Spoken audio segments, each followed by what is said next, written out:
diving in another arrow lands. Oh, the EOG straight to the front as BC capitalizes.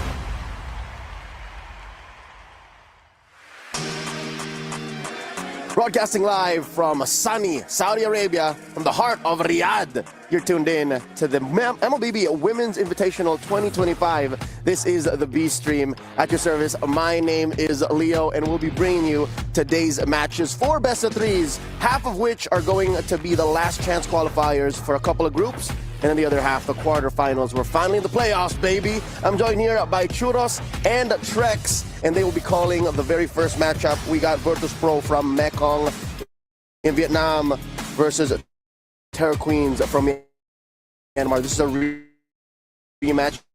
Jen, how are you doing? It's been rough since tools. Honestly, seeing some of the teams, seeing a lot of emotions from a lot of the players, man, it just shows the reality of esports and a high-stakes competition like this. Yeah, I mean, we had day 1, which seemed just kind of fun, lighthearted in general. Day 2, we get all of the elimination matches from cheers to tears. Here we are now, though, in day 3, and we're coming closer and closer to that knockout stage. Today, I hate to be the bearer of bad news. It's another all-day deathmatch fiesta here. Every single match played, one team will be going home, and that is just the nature of the beast. That is how competition works, and more than just these individual contests of excellence in the realm of MLBB, there's also a bigger competition happening that is for the club championship. We have here the STC Club Championship rankings.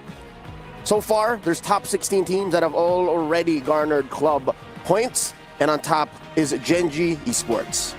Man, okay, so after today, the top 8 teams will have club points going into the club championships, except for Terror Queens, which is not exactly a club, so to speak. But I mean, so many teams that we're looking at here are very close behind. EWC has just started. You have Team Falcons sitting there at the top of what we see, at least in this event. Virtus Pro right behind them, and more teams to follow, like Vitality, and just, I mean, it's a little too early to call right now in terms of EWC. Is it, though? For those of y'all who tuned in to the streams that featured Vitality, which I think, luckily we will be seeing them here on Streamy later on today, you'll know that these Indonesian queens, once powerhouses, undefeatable, immortal, limitless, say, owned this scene for quite a while, and now it looks like they want to get back on that throne and reclaim what is rightfully theirs, the MWI championship. Now, with that said, we are also looking back at yesterday's event alongside a few things to help us prep for the next matches. Again, 4 best of 3s each, an elimination, so to speak. Some of them in the quarterfinals, but again, when you do get to the quarterfinals, that's already half the battle won. You got points for your club. Yeah, it's just top 8. All you gotta do is try to stay alive, try to survive in the next round. But man, it's not a lot of time for adjustments going into that. And a lot of teams, honestly, when you talk to them, I want to be top 4. I want to be top 3. They have that expectations already set up. And that expectation, that desire is what starts your journey, your road to the EWC. To learn more about that, let's watch this. So tell us about your qualifiers. How did you guys get here?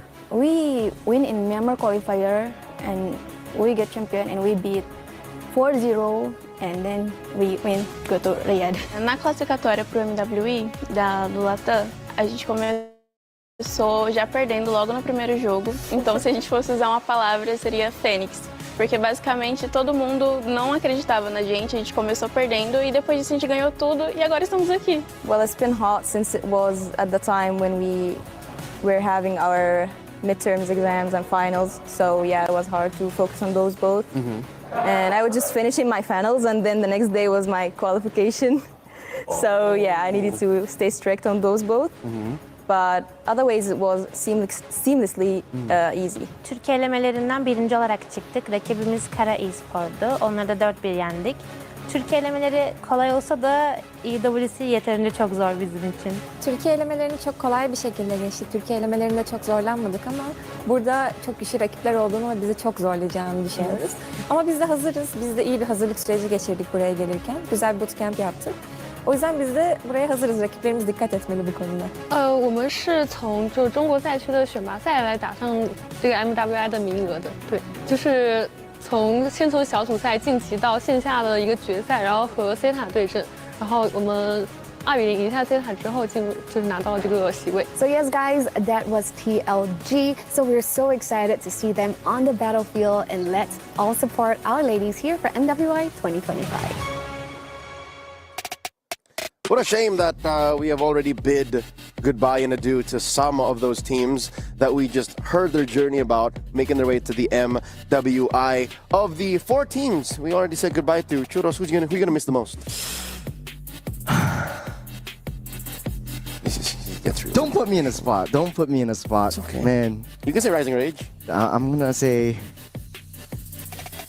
honestly though, I was gonna say Rising Rage, but after yesterday's emotions and really talking to Sa and having like saying goodbye to a friend, that really hit me in that spot. And I was there interviewing them when she was like, showing her emotions. So right in front of CFU. me. CFU, yeah, man. Trex. I'm not going to give you a long drawn out answer like Churro here. TLG.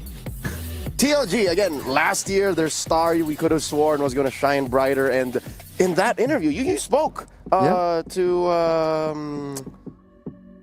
You did their exit interview, Yes, and they said they were at least looking at top 3. They were looking or even at top the whole 3. damn thing. They were looking at the championship. They were looking at championships. Unfortunately, though, I think a lot of it wasn't a dominant game from GG when they were facing off. And honestly, though, I think they would have made it. It was just adjusting to that meta and trying to adapt to a lot of situations. But it's not a lot of time. It's day-to-day, back-to-back competitions every single time. Let's see exactly what the hot competition brought us from yesterday's matches. Let's check out the Bravia reactions.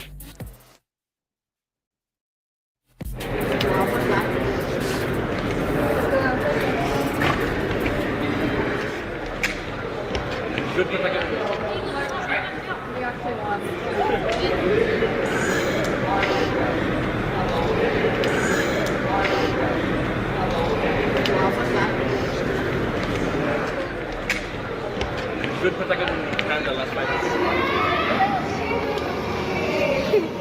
Nakikita yung mukha ko dito. Bumati nga, Fish. Bumati nga, Fish. Yesterday, we had eliminations. We also had qualifications for the knockouts. And I'm glad to say some of those key moments happened right on the stage behind us. I mean, we got to see a couple here.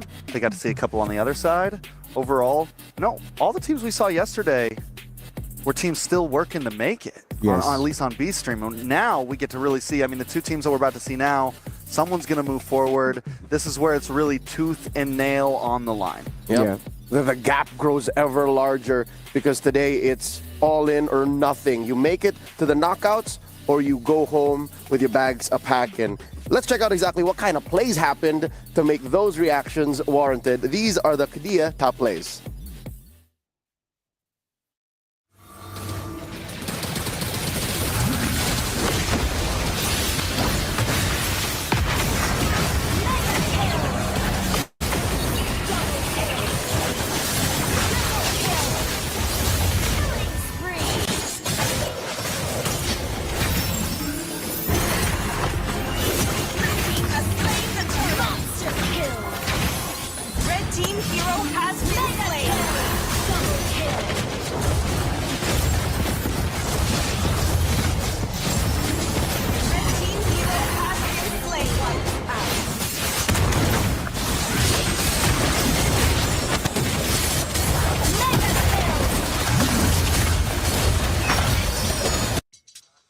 I like that our ladies are actually showing us all sorts of MLBB, and I'm glad that here in the MWI, within 3 days of competition, we've already seen a more diverse metagame than we ever have in all of the Esports World Cup. Again, I'm not saying I'm disappointed in the wild cards, I'm just saying MWI has impressed me even more.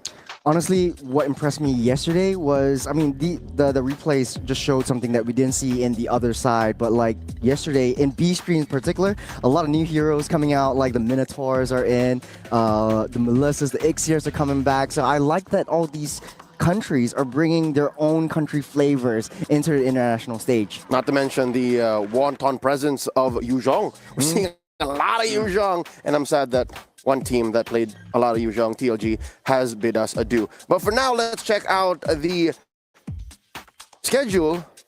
What exactly are we covering here on Stream B? Again, 4 best-of-3s coming your way.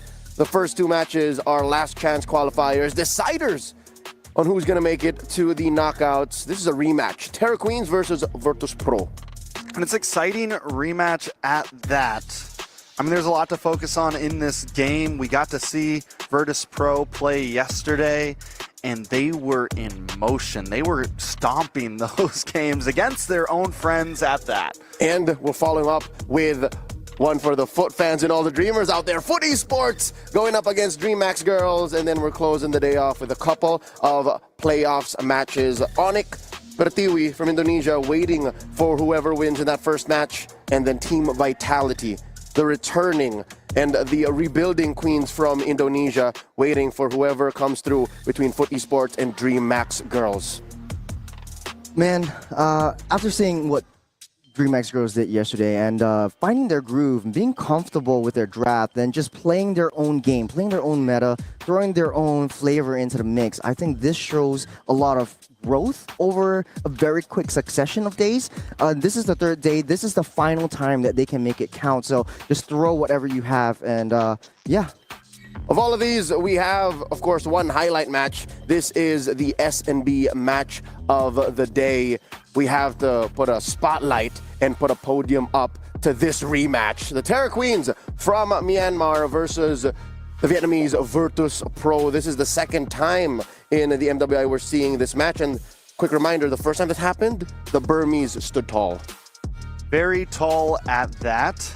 But they have taken their losses. Virtus Pro has been able to hit the reset button, as many teams that we're going to be watching today have. So I think the question on all of our minds is it going to go exactly how it went the other day, or is something going to change up here? I hate to say it, it's just been 48 hours. What kind of reset, what kind of studying, intel could you have gotten on your opponents to get the one up? Before we start the match, let's go ahead and check out the Aramco. We'll put it on day 1 by tiering these 16 teams. Gentlemen, do we stand our ground? Has anything changed here, or should any of these teams be moved up or down? You know, yesterday when you guys say like, hey, there should be an in-between. There should be an A+ or S-. There should be a B+ or A-. Man, Terra Queens taking one game off of the powerhouses, the favorites, Navi, PH. This really shows that statistically they have what it takes to dominate in this game. But man, showing how Virtus Pro had that comfortability coming into yesterday's game against CFU, that shows a lot of growth and difference as well. I agree, and that's what makes this rematch all the more a must-watch. Once again, the S&B match of the day coming your way. One of these teams might just push themselves into the S tier if they do prove that they can evolve and perform on a high level. And of course, through such short periods of time, given the rest between broadcast days. Ladies and gentlemen, let's get to know these teams now by first introducing the team that took Navi PH all the way. Let's introduce Myanmar's very own Terror Queens.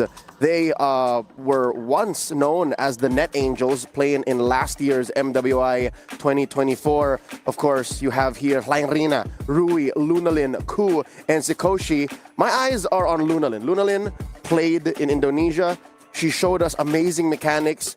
She was the first one to actually bring out a Selena and tell us, hey, this hero is not out of the meta just yet. Yeah, and I mean, she played like a monster. Not only have we seen the Selena, we've seen her play more passive mid laners. We've seen her play the more kiting style. So I think there's a lot that she can bring to the table. And she's going off against the merciless Sa. Hey, she felled her friend. She loves Tegami, but she did what she needed to do. What makes you think she will give mercy here? Yeah, very emotional player. Honestly, the entire Virtus Pro has got her back, and I think this is where Virtus Pro really shines. They throw their emotions into the mix. They are playing together as a unit now. We can see Starsword being so comfortable on those assassins. No more time for experimenting. No more time for trying things out. It's time to get comfortable. It's time to play what we know best. They're relying on their 2 Indonesian imports, of course, to make the big picture work. Ladies and gentlemen, game number 1 has begun. Coach MSK at the lead, picking the play, while Destined One, the coach for Virtus Pro, going ahead and going for the double. Ladies and gentlemen, it is Churros and Trex taking care of business. Gentlemen, all you. Starting off with the draft, kind of looks a little bit similar, but Man, Terra Queens identified the R-Lot onto Daisy. You don't want to deal with that anymore. Kalea, Baksha also taken out from the hands of Virtus Pro. And Terra Queens, they identified that they want to win that EXP lane. They want to go for the heavy rotations. On the other side of the table, though, Virtus Pro doesn't want to give any hard engages, taking out the Hilda, taking out the Khalid, taking out the Uranus. So Starsoy has an easier time. Look at them high-fiving, get into the groove. They are positive. They're feeling good about this. Yeah, and I think it's going to be overall pretty... You know, it never surprises me how different so many teams draft and how many little niche drafts and bans we see here and there, such as the Khalid ban on the side of Virtus Pro here, the R-Lot ban on the side of Terra Queens. Things are still... Since we're still kind of in this group stage, it feels like things are still very wide in terms of meta. But Aang has become a popular upfront pick for a lot of teams, and that's what Terra Queens are going to start this off with. From what I know about Terra Queens' aggression and rotation in early parts of the map, you can see how Helena and Rui always gets into Starsoy's jungle. Remember the Uranus game that Starsoy picked up? That was where Starsoy couldn't get any resource at all in her own jungle, in her own home, and that is a huge problem. Virtus Pro identifies that, and Destin 1 has definitely done his homework. And taking out all of these aggressors, I think what's only left for Terra Queens, if they want to play in this kind of situation or this strategy, is maybe go for the Jawhead, maybe go for something like the Cho. That's super annoying and just really in your face. Virtus Pro will pick up the Hayabusa and juice in for themselves. Yeah, I mean, immediately locking in something aggressive for Starsoy. We know that's a play that they want to go. They're a team that wants to be able to try to snowball, get some aggression early on. Also, with the Hayabusa, it's not an easy catch for the Badang. It's not that utility jungler that's going to get hit by that fist crack, so I think it's a well play by the side of Virtus Pro. On the side of Terra Queens now, Farza still open. Think it could be a solid pick, especially against the Jushin. They go for the ZTN instead, along with the Lapu Lapu. Very good draft strategy coming in for Virtus Pro, though. They know their star players, Sa and Starsoy.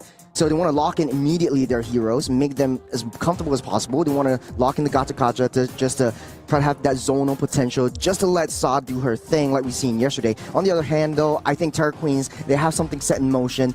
Very divey, very high committal. You have Vision play coming in from the TN as well. And how for use finding the right flanks and going for that back lines.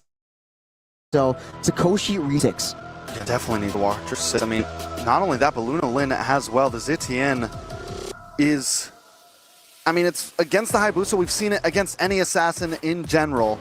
It can be a problem, right? I mean, it doesn't have the flicker. Yes, it has the passive, but it's a very long-timed passive to defend yourself, and that could end up being a major issue. More bans coming in into the second phase. Ling gonna get taken out. Terra Queen still gonna need a jungle here.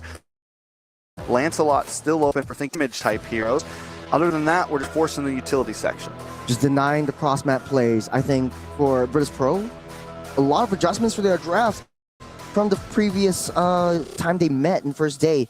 So that might be a Lancelot, or if they want to go the other route, go ban out a marksman. I was going to say the Moscow, but the Irithel actually works out well here. Terra Queens looks like a very ballistic missile kind of team so far. On the other hand, yep, that's the Moskov going out. They don't want to leave anything to chance. They don't want to deal with any of those cross-map plays that Moskov might bring, that Liv might be able to just come back in the mid to late stage of the game. So what we're looking for is a gold laner still for both sides. Virtus Pro could pick something up now. The Granger is open. Could make that a right up front pick with the Arethel gone, the Moskov gone. You know, Granger hasn't really gotten a good win rate so far. Hasn't gotten a... I think it's kind of turned over with the Arethel gone. I mean, yesterday we saw GG win both games with it. We've seen a few teams very well. 1-1 is still open. So what does that leave left for Terra Queens on their side? 2 more picks. Still need a jungler and a gold laner. Pretty much all their damage. Right. I think right now, okay, Granger kind of looks good right here. If they want to just go ham, do a traditional front to back, you have some heavy sort of like Navy divers going into the back line, try to disrupt that 1-1, and it's very difficult for 1-1 to pop that weakness points on fighters instead. So they go for the Granger, try to get a winning early game, and then just snowball through to that late game, try to buy that time. They do have that rotational speed coming in from the Lapu and the Badang themselves. All right, so EXP lane for the side of Virtus Pro here, along with, I mean, unless they flex Gata into EXP lane and pick up a roam, thinking we still go EXP lane. They have been enjoying the Hilda a lot. It's been a pick that's been very popular for them. They played it twice yesterday. It's not something we can completely, I don't know, it's banned though on the side of Virtus Pro, so never mind. Maybe the Yuzhong? We're going to go very traditional, back to M3, back to M4, kind of a EXP matchup. Because Lapu's being brought back. I think the Yuzhong kind of is a non-committal hero just to pop the Zetian shield. Definitely can pop the shield. Also can harass the Granger very well. Open up space for Lib. Ooh. Bringing the Esmeralda though, something a little bit different, but something that has slowly gotten more popular. Does okay against the Lapu Lapu in the XP lane as well. Can at least kind of, you know, stalemate with it. Might not win out completely, but can make rotations after clearing waves. With the Esmeralda, you play something along the lines of a really proxy-heavy Uranus kind of strategy. You'll be able to see a lot of Daisy going into the long lanes and the side lanes and trying to cut that waves and joining in the jungle team fight. So Virtus Pro, on paper, kind of looks like they want to bring the aggression to Terror Queens instead. Yeah, I mean, final thoughts on the draft real quick. I think both have brought something. I like the 1-1 pick. It kind of flew under the radar. It's something that's been banned out a lot. And from what we saw yesterday, a lot of teams have been shredding through with this pick. It has been a game changer. But once again, let's jump into the first game of the day. This is Terror Queens up against Virtus Pro. Biggest question in my mind is, will Virtus Pro learn from their mistakes in day number 1? And right off the bat, I think for Virtus Pro, it's more passive. The way they want to play the jungle, leash heavy, try to get the early rotations, get Star Soy in position as fast as possible, try to deny that farm, and try to stop Terror Queens from invading into their own jungle. But hold on a second, here's Saw. Oh, already a little bit of damage, a little bit of a trade-off. The range on the Zetian is decent in that mid lane. And, you know, even the little bit of doubts, what it lacks in mobility, it does have some decent wave clear overall and can at least get some of that poke damage off. Yeah, big resources already spent for that mid side. They're ramping up their aggression. Starsoy in enemy territory though. Starsoy coming in. Doesn't have level 4 just yet, won't be able to secure the kill, but will at least be able to push that mid lane back to the base. And even Stevens jungle speed for both junglers. The rotations are actually coming through much faster for Starsoy this time. She's in a very comfortable spot. What she wants to do is try to push that weight away from that gold lane so that Liv is able to just slowly free farm up. She needs a lot of space, she needs a lot of time. Let's bring that clashes away from that gold lane. My main focus right now is the fact that both mid laners have not really rotated too much. It's been a slow pace in the beginning. Starsoy has come in along with Rui. Look at the damage. Ooh. Saw goes down. KO falls as well. Starsoy forced to back off. And this is right before the turtle's going to pop up in about 10 seconds. Starsoy might fall as well. The retry does pop, and Ku able to get the kill. Now Daisy just forced to go under the tower. Turtle up. Should be an easy take for Terror Queens. Virtus Pro overthinking, right? Like, they wanted to stop Terror Queens from invading their jungles, but they're pushing the aggression onto the mid lane instead. Doesn't look like Terror Queens will have any issues with that turtle. We'll blitz that down as Virtus Pro starting to play on that back foot. It's only 2 minutes on the clock. 1,500 gold behind, and Virtus Pro really has to slowly climb back up. You can't give up any of these easy kills over the Terror Queens. They have to watch Ku though. But Dong is constantly hammering onto that mid lane. And not only that, but Luna Lin, the moment she gets level 4, she immediately pops that Fury, the Phoenix, just to get vision. And I got a feeling she's not going to be stingy with it, at least in the early phase of the game, when she might not need it as much in team fights. It's going to be about every single time she has it, get some vision, get intel. And that's going to be so important in this early first, 7 minutes of the game or so to make sure they're securing these rotations well. A little bit of damage on Aku though. Cow still unable to hit that level 4. Finally locked in. Maybe this will make a difference. A little bit of a touch and go, but yeah, to add on to your vision point, I think the way that Virtus Pro wants to play around the vision play is using Esmeralda to hold down a lot of crucial resources away from that mid lane. No more AOG for Cal though. How will Virtus Pro play this? I mean, I think at this point, it's 1.5k goal lead. Nothing too major. Ku does take a bit of damage. Fist crack does come in.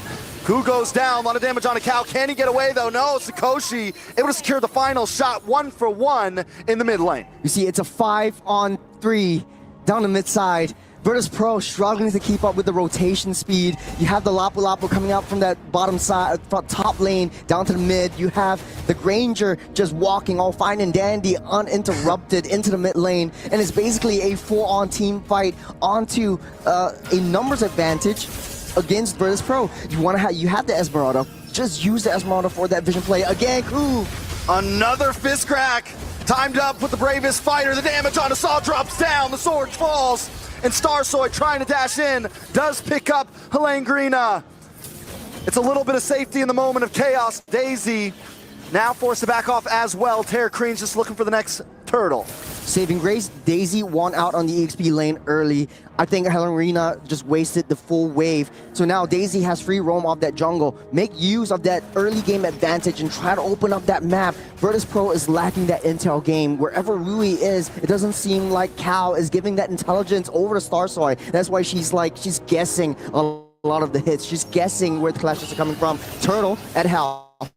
Watch for Helene Grina in the backside, trying to get the stun. Does get flared away. AOG does not connect on anyone. Lunalin forced to dash back. Daisy taking a lot of damage, trying to get away. But Helene Grina finds another target. Cal next on the list. Chopped down. Saw just under the tower as Lunalin picks up the kill. Terror Queens now gonna move on to this turtle. Wait, no, a little bit of a switch to the mid lane. Looking for the next target. Starsoy does not have the shadow kill.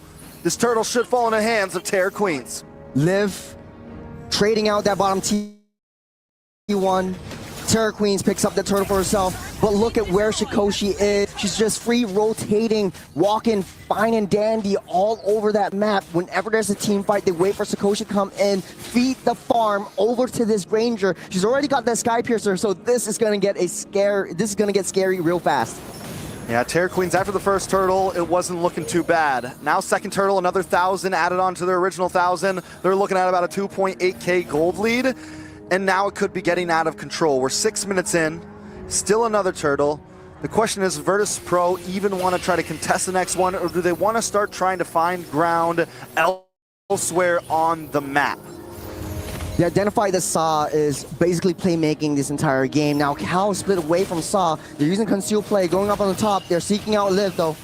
Cal gonna back off. Liv looking for some weakness points, unable to find any. Saw also keeping the distance. Does come in with a lantern flare, able to catch on to Lunalin. Can this be the kill they need? No, he shows the naked time.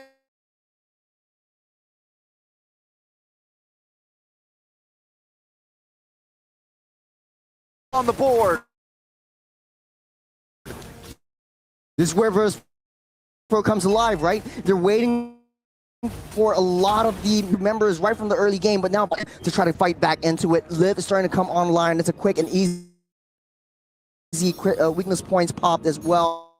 They need to be able to save their resource. Just because it doesn't mean you need to use it. And now Terror Queens on a little bit of a defensive play. Right now, they know that they're coagulating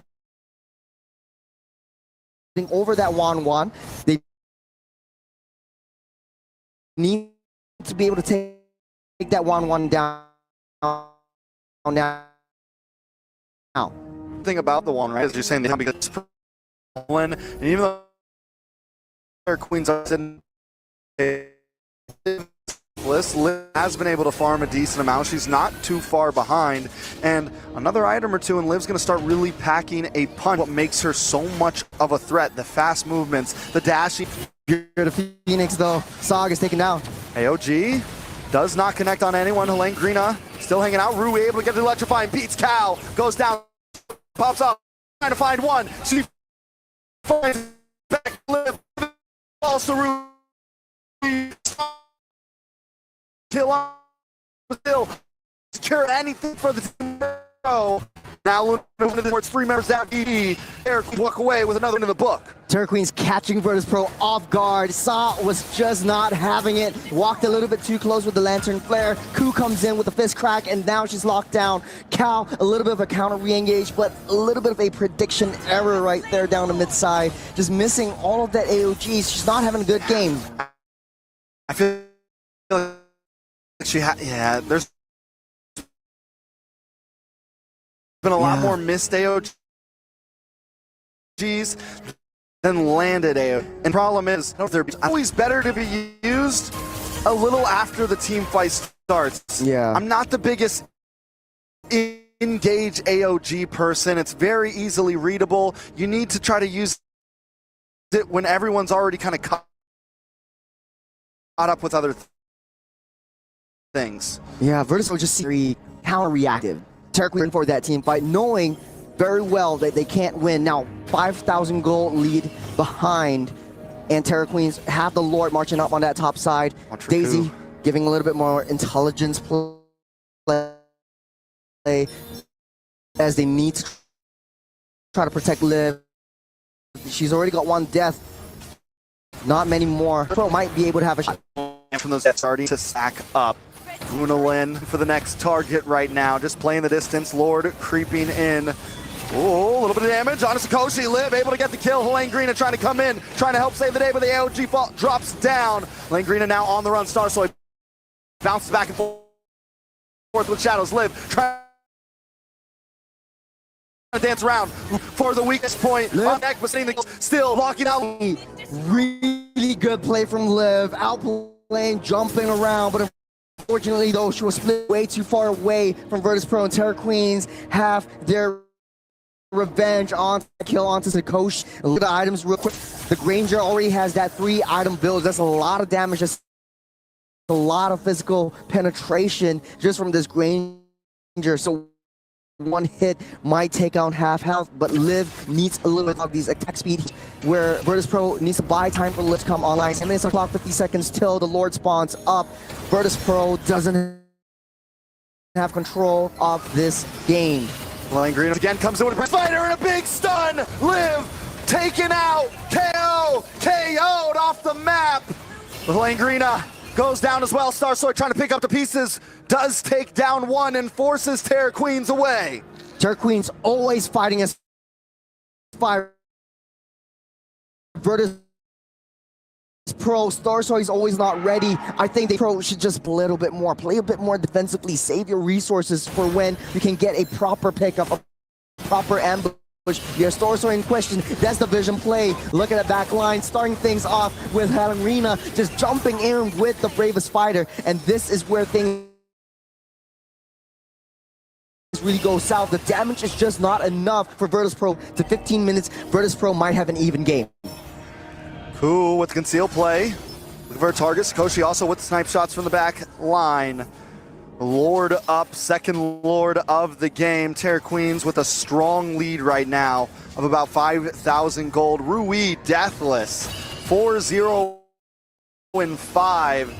Compared to her counterpart, Starsoy on the jungle of Virtus Pro, 2-1-0. We're looking at a 2-level gap as well. That's a big retry difference.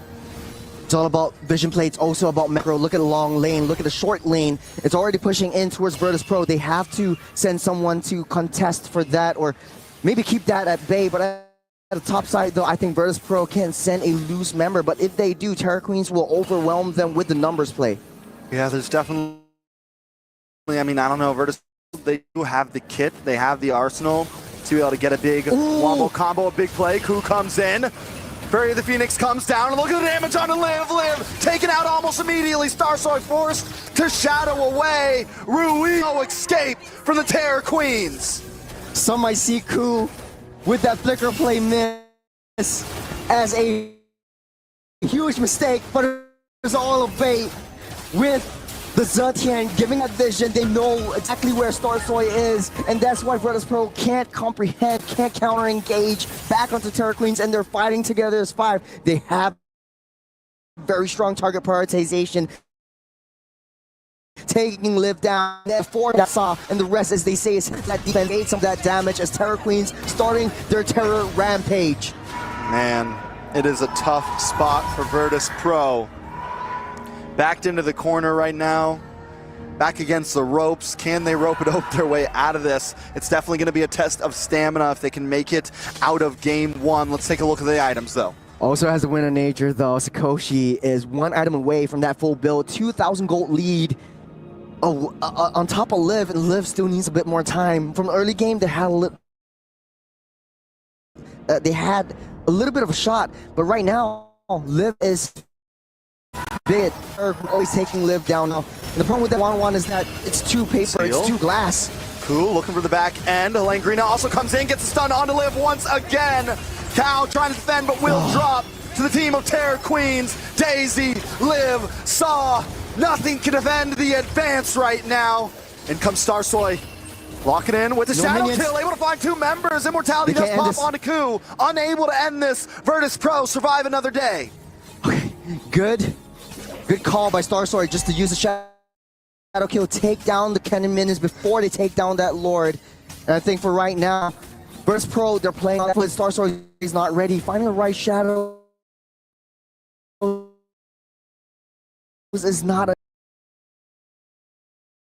Cal first, and then they're really re-engaging in that coagulation spot, or in that spot where they want Cal to be in, and it's very high committal. Once Cal goes in, she can't come out.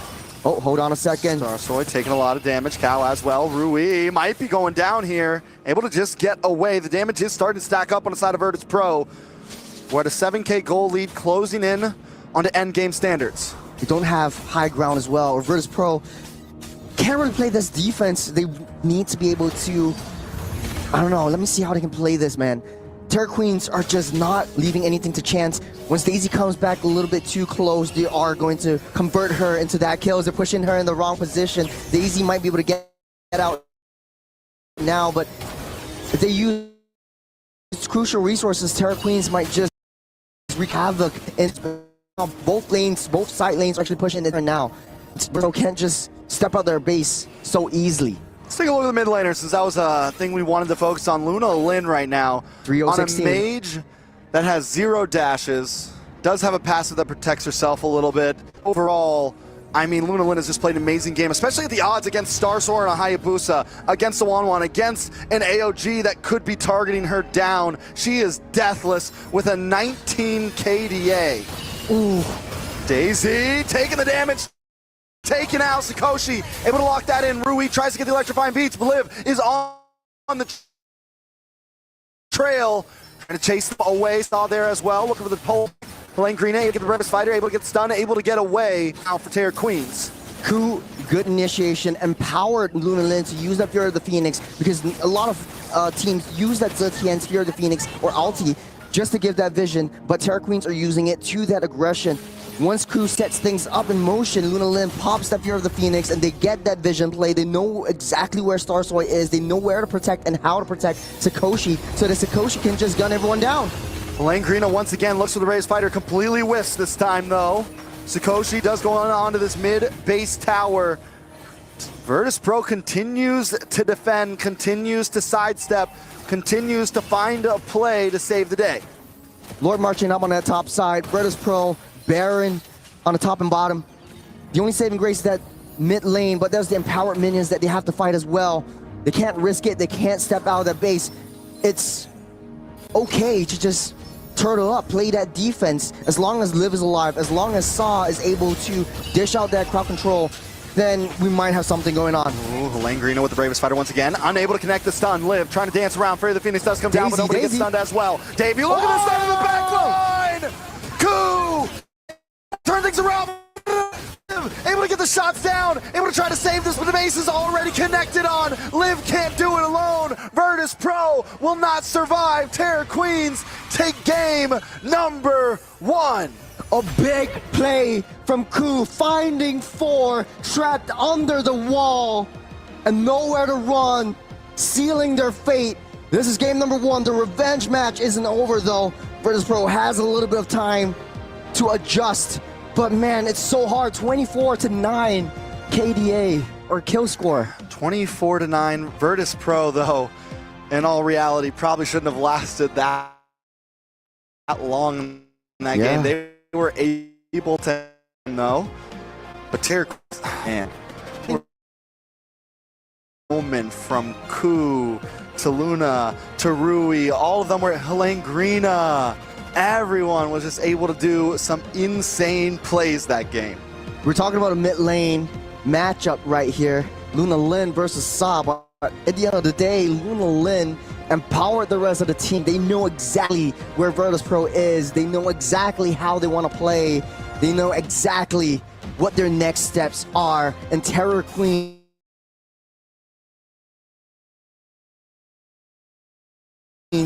really giving and seeping that fear over on the Virtus Pro. Man, Terror Queen, no air queen. She was shot calling a whole time. she was clean. She was clean. She was taking care of business, and that's why it was all right. Just to slap some reality in this situation, it was a beautiful performance by Terror Queens. But sometimes Sakoshi and Rui would be opposition by like 2 or 3 seconds, right? And it was punishing more for Sakoshi because she died like 2 times she should have. The truth of the matter is, Draftos in game wise, Virtus Pro are kin up. They're at a this, and I hate to say, I hate to jump to conclusions. We didn't even get to talk about predictions. This might be a sweep. This is the worst outcome for Virtus Pro than their first meeting.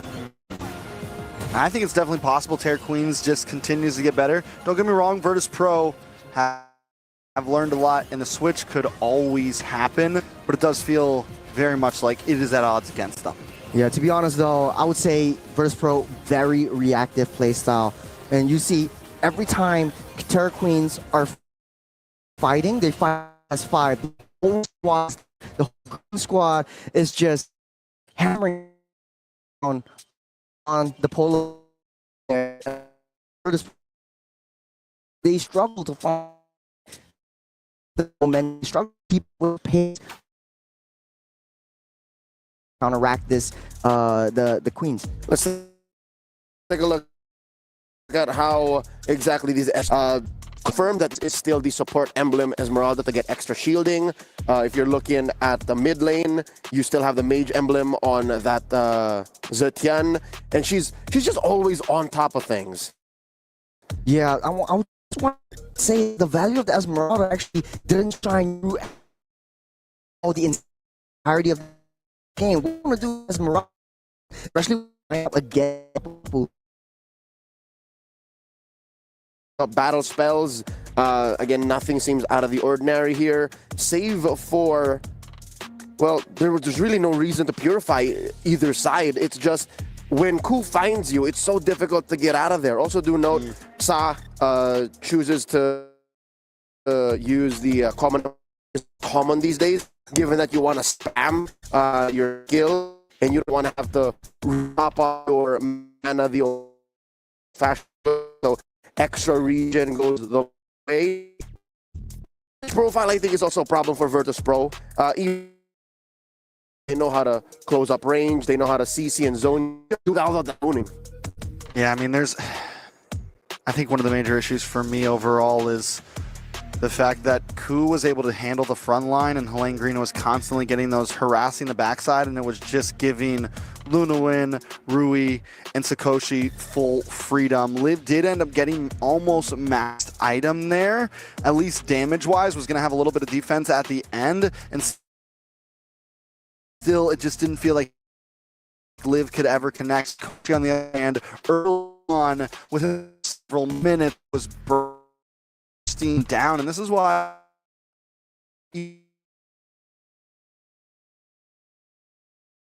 at a lot of points of a lot, especially in negotiate line faster build the 11 mark, and then fast in my book. And also the Ku gave the a loose target. Ku goes in wall, and Rui follows up suit. It's impressive. Lunalin and Sa aren't far apart when it comes to gold net. That was what, like 300 to just 500 in between? Never rarely 1,000. So looking at the XP lane, this is where I think the difference comes in huge. You mentioned that Daisy didn't really put up much of a fight. Like, there was very little impact from Miss Esmeralda. And already in the matchup alone, you see that all she's doing really is taking away the shields of the Lapu-Lapu and the Badang. What else? Yeah, there's not much, in the macro sense, not much that the Esmeralda did. I you want to do is draw. Is still and drawn over one touch, but basically once we said that, I think Helen Rina just made me eat my words. Yeah, and I mean, Wanwan, even we look at here at the damage right now, Wanwan wasn't even able to put out as much as the Esmeralda, wasn't even able to put out as much as Saw, was never really able to freely move around, and I think that definitely became a problem. Luna Lin leading the damage, though, on the side of the Terror Queens. I feel like, for me, that's unexpected in the hands of a Z team. Yeah, no, she's just literally nuking, spamming Virtus.pro's front lines alongside Sakoshi. It's just Lunalin really used her passive to max potential. I didn't even anyone from Virtus.pro triggered in the span of how long was the game? Like maybe 15 minutes. Just that is a 2-minute cool. Yeah. She only did it maybe. Is up. I need vision. I get to see everyone is. So with that, Virtus.pro were climbing uphill. They were swimming upstream. They were going up against a lineup or a team specifically that didn't really need to overextend. That's why I was a question mark on Sakoshi, because she would be way too forward for a Granger. Or is it just because, look, see? Yeah, she goes in first. I don't know if it is because she goes in first or she was waiting for Langrina and Ku, but then, you know, again, zoning and range control is a side of her. Maybe that was. I love how Liv gets caught on the other side and Saw and the rest are like, all right, see, Rui showed up and the rest of them were like, you're on your own, she girl. went too deep. You're on your own.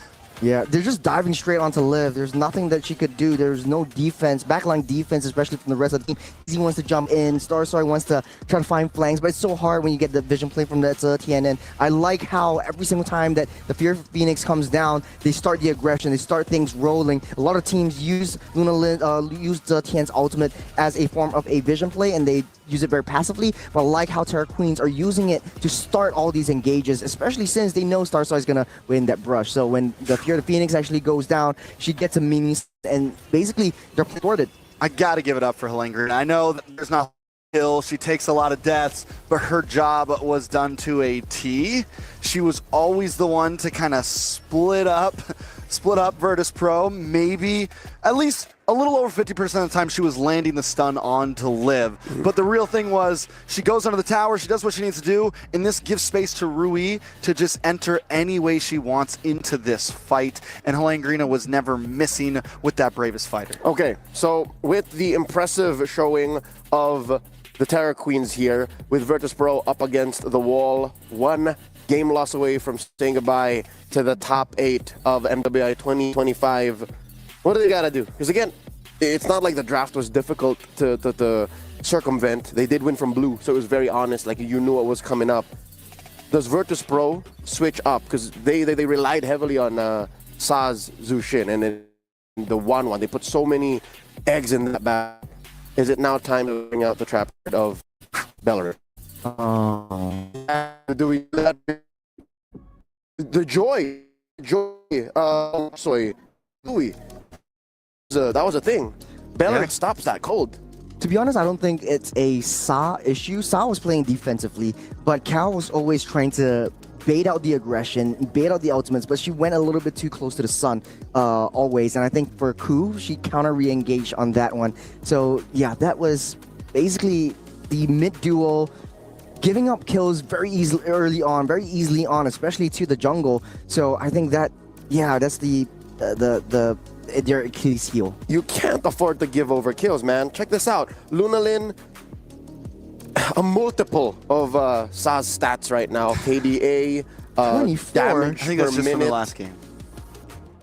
on the average. But again, that's the reality situation. That's why you got to switch it up. That's why this can't stand. That's why there has to be drastic changes in the draft. Coach MSK finds himself in the driver's seat once more, leading his ladies to possibly a sweep. Match point for the Terror Queens on the play. Coach Destined 1 answering back once more from whoever was on 4th. That's for a top 8. I'll leave it in the very capable hands of Trex and Churros. Yeah, we're starting things off pretty similar to the first game. I think, honestly, though, there was nothing wrong with Virtus Pro's draft. I think they only got found out by Luna Lin, and they have to find ways to shut her down before they get more vision plays. So going off with the same bands, starting off the Hilda as well as Khalid, and then you want to try to deny some of that aggression into the jungle so that Star Soy is able to freely farm. And then Terra Queens banning out the same thing, taking out the Kalea, the Baksha, and the red side once, or decides to take second pick side once again. They weren't able to do too well on it. I think I'm starting to wonder, is the Bedang one of the problems? Is that worth maybe putting it in the ban slot? It causes such a problem in that mid lane. It was the main thing that caused that first 2 deaths in the first couple minutes. Is that something that Virtus Pro might want to worry about here? I would have to agree with you. Yes, Badang is one of the change makers, the play makers for Terra Queens, especially for the mid lane duel, where Jusin is not really a long-range heavy hero, not really artillery-based, and so you have to get close to your opponents, and when you do, the Fist Crack comes through, and basically you have to pop your valuable resources, pop away your Flicker, pop away your Crimson Beacon, and then you're left defenseless in the hands of Rui coming in with the Joy. So I think in this case, if Rui picks up a dive-heavy assassin like the Lancelot or Joy, I think, man, the mid lane duo for the side of Virtus Pro might be in shambles. Yeah, and there comes the Bedang once again, and at this point they can take the ZTN, they can get the Jushin. It's literally a same draft so far as last time. Maybe Virtus Pro feels like they just played it a little wrong. Terra Queens now, they can literally just go for the ZTN again. They feel confident with it. They had good wave clear. They're starting to make me a believer of the ZTN. Yeah, I mean, and then they can also pick up, they could take the Hayabusa this time. They can save it if they want. There's a lot of options for them. Yeah, I don't think they need the Hayabusa because it kind of has a certain playstyle that's different from Joy. It's easier to execute the Joy if you want to go apply pressure on the side waves and the side lanes. And I think for Terra Queens, just pick up that Zetian as sort of like a counterplay. So they go for the Zetian, and that is the Joy coming up. So pretty much the same draft so far, Trex. Kind of seems deja vu. I do feel like this could call, I think Leo was right. I think this could call for Belleric. Yeah, I mean, they could pick up the Hayabusa now, but I think down the line, the Belleric is something that could fit. They go for the Moskov instead, lock in a gold laner. And now, this is the switch up from last game. Terra Queens, on the other hand, don't have their gold laner in. Virtus Pro can just hone down into that, take out the Granger, take out the Wan, and leave not a whole lot left for the side of Terra Queens. I think for the previous game, Terra Queens really want to get their hands on the Erythel. Virtus Pro banned that out. That same. I like the adjustment here with the Moskov instead of one. Wasn't working well in the form of like coming into the team fights and joining in all those team fights. And talking about the Belleric coming through for Virtus Pro, won't see the light of day. Terra Queens bans that out. Oh man, they future sight is on right now. They had an idea, yeah, game 2, especially when it comes down to match point. This is something that could definitely pop out. They know it could be a problem, and they ban it out, and that leaves, I mean, Virtus Pro, what else do they go for here to deal with this Joy? They need something frontline that can hold. They could pick up something like the Fredrin, honestly, but then they're lacking in damage in that mid lane. I think the Fredrin works when you have real bursty damage behind you. But notably, the Fredrin does do well against the Joy in the Turtle Pit, in certain tight positions. It's able to get that stun, lock her up for just a second, and she's practically useless against it. Yeah, it's a fourth quarter, 2 minutes down. You have one play to make it count, and this might be potentially the last game for Virtus Pro. What do? Do you want to pull out something that's really interesting, really smart, or you want to play something that's signature? They don't have a jungler yet. They don't have an EXP yet. And I think this could be something interesting coming up from Virtus Pro instead of, going with the same old meta stuff. I mean, yeah, it could be the last game of MWI for them here. Do you risk it all with a risky pick? Or do you, keep it to the basics, maybe get a little spicy, but overall it's definitely a tough call. To the Hayabusa, it's something that we saw Star Soy play twice yesterday. For the past 3 games that we've seen her, that's all we've seen in her hands. Unless you want to go for the Lancelot or the Ling. I feel like that might be a better option in cross-map plays, paired up with the Moskov. Paired up with the Moskov. You mentioned the Yuzong last game as well. Something that could maybe fit here, at least to harass Luna Lin a little bit. Won't be as easy as a target for the side of Joy and things of that nature. Has a way to kind of deal with the Belleric. So definitely a couple options. Lapu Lapu, Granger, same exact draft from Terror Queens. Virtus Pro forced for the switch up. If it ain't broke to fix, it means that they want to have a clean game this time around with the dominant performance coming out from the first game. And now Virtus Pro has a little bit of an adjustment. If this goes over, this might not beat Esmeralda more. I think might go back to the classic for Daisy to use the Yuzhong, since the Granger can't really do a lot of damage to the Flying Dragon. I think the Yuzong is a very solid pick overall. They're gonna hold it down to the last minute though. Whatever you do, don't. It's tough, man. You're in a bad spot. Virtus Pro. At this point, they go for the Tigreal. So this is something similar to the Belleric. They're gonna swap Kata over to the EXP lane. They do still get that crowd control. Very, very interesting. Yeah, I do like the Tigreal adjustment alongside of Moskov. You have some form of cross-map plays. If they want to come counter re-engage, you want to play aggressive, come on, baby. Come into the mix, and then you have the implosion just to tidy things up and try to get a counter re-engage. The only issue is, will the Gato be able to hold himself well up against the Lapu Lapu in the early parts of the game? We want to see more rotations and more momentum pacing coming in from the EXP side instead for this game number 2. All right, we're going to be jumping into possible last game for the side of Virtus Pro. We've really grown to love a lot of the girls here, but let's jump in. This is match point for Terror Queens. Can Virtus Pro shake things up and bring us to a game number 3, or will things end here for their journey in MWI? We started off with the aggression. No more flicker for Saw already. Terror Queens, same old playstyle, same execution. They're stopping Saw from getting any farm whatsoever. Cal is still level 1, getting pushed back by Luna Lin right from the start. It all comes down to how Saw and Cal played the early game in the mid side. All right, I like the aggression this time from Terror Queens. Very similar to last time, just playing the same exact game. I mean, it looks like a back-to-back mirror. Yep.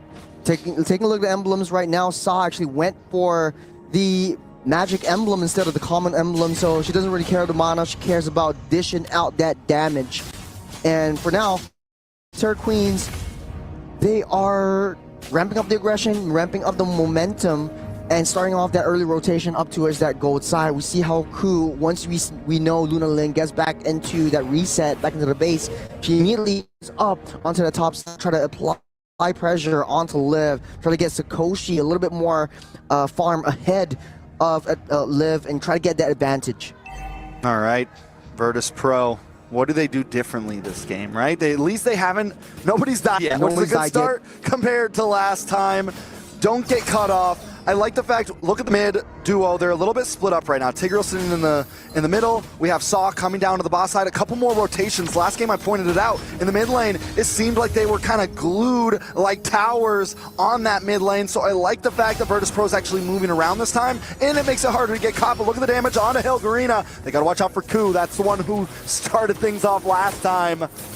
Virtus Pro, though, gonna probably give over this turtle, possibly. Yeah, 4 members here. I don't think Virtus Pro wants to be able to fight for this one. They don't see where Ku is. Now to see that Luna Lin. Starsoy as well. Look at the damage on Luna Lin, but SOD connects. Cal forced to flicker back. Daisy now also forced to go away. Turtle does go into the hands of Terror Queen, but not a single member drops from both teams. Saw was just a little bit too slow on that level 4. She just got it right after the turtle was taken. And even though she went on to the EXP side, the early push by Luna Lin away from the mid side caused Saw to play on the back foot right from minute 1. Now Ku, starting off with aggression. This is tough for Liv in that gold lane. The range from the Granger. Liv is just kind of having trouble finding those angles, and it's very Similar to what we saw last game. Sakoshi's so good at using that Sonata to just zone you back, get chip damage down, and look at Cal. Bravest Fighter does come in. Cal might go down. Boom from Helgarina. Starsoy is going to try to start a fight here. Virtus Pro take the first death.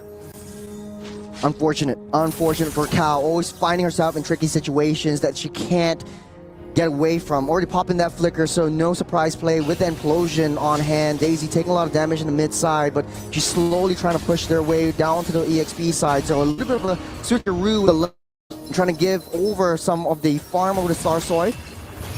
Saw push back once again. This continues to be harder and harder for Virtus Pro. I think at this point they just kind of slow play it. They need to wait till Starsoy gets an item or two down, because even Starsoy will do a lot of damage. Liv finally gets a Corrosion Scythe in. They don't need to rush things, and I think they are playing this correctly.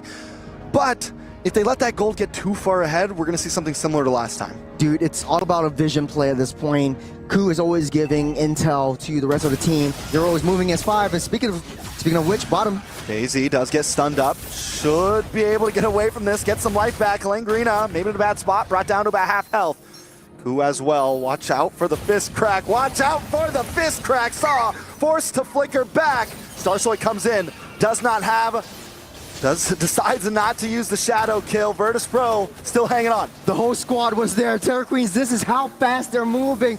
Virtus Pro, every single time they get caught, they find themselves hit by all 5 members. Starsoy able to get out safe.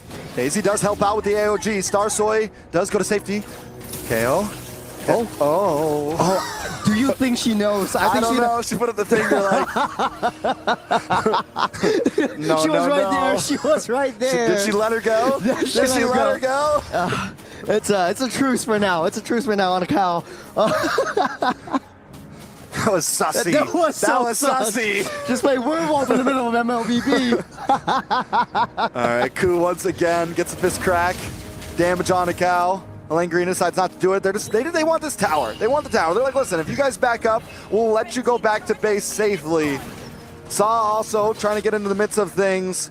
Virtus Pro, I have to say, I think this is the right way they're playing this. Yes, they're cutting off the arm to save the body. Just give it. Just you leave lose it. the tower, exactly. And sometimes that's the best thing you can do. Sometimes you got to lose a finger to save the hand, you know? Man, it's a worthy sacrifice. I think Virtus Pro just needs to play on the back foot.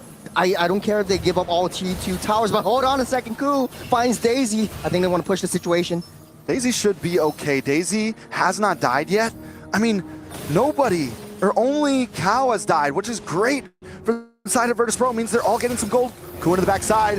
Starsoy in a bad spot, does get stunned and dunked on once again. Langrina never seems to not connect. Cow now in a little bit of trouble. Sakoshi just getting off as many free shots as she wants. Ku with another one. Saw against the wall. Daisy against the wall. Luna Lin keeping them at bay. Terror Queens continues to be relentless. They're moving together as a whole unit. Rui has a lot of rotation, a lot of dashes to get into the clash whenever Terror Queen wants, and the aggression comes in strong. If you look at a mini-map, it's a huge blue ball just moving together. They're not moving as units. They're not moving like headless chickens. They're moving like a big mama chicken. Okay, so wins the turnaround though. Virtus Pro has been trying to hang on. Langrina is going to be so hard to catch. You can nullify the CC with the Bravest Spider. The flicker, the stun, Saw able to just get away. Don't pull him to you. Don't pull her to you. Just let her go. Cow now in a bad see the bottom spot. side. Liv should be safe. Everyone's okay. Mid lane is pushing in onto the tower. Virtus Pro still hanging on. Is there a turnaround point though, right? Like it's 4.6k, almost 5k gold lead to Terror Queen. It's still 7 minutes. When can Virtus Pro actually fight this out? It's still 7 minutes. First Lord of the game hasn't spawned up just as of now. I hope we see the itemization soon, because Liv needs to start getting online soon, but Starsoy getting a few shots off of Sakoshi. We get to see the items right now. Liv is so far behind though. 1k gold lead, but that's why the Trinity is just so expensive. You need to buy time, maybe 12 to 14 minutes, and then Moskov becomes a little bit more viable. Ku finds himself a little bit in too deep. Oh, SOD does miss. AOG comes down. Everyone flickers away. Ruin backs it, saw a little bit of trouble. Electrifying Beats able to get the execute, able to get the kill. Starsoy coming in with the Shadow Killer herself, but unable to connect, unable to destroy. Virtus Pro continues to be back down. Liv finally gets in the golden staff, gonna look for this tower. Helene Green is there, wants the fight, wants the 1v1. Oh, Liv, they stopped the gonna Bravest go Fighter. Helene Green has said, no, you're good, bro. It's You're all good, good. girl. You're good, girl. Liv knocks her on the wall and just disrupted the Bravest Fighter just before she gets that CC immunity. It gets the iframes. And now Virtus Pro, though, this is a cleaner game from Virtus Pro. Yes, maybe, I gotta agree with you, lose a finger to save the hand. And this is what exactly they're doing. Oh, Have they lost Liv! too many fingers? She's actually Liv walking in. knocks Helene Green against the wall. Gal with the implosion. Kudo showing up. Watch out for the fist crack, as I say every time. Stunned up, taken out, done, done, done. Virtus Pro can't seem to get a win right now. Can't even seem to get a kill. They can't seem to get it together. Liv was just walking straight into that brush where Helena was at. You don't want to do that. You want to be able to, at this point of the game, get some vision with your tank first. Cal should go in, try to suss out some information from where everything is, but Sakoshi's way too far ahead. Look at one of those shots. There's a quarter of the health gone from Liv, and you need that monster to come online fast. The Lord spawned up. Turk Queen's in a very good position to take and blitz this one down. Pro still kill us, and 7,000 gold behind. I'm wondering where Liv is at on the items right now, along with Starsoy, along with Saw, along with the whole gang, because that's what really matters. Spear Destruction does come in, but it connects onto Helene Greena. Not exactly the right target. Cal with the conceal play just to reposition. Virtus Pro give it over willingly.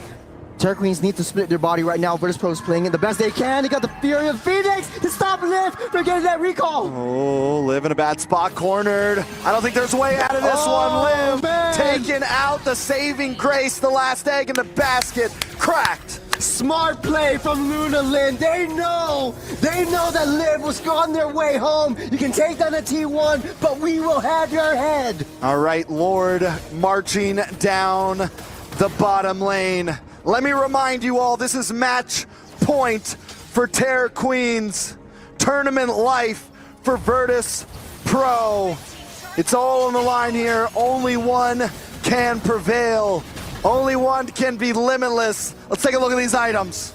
You got 2/3 of the Holy Trinity already built up, but I think it's a little bit too late. It's a little bit too late. Terror Queen's 8,000 gold ahead. 2/3 too late. Ku once again with the fist crack. Rui into the backside, causing destruction. The Lord continues to be relentless against the base. Sakoshi poking away. Bravest Fighter. Daisy down. Saw forced to flicker back.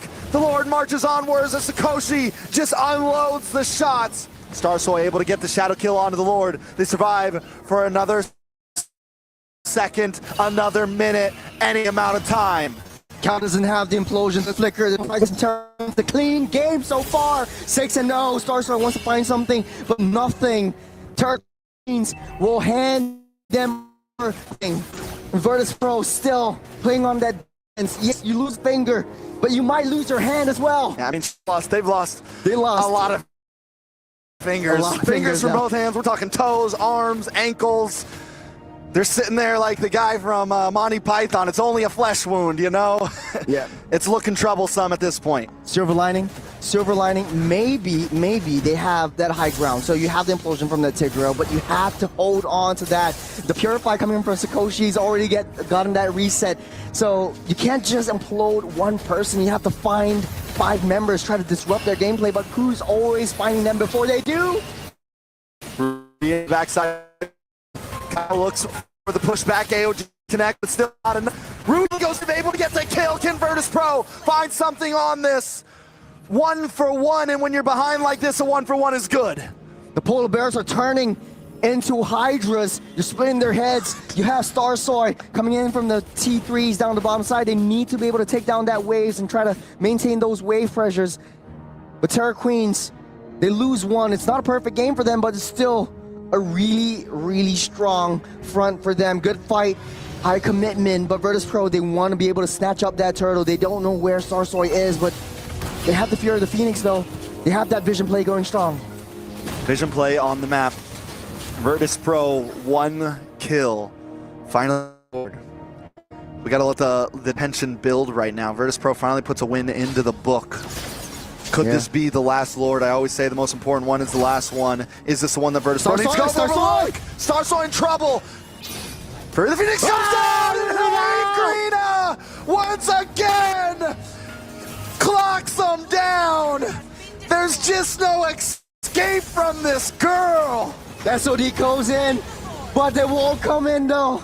Liv takes down the T2, but no problem at all. They're making a beeline straight to the throne. 20 seconds, Starsoy still left in the graveyard. Liv. Liv gets stopped. Gotta get the outplay here. It's all or nothing. It's all or nothing. But Greena's unstoppable. Nobody escapes that sword. Terror Queens closing in onto this base. Ku able to get the fist crack. Daisy with the falling star moon, but it's still unable to anything in the face of the Terror Queen. Waves are pushing up strong side. The Lord Merchant now needs to lose all their resources. Starting already back in the picture. Terror Queen's taking out that top T3. 10 seconds for Liv. 10 seconds for life. Greener once again locking on to Daisy. Rui into the backside saw, taking a bit of damage. Look at the damage on a Starsoy as well. Liv finally up. Can Liv turn the tables? Change fate.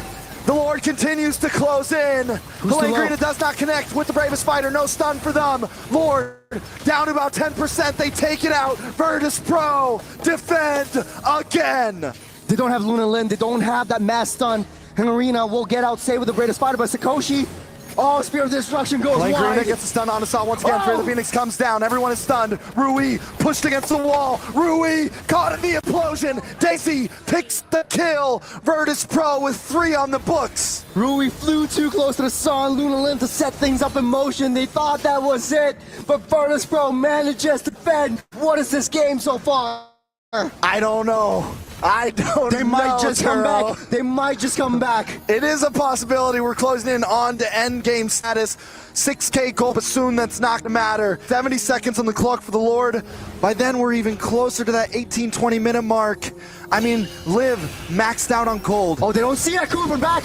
Saw goes down. There's not gonna be an escape from this one. That could be the game changer. Sakoshi able to get the hit onto Cow. Cow might be able to get away. The stun does land down. Ku with a fist crack. Cow is a tanky girl, but I don't think she's gonna be able to wait. She gets away from this one. Virtus Pro, that's 25 seconds on the clock for Saw. I'm forgetting that we're only 15.5 minutes in. The death counters aren't too high just yet. Ku is definitely, man, she's been in the red room. She's a Black Widow. She's finding the nice little flanks, nice angles, nice positionings from that back. And they don't see her coming. Virtus Pro played a little bit safer, wait for Saw to come back. Terror Queens though.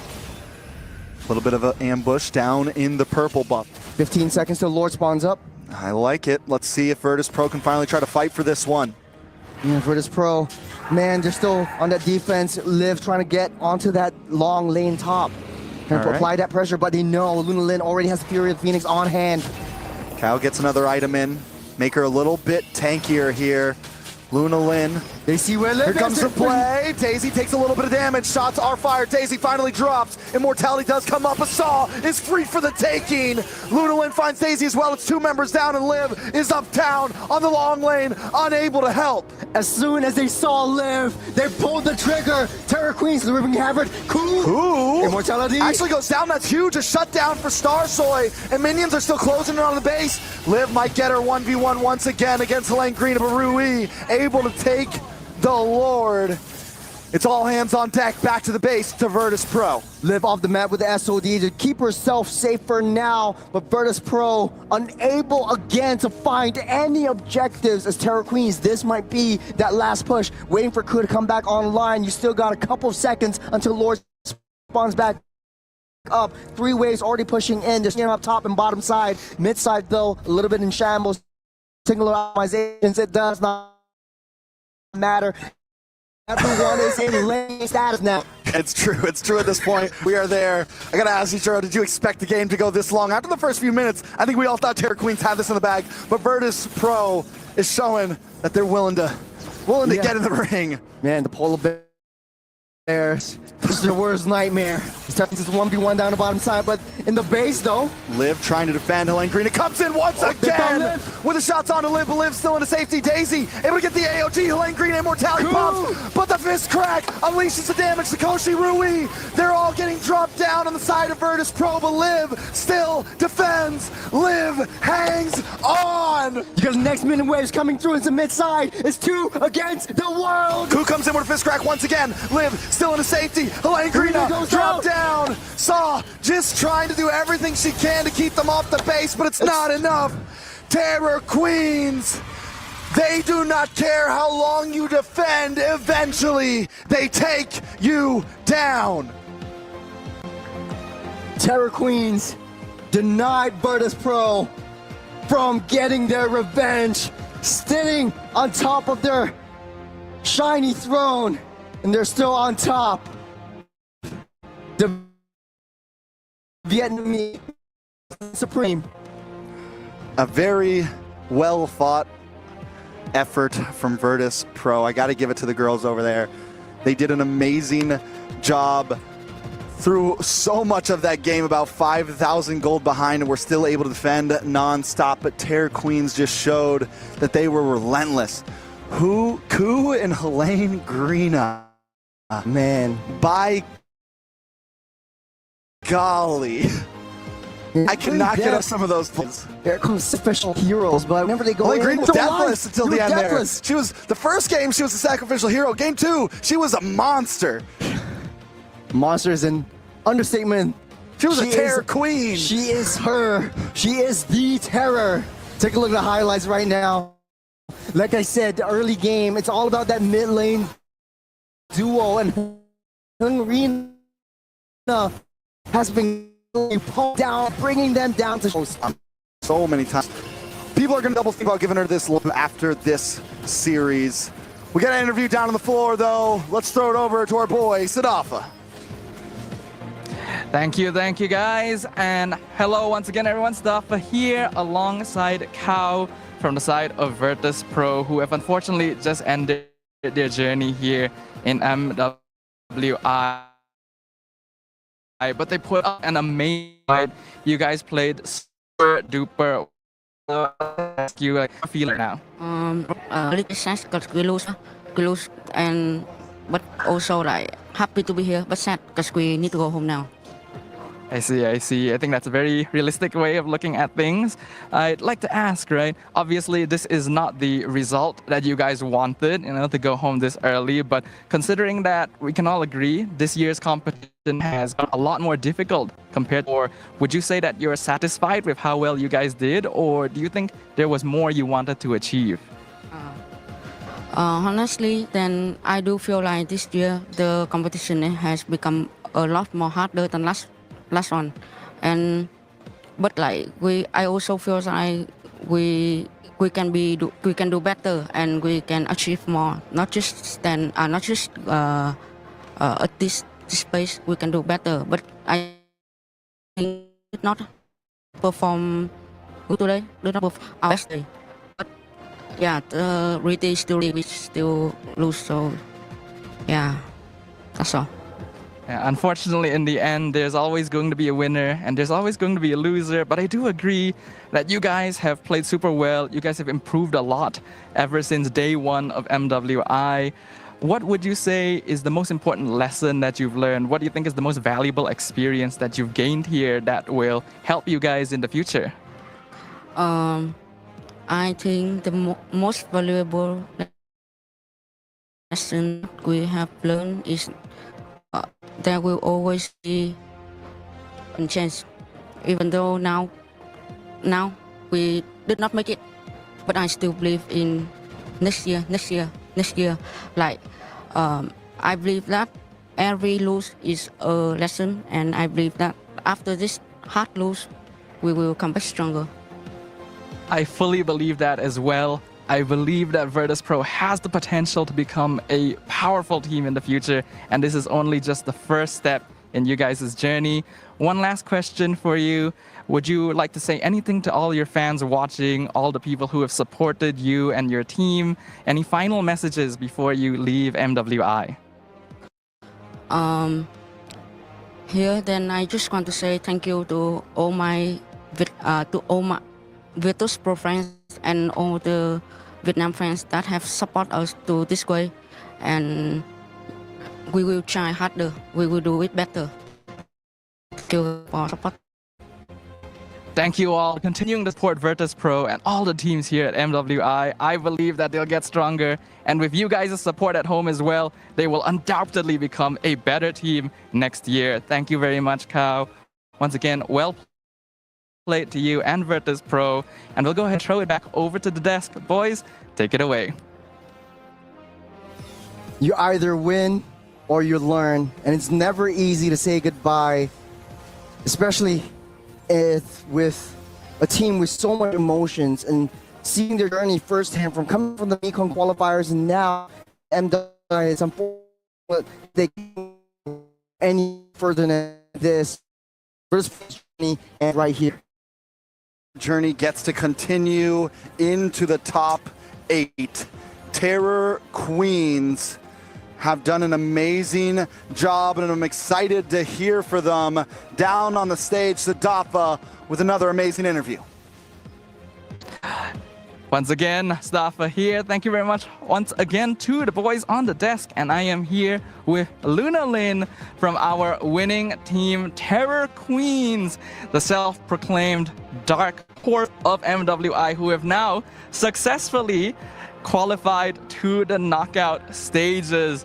Luna, I'm sure that this is an incredible result, right? And this is actually not the first time that you guys have faced Virtus. You guys already swept them during day 1 of the tournament, actually. So knowing that you would face them again, did you feel like you have to do any additional preparation, or were you confident that you could achieve this? Actually, yesterday games, we already passed away MWI champion Navi, and we already beat the 1 game. So we think like, Virtus Pro is so easy, bro, because we already beat game. So play a game in the player lounge. We don't even practice at all. We just, hey, bro, they already met the ass like that. Wow, a lot of confidence, and we can see exactly why this team, self-proclaimed as dark horses. We can hear the clapping from the casters. We all agree. You guys played amazing. You guys are so aggressive. It is so fun to watch you guys. And I think a lot of that aggression actually comes from your shot calling as well, right? Because we're up there on the caster desk. We can literally hear you from up there because your shot calling is very aggressive, very loud, but also very precise. So when you're making those shot calls, right, I have to ask, what is the objective, right? What is the goal when you're telling your teammates to do this, to do that? Actually, my team is really disciplined. They already know what I want, and I already know what they want. So I just shot go, and they just like, I can do it, I can do it. Go blue bat, go red bat, like we can do it. Because we have a Indo player also. So we missing 3 languages, Indo, English, and Myanmar. And all people can speak 3 languages. So we just having fun, making connection with that, and they really trust my shot go also. So I'm really comfortable with that also. Oh, that's amazing, actually. And we can see the synergy, right? All of the players seem to trust each other very much. All of you guys played together hard. You guys practiced together hard. And you can really see the results of that on this stage. That's why they've been able to qualify to the knockouts. And speaking of that, now qualified to knockouts, next opponent is going to be our team. What are your thoughts about this team? Do you think it's going to be difficult, or what are your thoughts? I think in here, all the girls is like same energy and same gameplay. We just need to be confident and we can fight it. So we were trying the hard, and the Roma is my former teammate also. So it's really very good gameplay. Yes. I agree. I think it's going to be an amazing game, especially after hearing from you yourself. Here we can see your confidence. You're got a great personality, and we can see how well you work with your team. One last thing before we let you go and celebrate and prepare for your next match.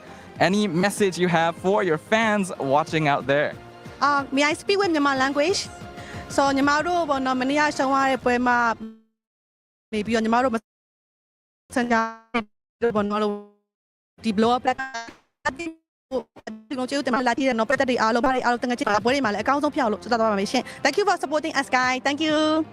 Thank you, everyone, and continue supporting Terror Queens. They are one of the first teams here in MWI 2025 to qualify to the knockout stages. Once again, thank you, Luna Lin. And boys, on the caster desk, we'll throw it back to you. Thanks, Dafa. Once again, that is the No Error Queen, Luna Lin. Check it out, 17-5. It went the distance, and there were more than a couple of times we thought Virtus.pro was going to clap back.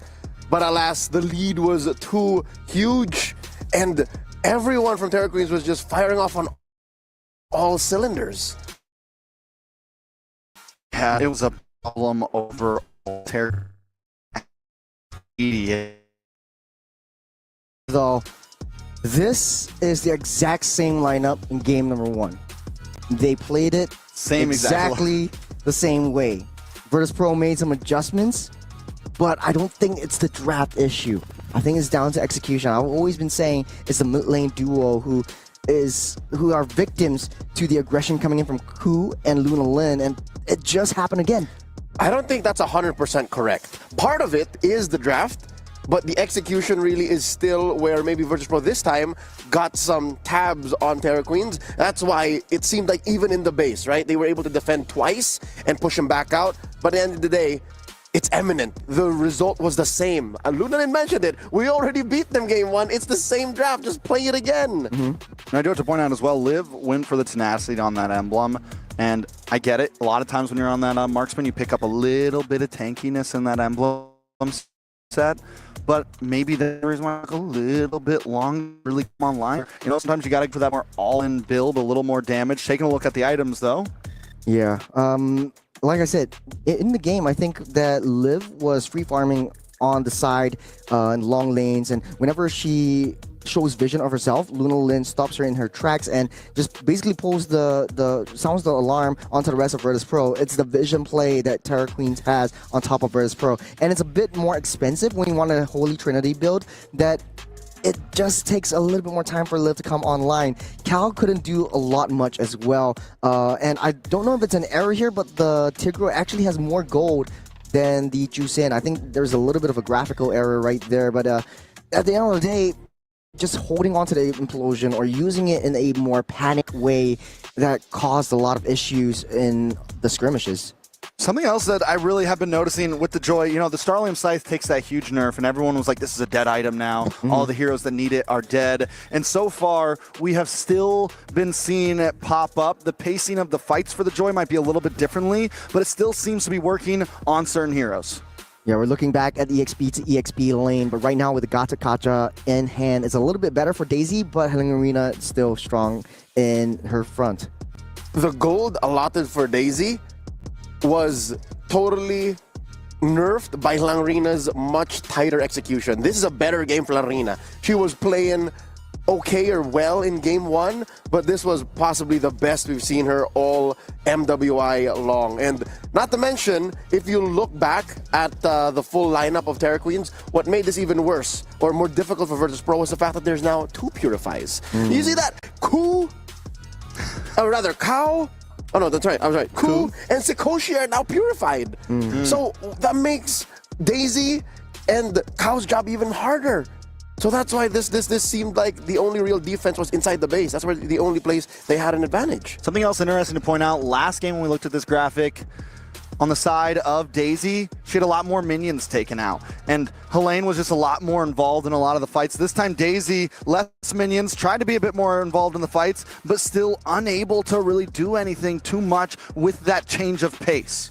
Yeah, it's just unfortunate for how Helen Arena likes to play it around. And she seldom gets punished. That's the issue. Like if you're in a sacrificial role, diving into the back line, Cal is too far away from Liv. Liv goes down, Cal implodes, but there's no follow-up whatsoever. And so I think the execution from Virtus.pro needs some tightening up to, but very, very clean from the Terra Queens. Taking a look at the damage, and yeah, Luna Lin just still on top of the board with a lot of damage, and especially the Fear of the Phoenix. Yep, she played the same game as game number 1. Virtus.pro, though, again, there's always that possibility of Liv coming online. Sa is a known factor, like, you know, she will control the amount of forward momentum Terra Queens has, but given maybe 2 or 3 more minutes, another possible Lord, maybe Virtus.pro could have baited Terra Queens into a super punishable position. Now, to put a cap on this, a bookend to this rivalry. Again, it started and ended on this very matchup here on Stream B. And it's a repeat of game one stats. Gentlemen, you're going to tell me it's a small sample size. Now it's across a best of three. Cross of best of three. I don't think we had to see this graphic, guys. I think at this point we're just rubbing salt in the wounds. It's just a clear message put in numbers of how comfortable Terror Queens were. Yeah. Honestly, though, it's the mid lane duo that every single team out there honestly has to watch out for when they face against Terror Queens. The Luna Lin and Ku combo is just Halangrina, Ku combo, the Rui, Halangrina. You're talking about everyone. We're just saying everyone at this point, but like right from the early game into the mid game, into the late game, they know their objective. They know how they want to play it. They know their opponents to the T, and that's what makes Terror Queens so scary. And they know who they're facing next. It is the one and only Onyx Pertiwi from Indonesia. Onyx Pertiwi has been unstoppable so far here in the MWI, but now, given that Terror Queens have taken the defending champions Navi PH the distance, who's to say they can't do the same against Onyx? That is happening later on today. That is our third best of three. But first up, we have another elimination match, another last chance qualifier, this time coming out of Group D. This one goes out to all the foot fans. Foot Esports facing off against Latam's Last Hope, Dream Max Girls. That's coming up in just a bit. Don't go anywhere. We'll be right back. You're watching the MWI 2025 live from the Esports World Cup here in Saudi Arabia. Stay with us.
way you do it, the way I live life, way you do it, the way I live life, the way I live life, way you do it, way you do it, the way I live life, way you do it,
Lately, I feel I can't find my feet.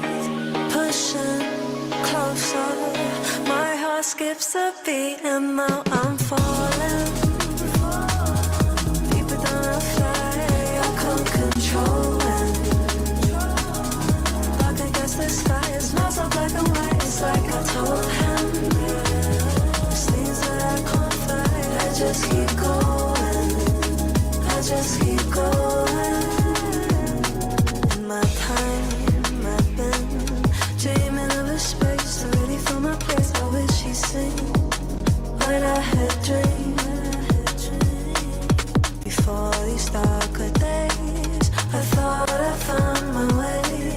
Quickly fades, losing the race, closing the page. In and out, I move myself again.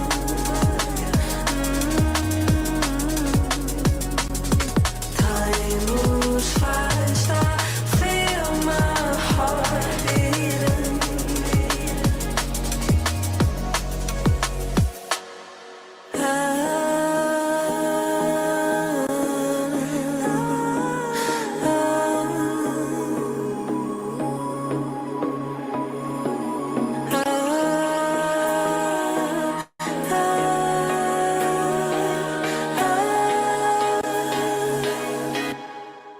And now I'm falling, deeper than I fly. I can't control it. Dark against the sky, it's not so black and white. It's like I told him, there's things that I can't fight. I just keep going. I just keep going. I just keep going. I just keep going. Dark against the sky. There's things that I can't fight. I just keep going.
skips a beat and now I'm falling.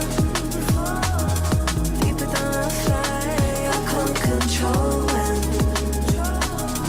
Dark against the sky, it's not so black and white. It's like I told him. There's things that I can't fight. I just keep going.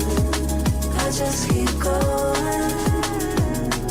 In my time, I've been dreaming of a space ready for my place. I wish she'd seen what I had dreamed. Before these darker days, I thought I found my way. Quickly fades, losing the race, closing the page. In and out, I move myself again.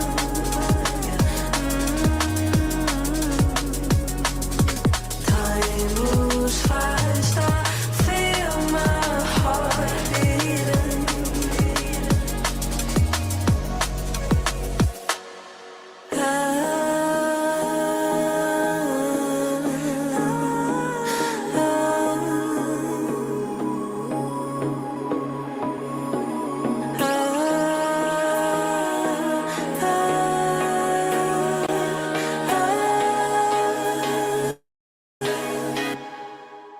And now I'm falling, deeper than a fly. I can't control it. Dark against the sky, it's not so black and white. It's like I told him. There's things that I can't fight. I just keep going. I just keep going. I just keep going.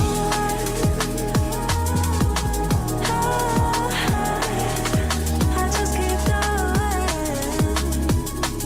Dark against the sky. There's things that I can't fight. I just keep going. I just keep going.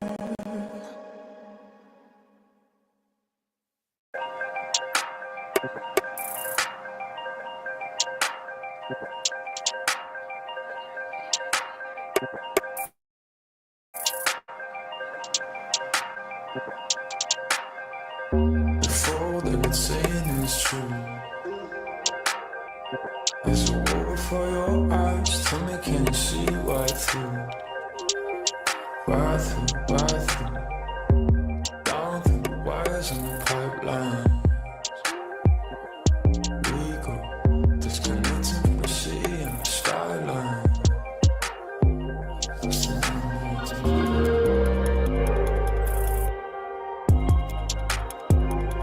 the road. The fire's the fuel.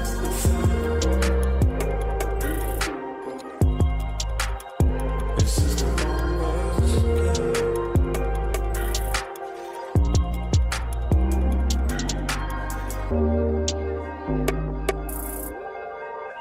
counting up coins for a soda can. And there's nothing going on, no game plan, no plans. So I'm jumping out the fire, back into the frying pan. I'm trying to disconnect from the stats and the spray tan. Just a piece of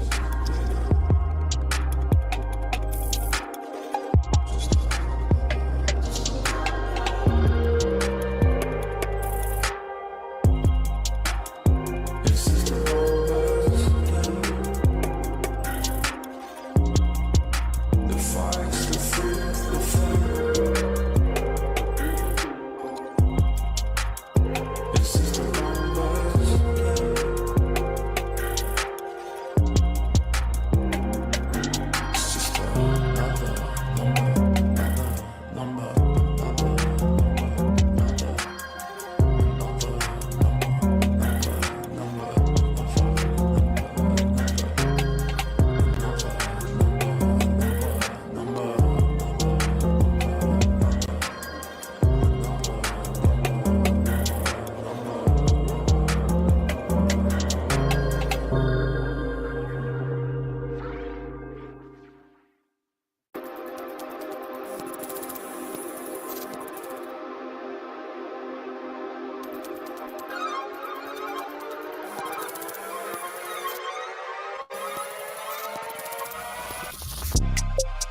That's when we forget just who we are.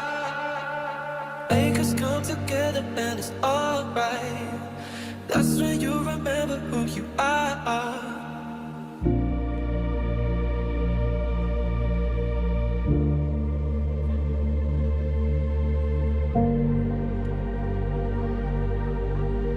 That's when you remember who you are.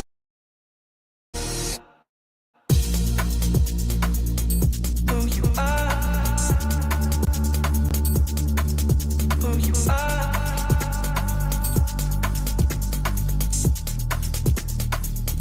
Who you are.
Making their way to the arena.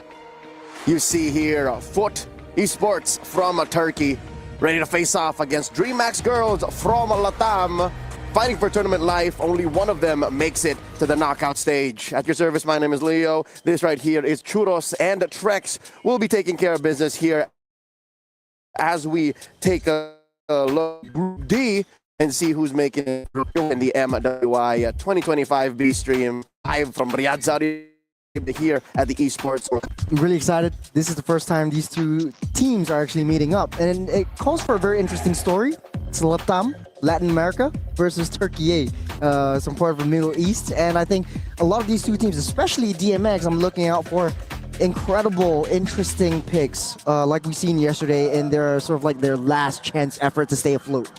I think I'm always just hyped up when you see two non-C regions going against each other, right? You see two Western regions or Midwest, whatever you want to call Turkey, either a central, either way, they're not Southeast Asia, and you always know there's going to be some punches swung when you see teams like this go against each other. I'll tell you now, not just punches. After seeing Foot Esports and DreamHack Girls in action, there have been Kimura locks, there have been takedowns, been roundhouse kicks employed, and short to say, these teams like to fight. So with a new mid laner in Pick Me High taking the reins for DreamHack Girls, can they use this aggression and can they harness it properly up against Foot Esports, who I would like to argue, gentlemen, just plays a little cleaner. That's what made me a Foot fan. Of course, I mean, statistically, they came down from the other upper bracket, not really upper bracket, from the other matches and down towards this elimination round. And I think even so, Foot Esports does have a little bit more methodical approach. They have more experience in the international scene from smaller competitions and all of that, especially since, you know, most of their players are new, but they are a little bit more well-oiled than DMX. DMX still struggling to find things out with their new, you know, mid laner and seeing how the chemistry kind of works out. I mean, Talk about these teams playing, but first, how about you guys playing? Check out this year's All-Star. It just got wild. From June 27th to August 5th, we're smack dab in the middle of this. Join the limited time Dino patch in MLBB. It should be in your app in case you've opened it recently. Face off against Roar. The Pterosaur Lord beat him and win exclusive rewards like a limited avatar border. Join themed events to unlock a free skin. That's the Popoling Koopa Proto Hunter skin. And if you're a creator, submit your clips to grab special battle emotes. Are you all ready to roar? Check out this year's All-Star event. Trax, you were saying?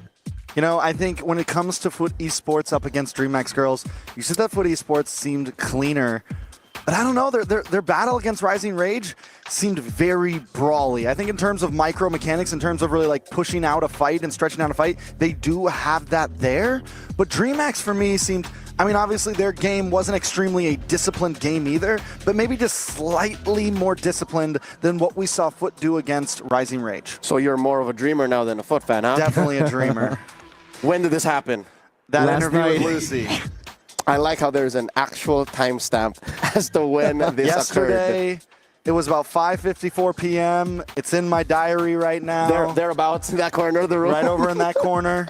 You guys remember it? We were there. We were all here. And now that, once again, these ladies are here, ready for grand combat, they're going to put it all out on the line. Might we see another substitution in case the Pick Me High Gambit doesn't work? Will Camis see play today?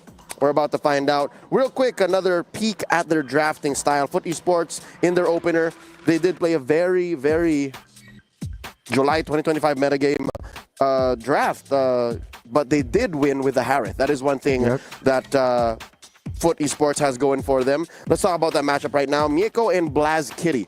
Last night, Blaz Kitty blasted the competition with a Beatrix. Pa, pa, pa. She's got a 1-1 as well. I think 1-1 had a perfect game in that first round against Rising Rage, and I think we shouldn't underestimate the power of DreamHack Girls. Yes, they're a little bit sloppy. Yes, they're a little bit scrappy, but you know, having a new mid laner in the mix, this is what to expect. You're still adjusting to how your team likes to operate. And I think Pick Me High, and I do have to second Leo's opinion, if she doesn't work out in the first game, should Camis actually come back, or you want to gamble it again with Pick Me High's artillery mages? And she's done very well. Better in positioning, better in this shout calling, better in the controls. Leo, you got anything for us? I don't have any words for this man right now.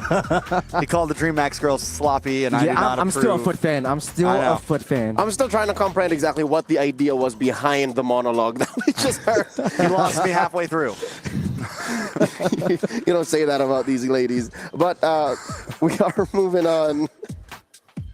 Let's get to know these teams right now.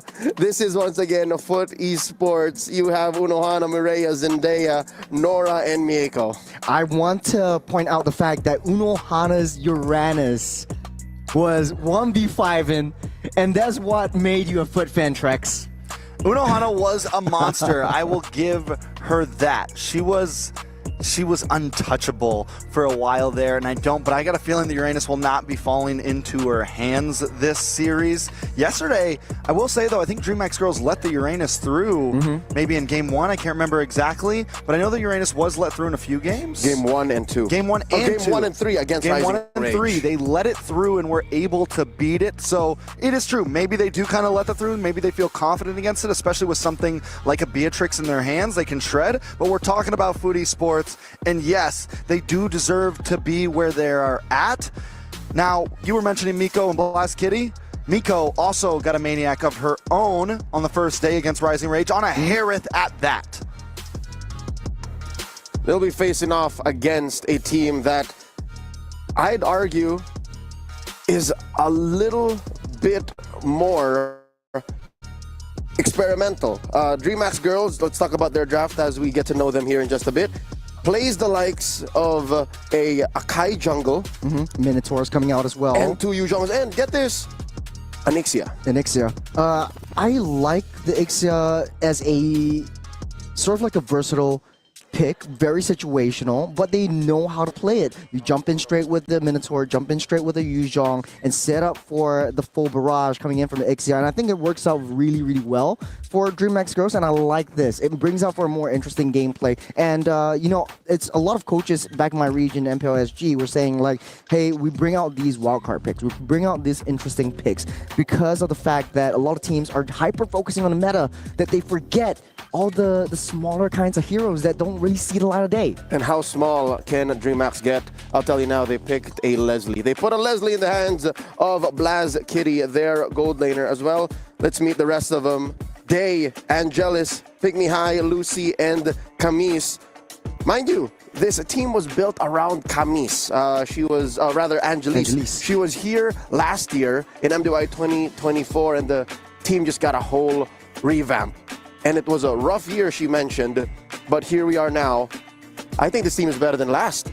Yeah, I think this is, if they make it a top 8, one of the best Latam teams we've seen in a while at that. Right now, these girls are representing a region on their shoulders, and Angelis has been that center platform, but all of the players have been seeming to show up. Yesterday, Lucy played an amazing game. Blaze Kitty played an amazing game, and even with some of those maybe off-brand picks, they continued to make it work. Yeah, that 1 year, honestly, isn't a long time, but within that short amount of time, DMX is more than just a team. It feels more like a family, built on hard work, trust, and success, especially dominating in their own regions around Angelis and having that mama of the team, having that big role. All of them just falls naturally into place. Yesterday, after a disastrous first game against Rising Rage, they came back strong, and they came back so much more stronger. And I think this is the true roster. Won't get to see Pick Me High. Will be Camise in the mid lane instead. Nope, I'm looking at them on stage. That looks like it is Pick Me High. Okay. So Camise has been the opener in their previous outings, but after yesterday's success against Rising Rage, they fell. The ESA's representatives, it looks like the Pick Me High opener might be what works for Latam's finest here. DreamHack Girls, glad to see that they have found their footing. They found their groove here in the later stages of the group stage of MWI 2025. What else might they show us here once again at the cusp of elimination? With that said, we've talked about a lot of roles, but we haven't really honed in on the jungle. So I got a video here playing for y'all. Something about clearing jungles blind. I would like to watch. I'm a jungle main myself. Let's watch this. Yo, what's up everybody? Welcome to Blind Jungle Camp Clear. What we're going to be doing is literally in the name. They're going to be clearing the jungle, the entire camp. One of them will be blindfolded, the other one will be giving instructions. So it's a battle of speed. Zendaya, Nora, are you guys ready? Yes. How ready are you? 1 to 10. 10. Okay. Perfect synergy. Okay. They're doing it. First camp, they're taking a different route this time, guys. Usually you start on orange, he's going to go for top green camp first, all right? Oh, is it gonna be close? She's panicking. She's going to be jungler. She wants to be the jungler. Hey, Team FUC, if you need a new jungler, Nora is ready. And there you go. Purple buff done. Let's stop the timer. That is the time officially for FUT Esports. Almost 6 minutes, but she was blindfolded. Yeah. And we can't open our Q skill. This is so hard. Are you guys ready? Ready? All right. You guys can go. You get straight into the game. You can start. 你要往中路走，往下走，往下走，往下。It is very difficult. No， 我要再往右边，往右边走。 She levels up skill to 1. 哇，太牛！这点2，点2，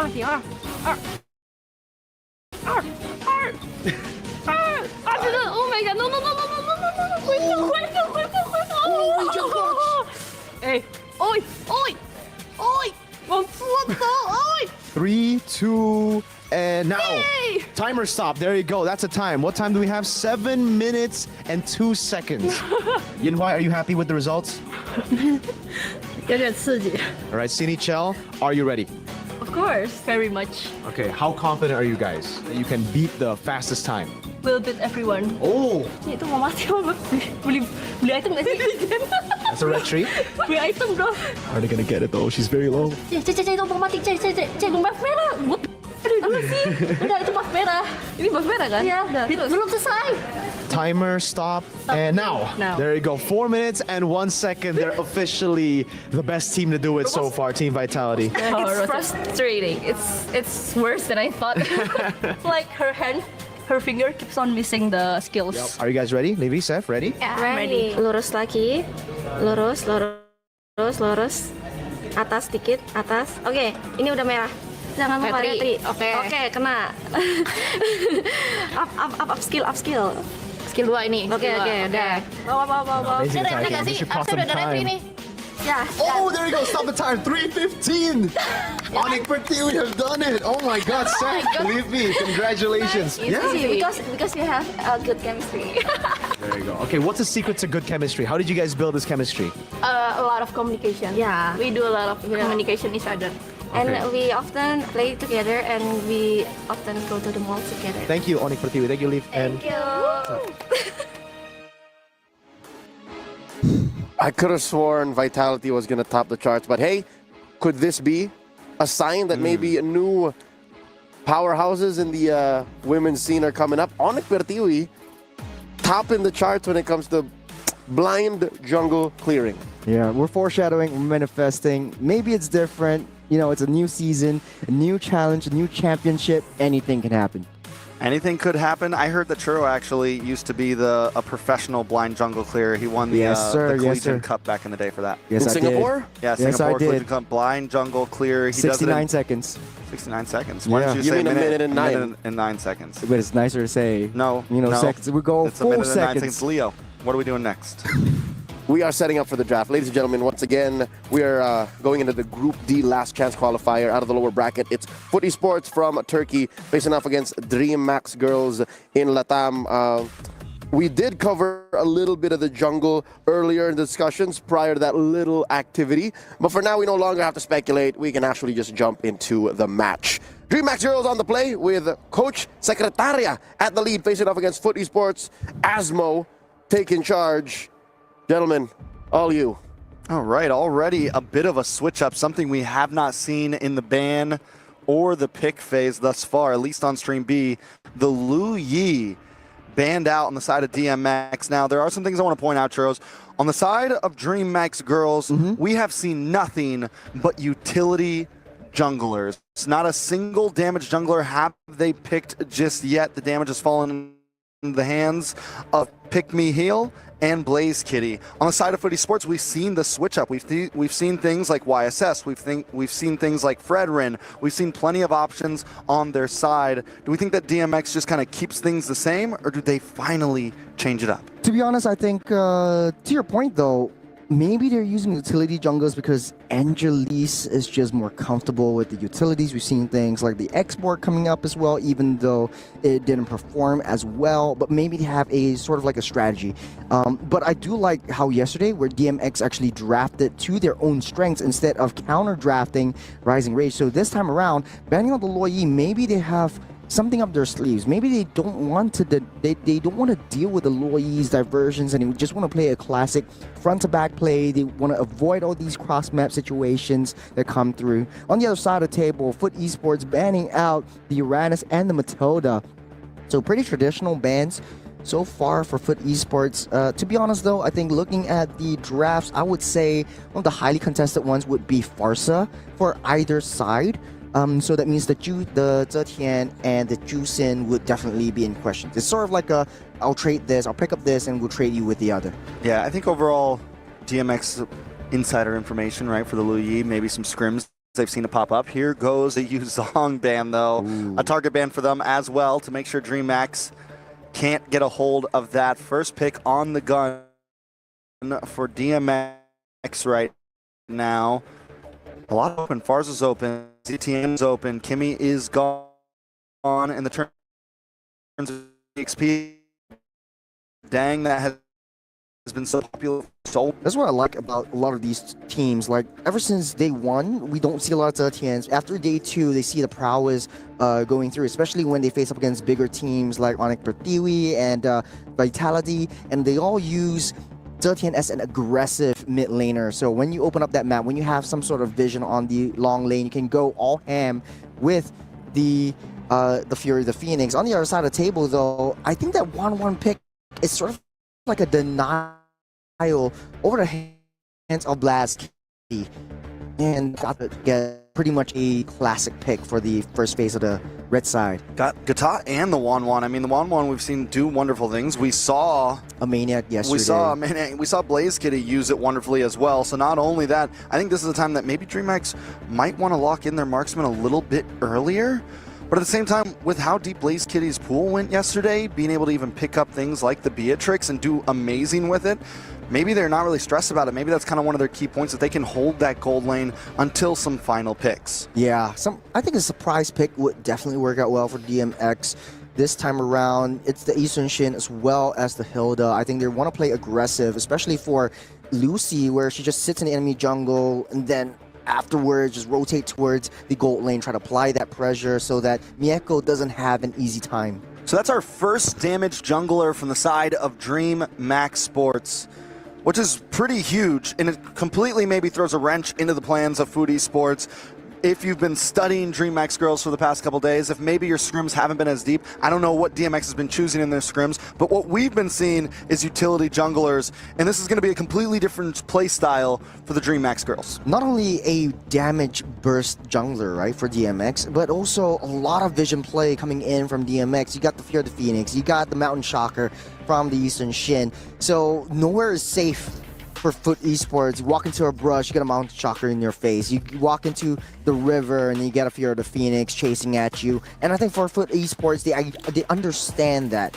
And I think it's more of the objective plays, the more of the calculated rotations coming in from DreamHack Girls that you want to achieve. Now, going on to the second phase of ban, starting things off, Foot Esports will ban out that Irithel. Don't want to deal with a traditional front to back and sort of like get a winning lane for Mieko. On the other side of the table, that's DreamHack Girls banning out the Phobias. I mean, and with the Irithel being banned out as well from Food Esports, now do they just hone down more into that gold lane, get rid of things that maybe they think could be a problem, maybe take out the Granger here, someone that could snipe down onto the Farza? Moskov has also been a popular pick for a lot of teams. They go for the Basha, which could have been a roam pickup, I guess, for DreamHack Girls. Yeah.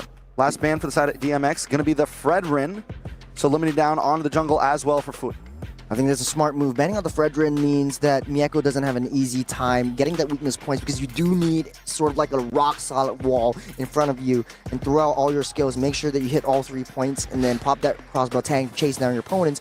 On the other hand, on the other side though, Foot Esports banning out heroes that are a threat to the Farsa. You want to be able to get Zendaya positioned in such a way that it creates that space, create that zone where you want to engage. And right now for DreamHack Girls, they don't really have a lot of flank potential. Foot Esports responds with a Suyo, very, very sneaky play, very sneaky hero, if you ask me. I mean, Suyo's been something that we have seen them play before. They actually picked it up against Onyx Pertiwi. They lost with it, but still, this is something that is comfortable. It's in their book, very much so. So it's going to be damage versus damage. The Suyo's kind of had 50-50 numbers with us, I feel like. Overall, some teams have been able to pull it off. Some teams have been not and have lost with it pretty bad. I feel like it's a very high-risk, high-reward hero, because if you fall off in the beginning, it doesn't really feel like there's much coming back with it. Yeah, really high risk, high reward, like you say. Down to the mid lane to the late game, I don't think Suyo has a lot of potential. I think has a little bit more escapability, so in the macro sense of things, maybe a split push might be the answer for Foot Esports. Now, DreamHack Girls will solidify their draft. Like you said, the Granger will come out, as well as Lapu Lapu. We've seen that in the previous game today. And going up against the Esmeralda, man, this draft, if Esmeralda plays like how Uranus is, I feel like Foot Esports might have a better grasp on the rotations and the momentum building they want from the early game, the snowball meta, and then mid-game, just play the zone potentials, play the objective plays, and the vision won't be an issue for Foot Esports. Yeah, Foot Esports is a very much more simple, I think, front-to-back lineup here, whereas DreamHack, it is all in. It is aggressive. Everyone wants to find targets. Everyone wants to attack. You have the Lapu, you have the Hilda, you have this Granger. I mean, literally all of them are just diving in. A lot of times we've seen comps like that in the current meta not always work out. Yes, if they can get some snowball early on, if we can see some early game rotations from Day on this Lapu Lapu, it could be the game changer. We've seen the EXP laner be so important in so many of these matches. But let's jump in to the land of Dawn. This is DreamHack Esports up against Foot Esports in game number 1. Right off the bat, Very aggressive, but also very greedy. Oh, top side, Blast Kitty might not be able to run away. Already the 1v1. A little bit of damage. Nobody goes down, but still the aggression is already there. What less would you expect from these two teams? Mieko already pushing Granger all the way back so that they win that lane. Unohana doing the Lord's work, just pushing and pulling the focus over to herself. And I see, like, okay, you got the Uranus, you get a 1v5. Now it's Unohana's Esmeralda that comes into question. Lucy in a little bit of trouble. Should be able to get back to safety. Needs to go back to base, it seems. Day also on the bot side. Look at the damage on him. Miko there. Down in the jungle, Pick Me High in a little bit of trouble as well. Maria, Nora lock in. Pick Me High able to use the flicker back over to safety. Not a kill on the board just yet, but look at the health bars of several DreamMax girls. Yeah, not having a good time. The aggression coming up from Foot Esports, where DreamMax Girls draft should be more aggressive. It should be able to deal that damage for Foot Esports and prevent them from that aggression into their own jungles. They're just walking in, but the damage on to Nora. Lucy able to lock down. Angela trying to get the back and forth, trying to get the hits. Maria is on her. First blood, make it second blood as well. Over to Foot Esports. Now Foot Esports ramping up the tempo, ramping up the aggression. That's what you want to see when you have a Suyo in your hand. Falling Star Moon. Falling Star Moon from Unohana. Down comes the blast. Zendaya, Pick Me High, pick her off. Foot Esports with the kill. Huge impact from Zendaya's Farsa with a fair airstrike, already zoning everything out for the turtle. First objective falls in the hands of Foot Esports as DreamMax Girls playing on the defense on the top side. Mieko goes down. Blaze Kitty able to get a kill. That's huge for the side of DreamMax Girls. A kill into the right hands as well, into the pocket of Blaze Kitty. Now on the bottom side, look at how DreamMax Girls are pathing. They're just playing into the hands of Unohana, and she's just so annoying. It's a 1v2. The damage on Unohana, but in comes the AOG to stop the attack, stop the aggression. A nice Fury of the Phoenix to stun Maria before she engages. DreamMax Girls still hanging on. Yeah, on the top side, it's aggression after aggression. It's scrappy at best. It's a brawl match once again, but Foot Esports, they're calculated. They want to take down heroes. They want to convert those into objectives. As DreamMax Girls, as much as they need to play passively, they need to watch the rotations. They need to watch how they path because it's way too aggressive. It's way too tricky. When you walk through that bush, Foot Esports is right there, and they do have that speed to catch up and close the gap. Miko coming down. Miko goes down.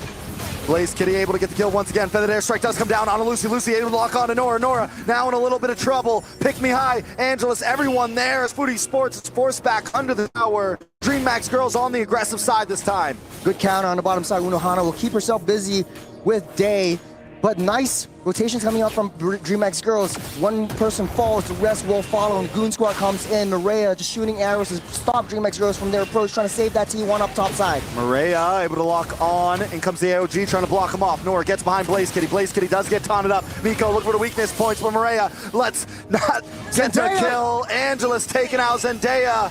Foot Esports picking them off left and right. Fury of the Phoenix does come down, but there's no escape for Pick Me High. 3 members down on the side of the DreamMax Girls. Foot Esports is on a roll. Nice consolation prize. Mieko falls 2 times, but they counter re-engage. 6 kills to 2. Foot Esports on the upper hand. They can't seem to match the rotation of Unohana. Nora. Lucy is able to take out Nora, but Lucy might just pay the price for that. Crossbow tank does go off, then locks on to Day. Day now in a little bit of trouble as well. Bravest fighter able to flicker back, but the Feathered Airstrike comes down, and it's a killing spree over to Zendaya. 2 more members down for DreamMax Girls. DMX are just forcing every single team fight, but for Esports, they have their eyes on the prize. The map is theirs. DMX, they're losing control of the map. Look at how far Unohana is rotating, and look at how fast she's pushing that tempo. The Lapu Lapu doesn't even know that Esmeralda is still up there. She's moving down the bottom side, and they already have that early game lane swap. Foot Esports might have an advantage over the funneling effect onto the 1-1. So 1-1 definitely will get the power spike much faster. Yeah, nice lane swap for the side of Foot Esports. Turtle's going to be up in about 78 seconds. It's almost a 4K gold lead over to the team from Turkey A. What does DreamMax Girls do at this point? Yeah, this is not what you want to do when you're Zetian. You have to Fury of the Phoenix just to give some information. Unohana will prance out of that safe. It's a 1v2, but it's Unohana, baby. She comes in back in with the Falling Star Moon. Unohana should be okay. when we saw that goal. Oh, wait a second, down to the mid. Pick Me High taken out. Zendaya, the unstoppable right now, just 5-0-2. It's not over yet, blast though. from all around. Lucy trying to keep vision, trying to get away, trying to do something. Blaze Kitty in a bit of a bad spot right now. Trying to look for a wraparound. 5 members sit on the top side, pushing Dream Max Girls away. T1 bot decimated. T1 mid demolished. Foot Esports is just pummeling over, walking over DMX. DMX trying to look for a wraparound once again. Fred Airstrike will start things off. And I mean, Blaze Kitty and Pick Me High can't do anything about that right now. The distancing from the Farza is just too much. Pick Me High does take a shot to the face, tries to force the flicker back. Inspire. Gonna go down here. Day does come in with a Bravest Spider, able to get stunned on Amiko. Blaze Kitty comes in, fires a Death Sonata, but still unable to get the kill. Lucy goes down. Blaze Kitty forces a dash back, forces to use a flicker, and now Day's in trouble as well. Dashes away, takes a shot to the face, but survives with a sliver of health. But at the price of a tower, at the price of the mid tier 2. 6 minutes in, 7,000 gold lead for Foot Esports. This is looking like to be one of the fastest games. Look at how things go. The Inspire already popped by Mieko, taking out Pick Me High. But look at the back line. Lucy just wondering where she should go for Mieko. She doesn't know if there's backup. This is the miscommunication that we're talking about for DMX. Man, it was so close. They wanted Miko so bad. And this is what Lucy keeps on doing, going in, but ends up getting caught off. And I think DreamHack Girls just have to be a little bit more careful in choosing these battles. Turtle re-slaned up. Foot Esports pushing it through. The map looks kind of red at this point. It's bleeding. DMX. It's DMX, nothing to do but play it safe, play it very defensive. Turtle up. If they can push this game till maybe the 12, maybe the 13-minute mark, maybe they have a shot and trying to overturn and counter re-engage within their base, but it might be too late. Pick Me High does catch a stalling Star Moon to the face.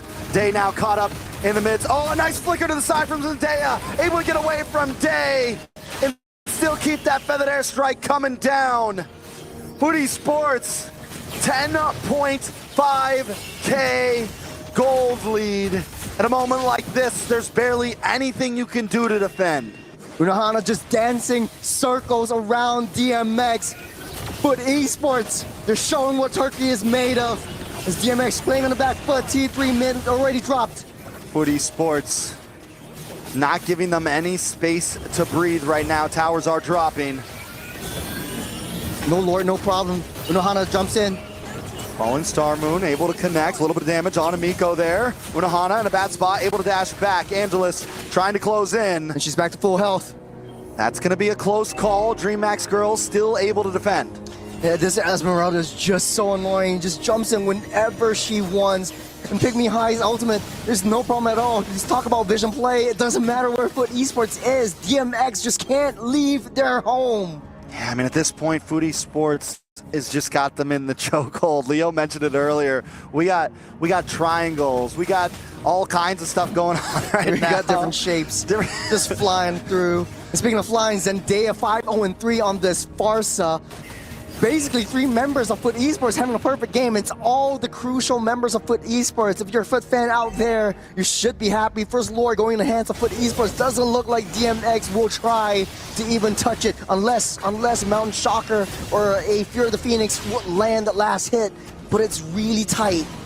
I mean, they do have both of them, right? They just drop them both at the same exact time. That's the plan. They're just waiting. They know. They're waiting. Man, that's a throwback. BDL. BDL logo.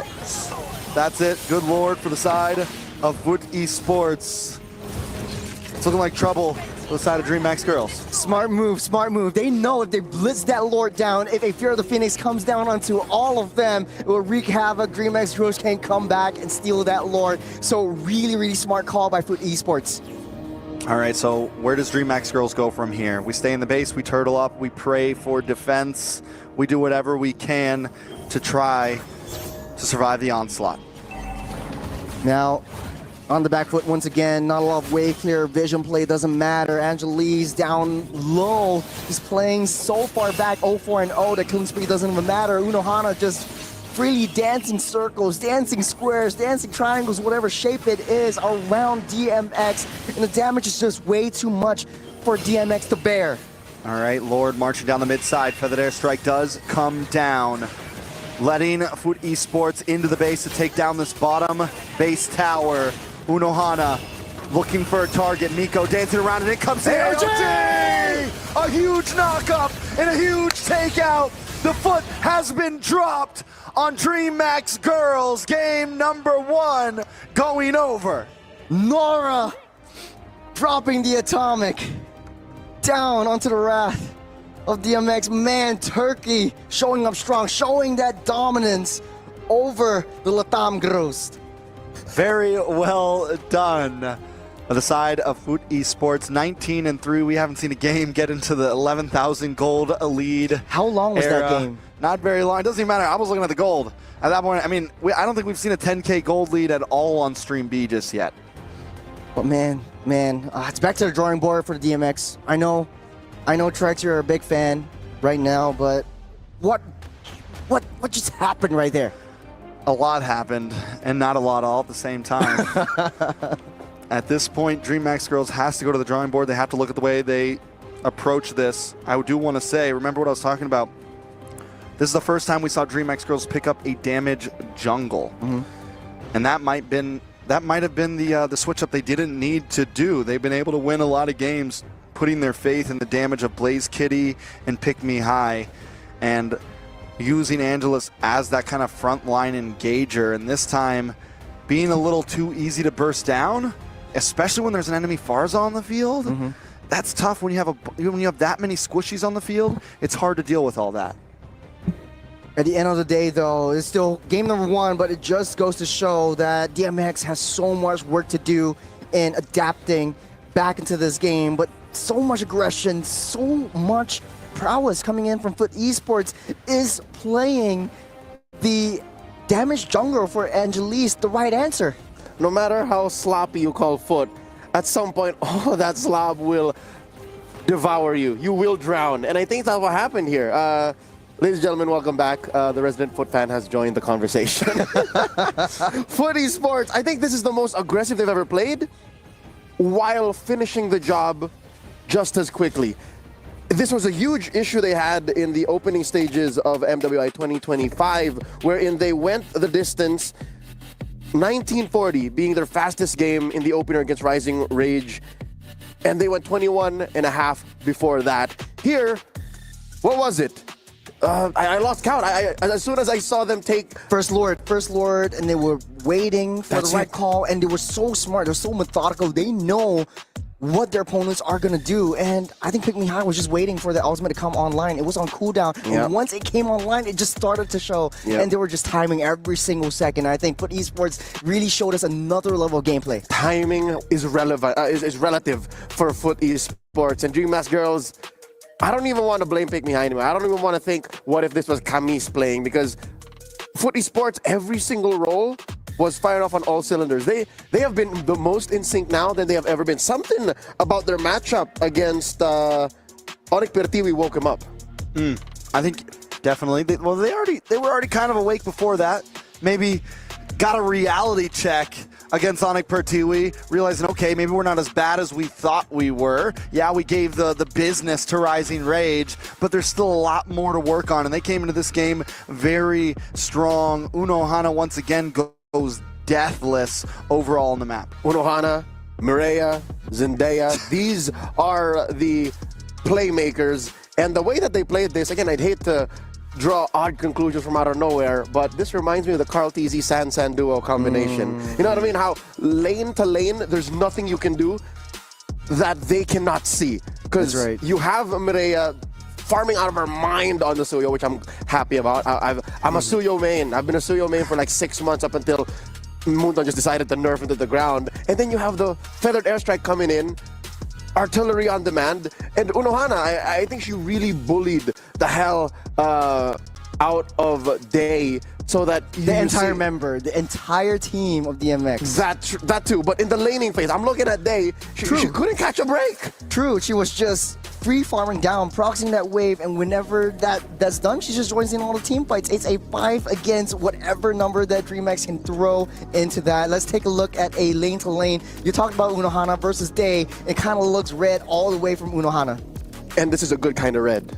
Usually when they say you're in the red, it's bad. But for her, that means she's just farming out of her mind. I like how she picked up Sprint. By picking Sprint, you are telegraphing that you are going to be living in your opponent's personal space. And here she followed through. Her MO was honest and clear. She put her heart on her sleeve, and she hit DreamX Girls with a huge clothesline. Yeah, I mean, a 3-level lead for Unohana by the end of that game. We've seen the Esmeralda kind of be hit or miss, but for Unohana, it is definitely a hit. Yeah.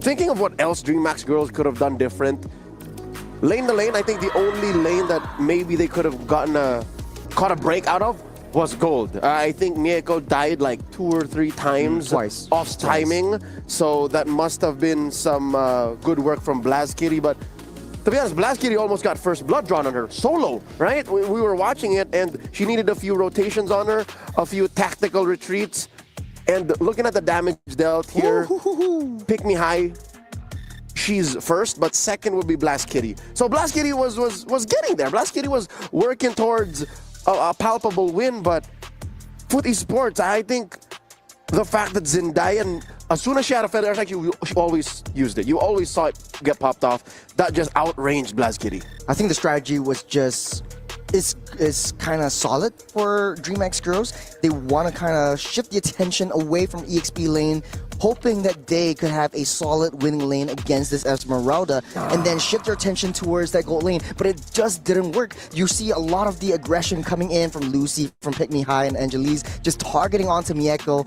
They did it twice, but it wasn't enough. Unohana just walked all over Day. Yeah, I mean, and taking a look at Blazkitty and Mieko, Blazkitty, I mean, even in the beginning of that game, like you said, didn't die as much. Actually had a gold lead for a while. Everyone else on her team was behind in gold, but she was ahead a few hundred gold. And I think the strategy was right. Yeah, have faith in Blazkitty. The problem is their whole mid trio was getting demolished, and eventually you're going to lose out. And this is why, once again, I think the DMX should have stuck with the tankier jungle. Should have stuck with something that could buy Blazkitty the time. Which is, again, woulda, coulda, shoulda. You put the Yusun Shin into the hands of Angelis, and Yusun Shin has been quite the breakout star in this current metagame. 1.9.90 hotfix. Whenever a team could draft the Yusun Shin, there's about a 70-80% chance that they would pick it.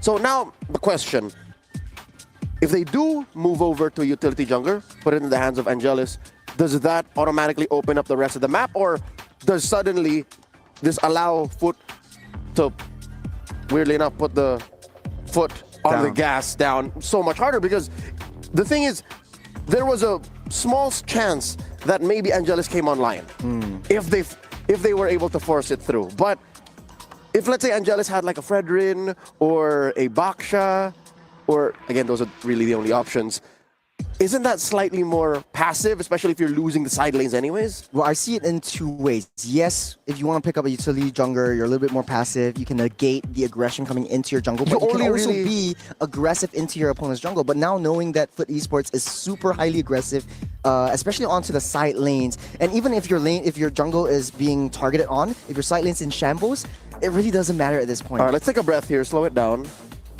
I don't think they were losing the side lanes. Blazkitty was winning her side lanes, right? I think Blazkitty had the side lanes. The only reason why they started losing that lane was because the mid was crumbling. So yeah, I think the idea is definitely go back. I think you guys had a formula that was working. It's match point. I guess you could risk it all. If you're gonna do that though, you know, it's a big risk. Yeah, I think this play in particular, Day was just, you know that she wants to go for Mieko, but it was like a, do I go now, or are you coming? Is there any backup? I see it. So the side lane situation is a byproduct of the mid trio missing the beats. So maybe if you do some way, somehow find a way to put a Fredrin, a Baksha, these are our best picks. A Nakai, they've won with a Nakai already, up against Rising Rage. Or even an X-Borg, if some way, somehow, Foot Esports decides to play an utility jungler as well, then maybe. Because again, at least you'll be winning in major objective team fights. You would be trying to invade. You would be a good frontliner. Because this is a difficult game for Angelus. That is an understatement. She's defending inside her base at 0-4-0. That's not enough farm on a Yusun Shin. I think it's not a lot of farm at all. There's no farm onto this Yusun Shin. They got so much. They got so much vision too. So it's a lot of what I can do, but not being able to do it. So now, I'd say 60% of the game is on DreamMax's draft. Let's see what Coach Secretaria has to fix things up as she goes head-to-head against Coach Asmo, M3 alumni playing for Bedell.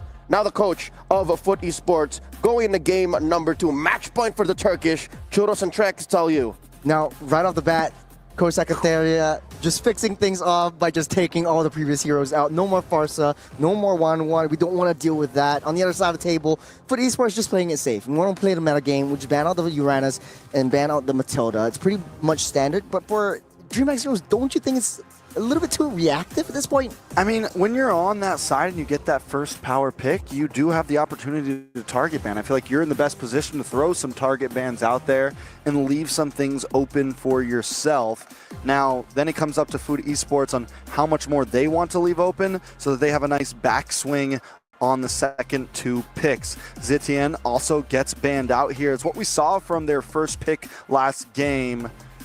I'm not that big of a fan of that up front.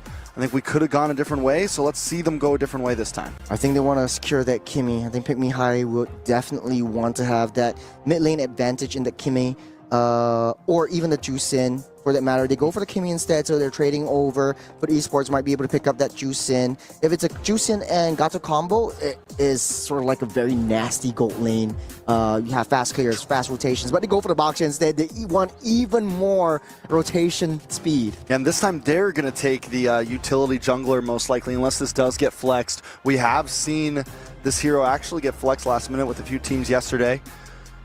Don't know, can't remember exactly if it completely worked out. I think it did end up losing. Phoveus also locked in for Foot. But here's the thing, Foot regularly does this, man. They like to lock in that front line pretty early on. And DreamHack Girls, on the other hand, keep on locking in their mid laner and giving over so many of these power picks.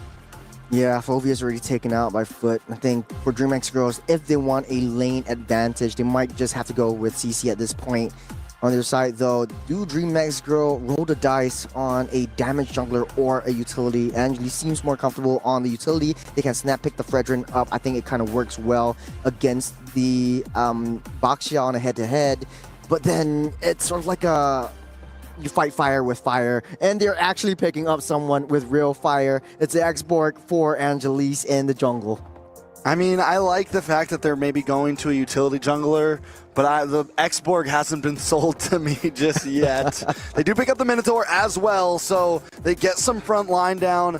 And the Xborg might be a little bit better against the Fredrin, but the Basha, this is a guy that can just jump onto you, stop you for the second. And that's the other problem with it against the Fredrin is you get stunned up, and if Xborg gets hit by CC, now we have a little bit more as well. I'm wondering how he's going to pair up against these 3 heroes alone. I think, the first game, DreamHack Heroes actually banned out the Luoyi. Maybe Foot Esports really teasing the cross-map plays from the Luoyi as well as the Moskov as they pick that up. And they might just play split push. They might not even want to go for fights because they have a lot of sort of like speed, momentum advantage in the early to late game. But for DreamHack Girls, it kind of seems like they want to kind of go for that team fight, skirmish, clash composition. So I'm not surprised if they pick up the Ixia right here and here. So for Foot Esports, they understand that CC has to go. They want to give Unohana an easy lane with the Phoveus. The Luoyi has been sussed out by DreamHack Girls. All right, and they continue to ban out that Lu Yi. There really must have been something happening in Scrim, something behind the scenes. Carry ban does come in from the side of Foot Esports with no mage locked in for Foot. They take out the Valentina as well, leaves nothing but the Jushin left, essentially. Right? Zitian's gone, Farza's gone. Jushin still on the field. Is that something that they want to put into the hands of Zendaya? It's tough, right? I mean, you can, because if you look at the macro picture, only X-Borg would be the only hero that would be negated with the Lantern Flare. But at the end of the day, I think in the early game, you want to get that kind of range. You want to get that kind of zone out. And I think it's a good matchup against the Kimmy. On the other side, though, the Novaria provides the additional range, and you want to get that vision play with Foot Esports. Not too sure about this Novaria. I'm not sure if they picked it up before, but it is interesting. I think it's a solid pick against the X-Borg. I think it's a solid pick against the short-range Kimmy. It's something that can just hang out in the back line. It's never really under threat of the Minotaur. It's never really under the threat of getting hit by a big Last and Sandy unless you get some crazy range or find some crazy angle. The Novaria, yes, it's not a super popular pick right now, but it could be just what Foot Esports need to take advantage in this draft. But there is that Beatrix pick that we saw yesterday. Yeah, back to basics with the Beatrix. And I think, honestly though, this X-Borg could be flexed into the EXP lane, and then DreamHack Girls could pick something. Okay, so they're going for the Terizla instead, so going more team fight heavy, and it's all situated down in a particular location. Get a penalty zone, the Last Insanity, the No One's Fury, all down into one ground. But then this is no insurance for like that split map play or cross map plays, but Foot Esports has a lot of movement, has a lot of mobility. That is something that DMX really needs to watch out for. Last thoughts before we get started. I think Foot Esports definitely, this split push mechanic, this high mobility might be able to win out DMX. And looking at how aggressive they were, I think in the early game they are able to create the same kind of pressure onto DreamX Girls. Yeah, it's all over. Last pick Joy with the flex of the Basha into the roam position. So in the beginning, we're going to steal this Basha away from you, not let you have it. We know what you want to try to go for here. They called it right, forced DreamX Girls into an X-Borg pick instead of getting a better utility pick. I don't know. I think the even though Novaria pick is very niche, I can't see how they're going to get to it. You know, how are DreamX Girls going to close that distance? Even with the Terizla, it doesn't have a long enough range with that penalty zone to really lock down on that. I mean, the only real way is to take out everyone and then find Novaria at the end. It's going to take a bit of time for that to come online, but you have the Joy to make up for that. You have other heroes on the map to make up for that. I like Foot Esports draft here. Yeah, I actually do like Foot Esports draft a little bit better. At least they have some form of insurance in the lane pressures, but for DreamX Girls, you're taking the fight over to them. It's a full-on clash composition. You want to fight? Here we are. Let's take that fight and let's pummel on. Foot Esports, I think they're starting things off a little bit more defensively, but just because of that Kimmy, just because of that early game damage, it makes it a little bit harder for Zendaya to get that wave clear. All right, DMX should be able to clear these waves a bit faster on the mid side. Look for the rotations early on. Roamer and mid lane are both kind of splitting it up as Pick Me High goes down to the bot side to maybe help Blaze Kitty out. So far, slow rotations from Foot Esports as DreamX Girls starting to ramp up the aggression, taking all the jungle creeps away from Foot Esports as Maria slowly but surely seeping in. And again, I think the strategy is pretty much similar. Instead of the gold lane, you want to push all the resources onto the EXP side, make sure that they win out, and make sure Day has an easier time so that the objective takes, especially first turtle, would be in DMX's hands. Those meteors will start to add up. Pick Me High is going to have to watch out for him. Zendaya, she's as good of a shot as she is with that feathered airstrike. It could be dangerous the farther this game goes on. Yeah. A little bit of a tricky situation as the turtle spawns up in 5 seconds. Maria already in position. And DreamX Girls, they are 4 members within that turtle pit. I think Foot Esports has to play it slower. Try to test the waters a little bit, throw a rod and see whether there's a bite. I do like the approach from DreamX Girls. Lucy now gets a knock up on Nora. Nora maybe in a little bit of trouble, but in comes the penalty zone. A lot of damage on Lucy. Nora falls. Maria able to take the turtle though and take out Lucy next. It's a 2-for-1 plus a turtle. Angelus will be next to fall. Miko 1-0-0, 3 kills on the board for Foot Esports. It all started again with Unohana setting things up. 4-man knockup, or should I say 4-girl knockup with the Demonic Force and just getting that Infernal Pursuit onto all of them, setting things up for Mireia to just swoop right in, taking the turtle for himself, and put esports, as much as they are a dive-heavy team, as much as they are a late-game potential, they are winning out on DreamHack Zeros, and this isn't looking good for a Clash-heavy composition. Food Esports with a 1.3K gold lead. DMX on the back foot, and it felt like before that turtle, they were really coming into this match kind of spread out, staying on their side of the river, not trying to get too aggressive, but Food Esports is bringing the aggression to them. A little bit of a slower pace this time around. 50 seconds till the next turtle spawns up, as Foot Esports wants to try to avoid as much clashes as possible. Yes, they want to on that previous turtle as DreamHack grows, just looking for the heads. But at the same time, Foot Esports just want to find the objectives, wait for Mieko to get online with the Trinity before things really start to go crazy. All right, Blaze Kitty drops bombs down on Nora. Vision is locked on from Zendaya in the back line. Miko takes a couple shots to the face, but Foot Esports backs off. They know they have the chokehold on. They can just slowly kind of push in onto these lanes. We're only 4 minutes in. Good respect, good discipline coming in from DMX. They know that Unohana is already making her way down into that clash. 10 seconds till the turtle runs up. Look, DMX are in a better position contest for this, but on the bottom side.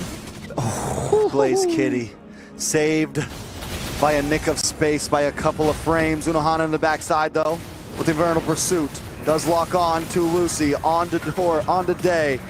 Penalty zone does come out, but it's unable to really do much. Unohana still harassing in the backside. Turtle getting low, Mireia able to secure it.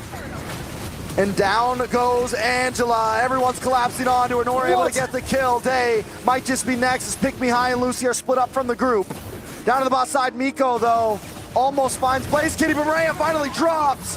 The battle is stretched too far and Food Esports loses 2 members. I wanted to say, you put Unohana on Uranus, put her on Esmeralda, put her on anything, and she won V5. She's holding on so much time for Mireia to get that turtle, but unfortunately though, they stayed a little bit too long, and Foot Esports, they lose 2 members, but no matter though, Mieko slowly winning down on that lane. Already 500 gold lead for this Moskov, and it's a late game potential. I think DMX just has to buy more time. 10 minutes, 12 minutes, wait till Beatrix comes online and Blast Kitty will blast everything up.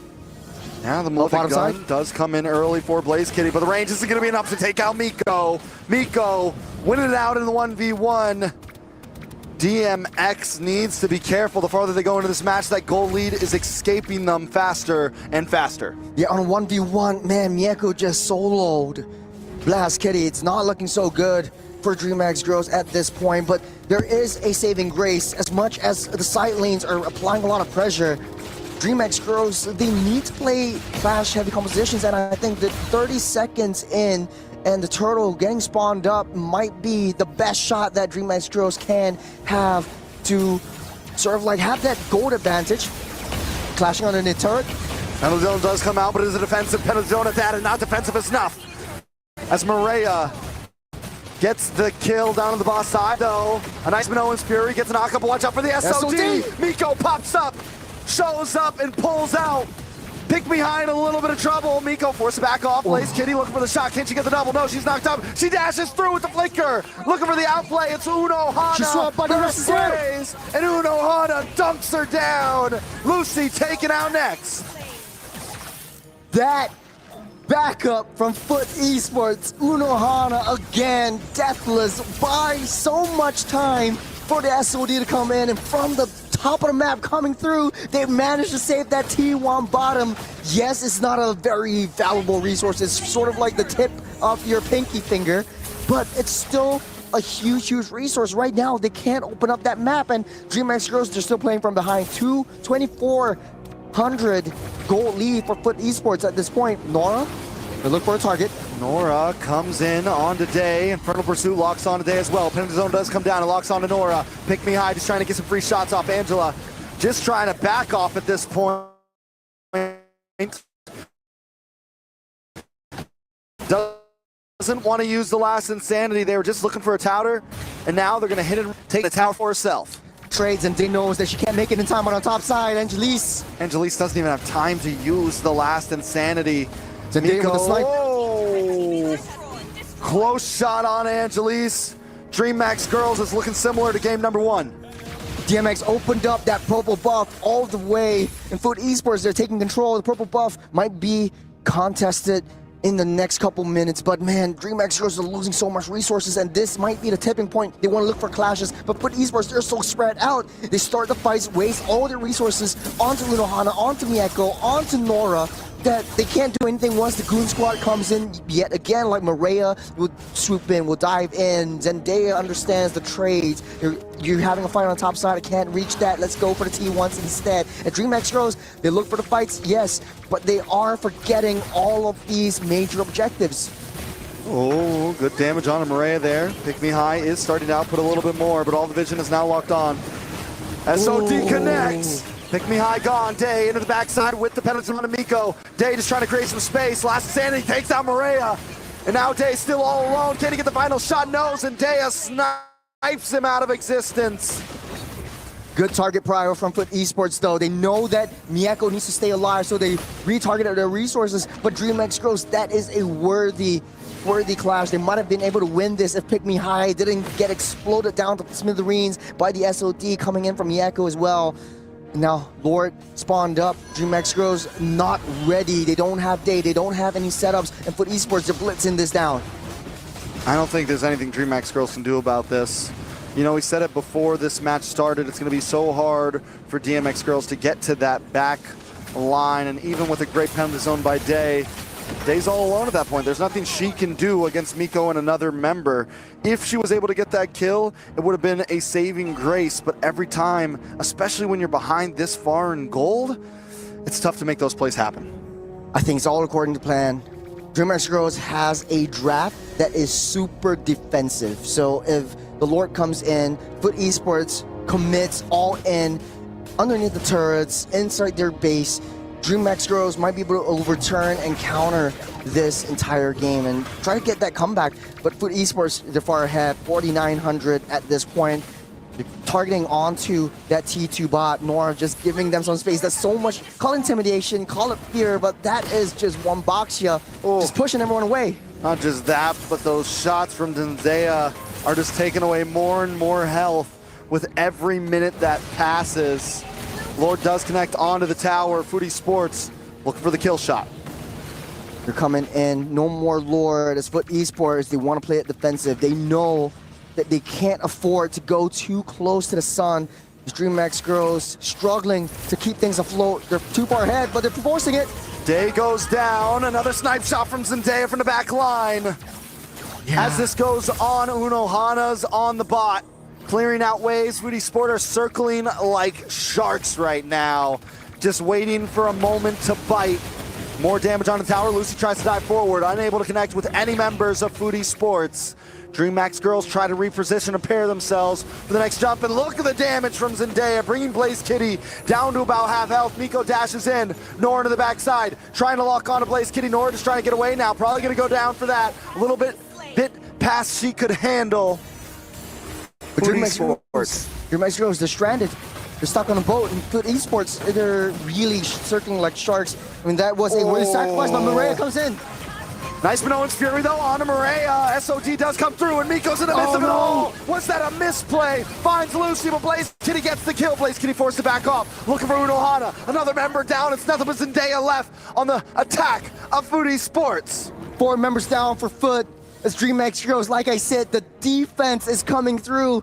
They might be stuck in a boat, but they're on a boat with guns, baby. Blast Kitty's coming online. She's locked in, ready to go. Let's take a look at replay, see what happened. So they start things off with Miyako locking Pick Me High down to the wall, but Blast Kitty's just blasting them from the backside. Miyako jumped a little bit too close. Yeah. He doesn't know that Blast Kitty has the win of nature. Yeah, Miyako should not have came in there. I think she had to know her limits. Yes, there's a huge gold lead, but you can't just jump in the middle of 4 members like that. You got to be a little more careful. This could give some time and space back to DMX. The gold lead has significantly dropped, and it's going to get a little bit harder for Foot Esports to keep on pushing in. Lord spawned up. DreamHack Girls trying to get in position. They know they might be able to win this 2,500 gold deficit, but look at where Mieko is as she's pushing down bottom side to try to split the heads. Nice damage. Zende continues to snipe away. Unohana gonna get knocked up by the Minoan's Fury. Last and Standing comes in as well. Angelis able to take out, but Miko on the backside! Miko taking out 2, make it 3. Angelis, there's no escape for you today. You're cycling through. You're gunning down. That's gonna be it. Pick Me High all alone. Lucy goes down next. Triple kill for Miko. As Maria jumps into the backside. All the members down for Dream Max Girls. Footy Sports will take the series. They're just gunning it down as Latam will not survive the wrath of Turkey as they get sent home by foot. What a series. Footy Sports continues to get stronger and stronger as they move forward through MWI. Not only have they knocked out the Dream Max Girls, but they have secured a spot in the final 8 bracket. Turkey A continues to push the envelope for women's esports. Something must have clicked yesterday against their game with Anik Pertiwi. They must have been humbled. They're back to the drawing board, but look at the emotions. Emotions running high all the way from Latin America coming into EWC here in Riyadh, Saudi Arabia. It's a long flight, but man, it's always hard to see these teams go. They've put in so much effort, so much heart into these games, Trex. Yeah, very well done by Dream Max Girls. Yesterday, they fought valiantly to get this far. They made it to day 3. A little bit farther than 4 other teams in this event. Not a top 16, but at least a top 12. And that is huge. That is a big statement in itself. But today, Footy Sports has pushed the envelope. We saw them push the limits and just, dominate. And even in small moments where it felt like DMX could come back, Footy Sports pulled it back together and came out on top in almost all of those fights. It was a really well-oiled machine. The Foot Esports just woke up today and just played like they had the same brain, and all of them really just wanted to just show up and get it done. But let's hear from, the exit interview as Sadafa, you have someone for us. Hello. I am Stafa once again here on stage alongside Angelis from the side of DreamMax, as well as our translator Rocco after that defeat. And it was a very close game, very hard fought, but unfortunately that is the end of the journey for DreamMax here in MWI. Angelis, I know that this is probably not the result that you wanted, but we know that your team is made up of a lot of new players as well. You're the only returning player for MWI this year. So even though you didn't achieve the result you wanted, are you happy with your teammates' performance? Vocês vieram com um time novo também agora e vocês conseguiram atingir um bom resultado, mas vocês vieram com a derrota. O que aconteceu e o que essa mudança de roster trouxe para o time de vocês? Você é a jogadora que está voltando agora. Oi, gente. Primeiramente, obrigada por tudo. É uma oportunidade muito gratificante estar aqui. E realmente o nosso time é bem novo, né? Ele foi montado bem recente, assim. E conquistamos muitas coisas boas até aqui, nós demos o nosso melhor. São jogadoras novas no competitivo, acredito que o nervosismo tem atrapalhado bastante, teve muita insegurança, infelizmente, por ser a primeira vez delas em experiência de palco. E a gente ainda está se acostumando, né, com a sincronia da equipe, né? E a gente ainda teve, né, um probleminha, né, que a gente teve que acabar trocando de player. Acredito que isso tenha influenciado um pouco no nosso desenvolvimento, mas nós estamos felizes, sim, com o nosso desempenho. Acredito que todas estão satisfeitas e sempre com o foco de melhorar, de voltar de novo. E a gente tem um outro Mundial para jogar logo. E a gente vai seguir firme e forte, claro, com o apoio de vocês. Então, muito obrigada pelo apoio pelo Latam. E é isso, vamos continuar firme e forte e com certeza isso vai fazer com que a gente volte ainda mais forte. I want to thank all the fans for the support and everything. We're happy with our results and a lot of players, it's their first experience in an international event. That's why we can get nervous and we can make mistakes sometimes, but I'm very happy for the results, and we are having the tournament, another international tournament soon, so we got to focus for this one, and I'm very happy with the result of the whole team, even though we had many roster changes. I think that's great to hear. It's always nice to know that there is a positive outlook. Even if the result wasn't the best, this is only the first step for many of these new players on the international stage. And knowing that you're going to have another international tournament coming up, what do you think are the lessons or the most valuable things that you've gained from your time here in MWI that will help you become an even stronger team? Com esse resultado de agora, essas mudanças de roster, o que vocês puderam reparar, o que vocês tiveram de insight que vocês podem trazer para o próximo campeonato para vocês virem com resultados melhores? Acredito que treinar mais, nos esforçarmos ainda mais, não que a gente já não tenha se esforçado, levar essa experiência, né, fazer um review bem longo e, claro, as mudanças que precisarem ser feitas para que o time melhore, nós vamos fazer. É isso, os outros times também jogaram muito bem e é mérito deles também, jogaram muito bem. We're gonna sit together, we're gonna reveal all of our strategies, we gotta train more, we're gonna train a lot, and we will come back stronger to the next tournament. I definitely think that this is a team with a lot of potential. I definitely believe that you guys will come back stronger, even more so for the next MWI as well. So before I let you go, one last thing. Any messages you want to send to your fans and anyone watching out there who have been supporting DreamHack Girls? Você tem alguma mensagem para a galera de casa que está assistindo, para seus fãs, para sua família, para seus amigos? Eu tenho sim. Muito obrigada por todas as mensagens de carinho, todo o apoio que vocês ofereceram para o meu time, acreditaram na gente até o final e podem ficar tranquilos que vamos continuar fortes, vamos nos esforçar ainda mais para representar melhor ainda o Brasil no próximo Mundial. E é isso, obrigada à minha família, sou muito grata a Deus por essa oportunidade. E é isso, eu amo muito meu time e agradece especialmente a todo o apoio de vocês. E vocês, meninas aí de casa, continuem se esforçando porque o nosso cenário vai crescer ainda mais com essa vitória que tivemos aqui. I gotta thank everyone, especially my family, my team players, everyone from the staff, and we're gonna come back stronger. And I gotta thank all the girls that are watching at home, and we're gonna make better results. And this was a great win yesterday, and we are super proud of it, and we're going to come back stronger.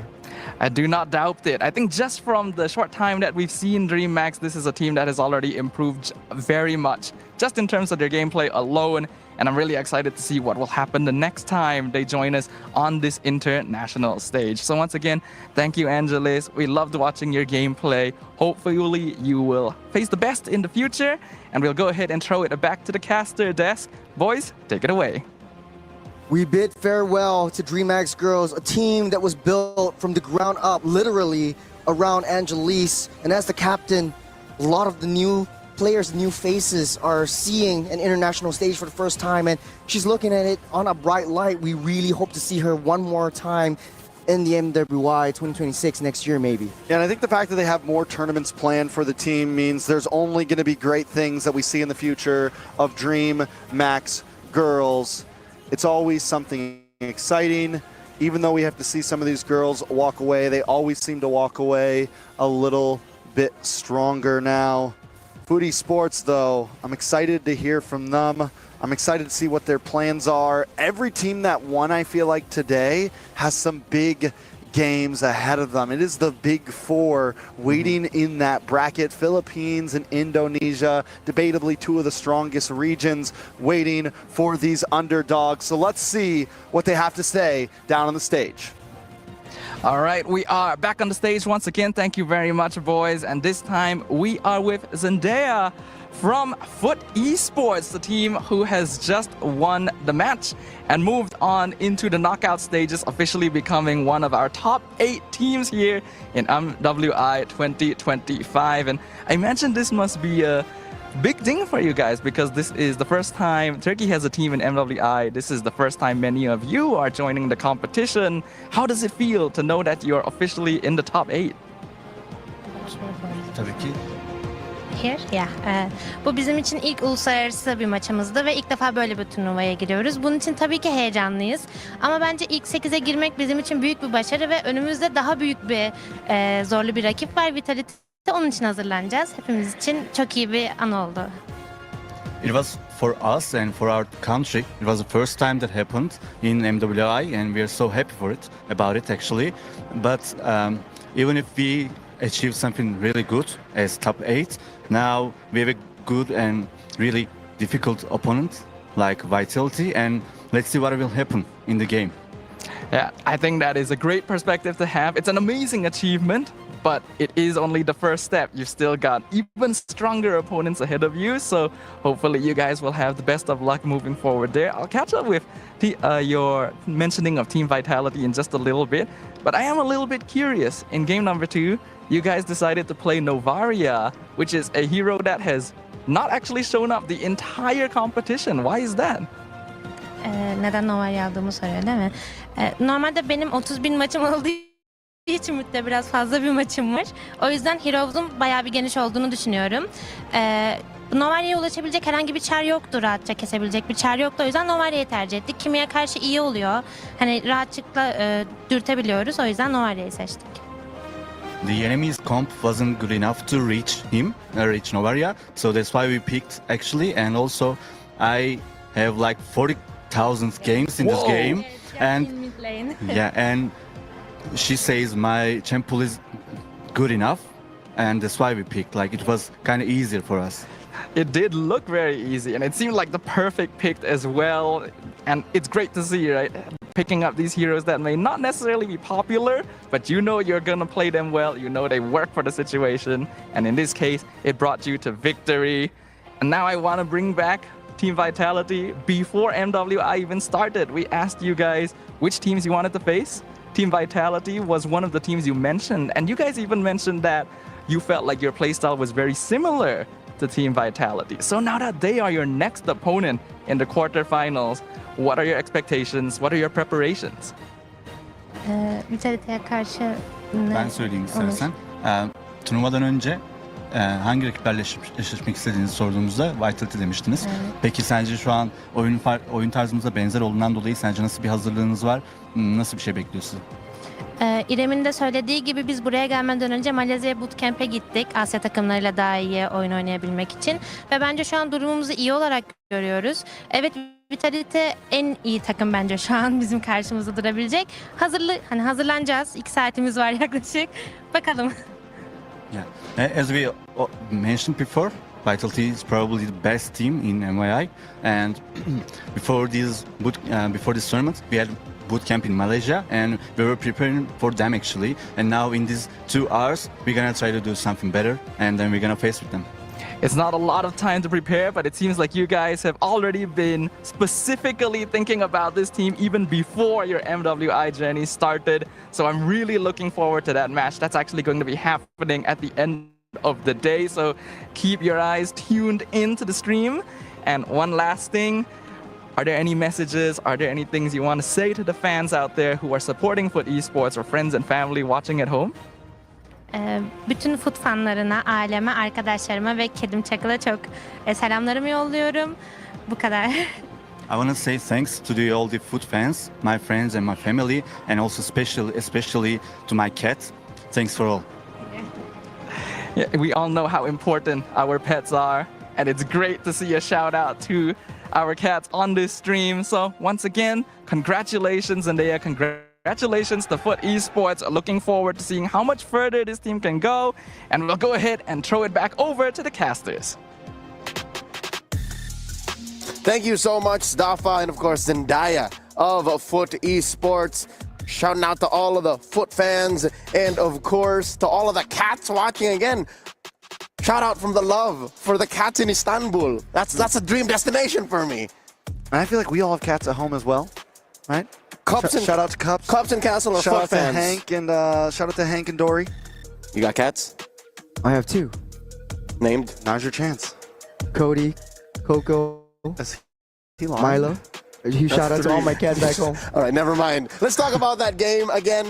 With the debuting pick in Zendaya's hands of a Novaria, we learned that she's played, what was that, 3,000 games on a Novaria? 40,000. That's what I heard. 40. No way. No way 40,000, right? No, it's 3 or 4. Mid lane game. So her hero pool is good enough. That's what she said. I'm impressed because the way she used it was less of just full-on artillery. She was not afraid to play within mid-range of DreamHack's girls. And that takes a lot of cojones, because look at this. DreamHack's girls could punish you so many ways. Number 1, last insanity to your face. Number 2, penalty zone. Number 3, Minoan Fury. Yet still Zendaya with a flicker, mind you, not a purify, played it very close to the chest. Very clean. She picks up the wilderness blessing for a little bit more speed, a little bit of cooldown to just make sure she can keep on firing off those meteors. And 1-0-11. And if that game would have gone any longer, those would have started turning into kills. Man, she would have been taking people down with those shots. I think Astro Echo and the shots really were on point. And what she said was, she picked up the Novaria because the rest of her team for DreamHack's girls will find it difficult or impossible to reach onto her. She's played perfect games so far, and even as a utility, I think using the Astro Echo and having all the rest of the teams just follow up was just cherry on top of the cake. And that right there is where I think Foot Esports found the genius in the way that they play. You call Novaria a utility. She is for about 60% of the game. But when you cross that threshold, when she builds her third item, she starts to hurt, she starts to sting. Remember that time when she almost killed Angelus down range and even Pick Me High? Yeah. If you can do that against an X-Borg and a Kimmy, then what else does DreamHack's girls do? Yeah, it becomes a problem. And I think DreamHack's girls, they didn't have. And once I saw that Novaria pick, I'm like, oh, this is a tough choice. This is going to be hard to get to. It was niche, but it worked so well in the dynamic.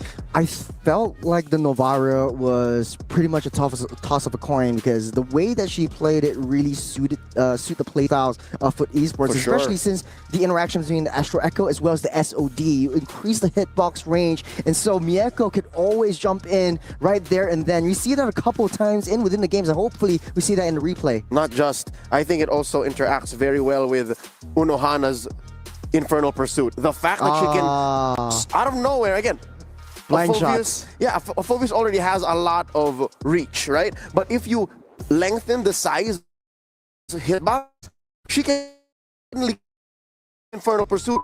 Thought you were safe.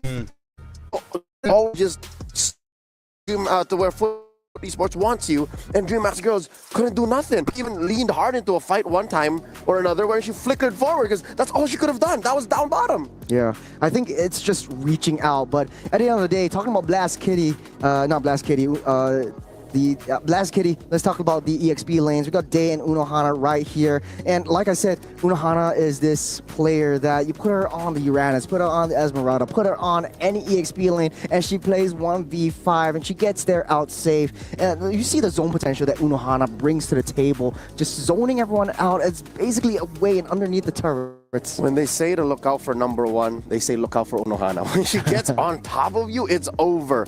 And the 229 kill score did not tell the whole story, because a lot of DreamHack just got away because Foot Esports decided to play the discipline route. Very true. And even in the very beginning, we were seeing in the first or second turtle fight, Unohana was 1v4ing, keeping them away so that they could secure those objectives. Unohana was regularly the front line and not going down while doing it. Look at the spread here. Look at Mieko. Total between Unohana and Zendaya. So this is what makes you think that, hey, maybe Foot Esports are really using that Astral Echoes to its maximum advantage, because these fights are lasting longer and they're dealing a little more extra damage than Dream Astrals could deal with. I think not only that, right? She was empowering Mireya from to get close. Unohana drops all of them low. Mireya comes in for janitor duties, just cleans everyone out, and then Zendaya just snipes down the loose members. Hey, you want to get away? No, you don't. Zendaya only took 7,627 damage. That's about 10 or 12 hits. That's about two early game. That's full HP bars. crazy. Two full HP bars across the whole game. She got hit max from early games. You're maybe doing about 200 damage a basic hit or something. To late game, you're doing a bit more. You took about max 10 to 20 shots the whole game. So, safe to say, and this is not a hyperbole, she was untouched all of game 2. Yeah. So she is the de facto MVP of that series-winning game. Ladies and gentlemen, we now have our top 8, at least when it comes down to Stream B. Because if I'm not mistaken, game 3, or we just wrapped up on game 2 in the Mena versus Mena Stream A matchup of Twisted Minds versus Falcons Vega Mena. We'll get an update on that in just a bit. But for now, we now have our last 2 matches confirmed. Once again, that is Onyx Pertiwi from Indonesia facing off against Terror Queens from Myanmar, facing off against Vitality from Indonesia, the once held undefeatable powerhouse, facing off against, now confirmed, Foot Esports from Turkey, who, by the way, in their debut run in MWI, has made top 8. This is very similar to Bedell from M3 when Turkey joined the MLBB esports ecosystem. We welcomed them with open arms, and they introduced a very, very interesting brand of MLBB. They're coming in, honestly, with a lot of surprises, bringing out their own flavors and just playing it to their own strengths. And I think for the Foot fans out there, I think you guys have to be proud of how far Foot esports has come this way. I mean, in the first day, a little bit shaky, but still dominating the entire competition, dominating their group. And now they have to get their revenge on Vitality, or they have a chance at revenge on Team Vitality. Which is, I think, just a dream come true for them anyways. Ladies and gentlemen, we are going to go to a quick break. When we come back, once again, that is Onyx from Indonesia facing off against Terror Queens from Myanmar. You're watching the MLBB Women's Invitational 2025 here in the Esports World Cup, live from Riyadh, Saudi Arabia. We'll be back after a few short messages.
If I heard that you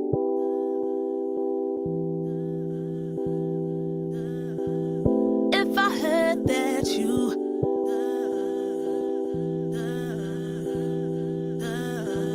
If I heard that you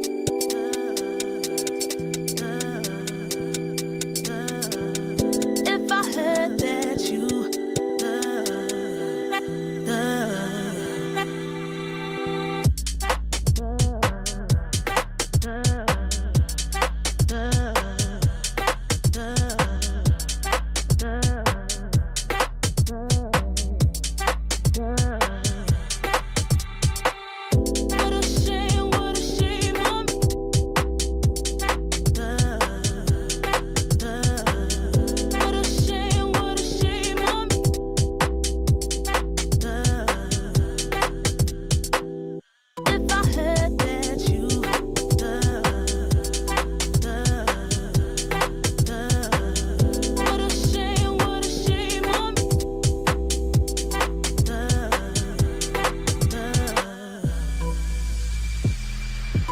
way you do it, the way I live a life. Way you do it, the way I live a life.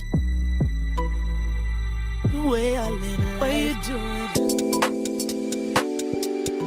way you do it, the way I live a life. Way you do it, the way I live a life. The way I live a life. Way you do it. Way you do it, the way I live a life. Way you do it, the way I live a life. The way I live a life. Way you do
Lately, I feel I can't find my feet. Pushing closer, my heart skips a beat, and now I'm falling. Deeper than a fly, I can't control it. Back against the sky, it smells so black and white. It's like I told him, there's things that I can't fight. I just keep going, I just keep going. In my time, I've been dreaming of a space to really feel my place. I wish she'd seen what I had dreamed. Before these darker days, I thought I found my way.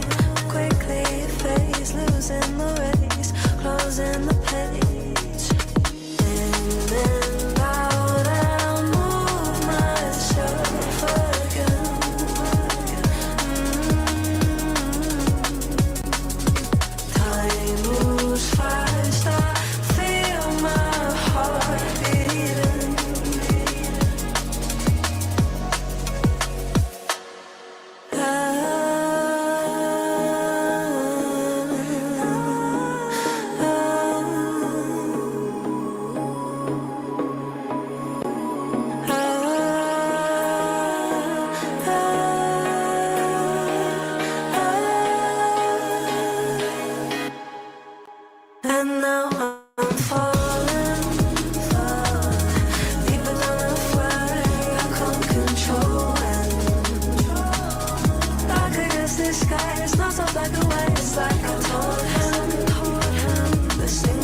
human body was built to move. Not trapped at a desk in one singular posture for 12 hours a day. It's time your chair evolved. This is Secret Lab Titan Evo. Ergonomically engineered for you, gamers, hybrid workers, artists, backing your every move.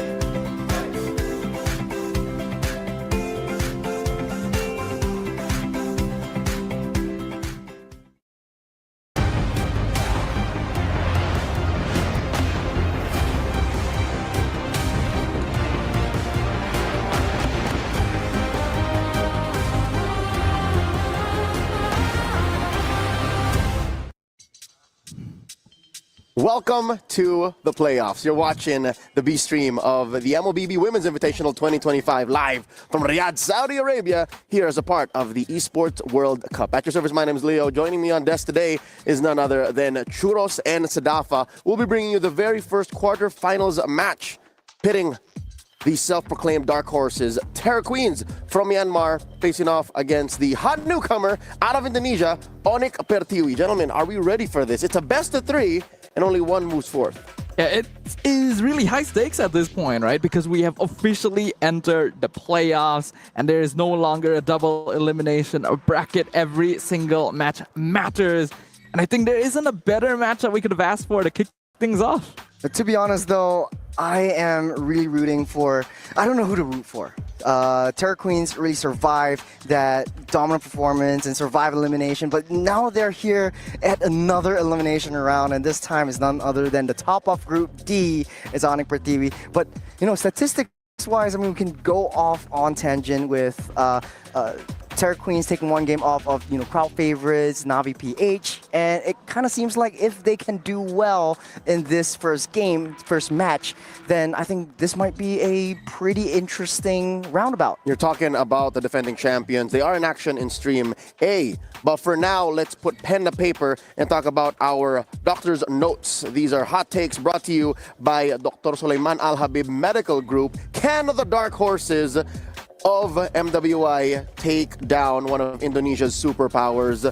They played an amazing opener today, a best of three, swept clean, 2 games all in against Virtus.pro. That was a rematch, and I dare say this is Terra Queen's cleanest match yet. I agree with you, and honestly, it's incredible what this team has been able to bring to the table here at MWI. There's a lot of teams that are able to call themselves dark horses, but there's very few that are able to back that up in the first place. And I really feel like Terror Queens has lived up to the hype they set for themselves. They're on redemption row, right? Last year at MWI 2024, they were under a different name, Net Angels, 58th place. Right now, if they win this, they secure their slot, and they did much better than did last year. And I think this is what their motivation, the drive is moving forward into this game. And a little birdie told me that Luna Lin was supposed to be playing for Net Angels. It's just that their schedules did not align. So I need to hear a yes or no, gentlemen. Can Terror Queens take down Onyx Pertiwi? I'm going to put my heart on my sleeve and say yes.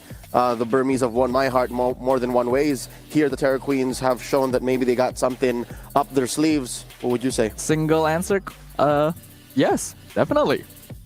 They have what it takes. Honestly, the potential is there. And Luna Lin's interview just now, and Sadafa, you were talking to her, she said a lot of the players had this is the first time in their international experience. So, man, we're gonna be in for a treat. All right, so it's a yes from the desk. Ladies and gentlemen, before we get the action started, I would like to ask for y'all to vote for us. Vote for MLBB. It's time to celebrate a decade of greatness at the Esports Awards. We are nominated for 3 awards. That is MLBB for Esports Game of the Decade, M5 World Championships held in Manila, Philippines as Esports Live Event of the Decade, and Moonton for Publisher of the Decade. Show your support now via esportsawards.com/vote. That's esportsawards.com/vote. MLBB on top, baby. Now, with that said, let's introduce one of the teams here in action, the team that has yet to play on Stream B. This is their debut on this lovely broadcast. Let's get to know Onyx Pertiwi from Indonesia. Gentlemen, this is a squad made up of teams that have competed in MDL Indonesia. They are Navillera, Zev, Livy, Hu, and Yippee. Yippee got a savage in the opener. Still the only player and the only team to have picked up a savage throughout MWI.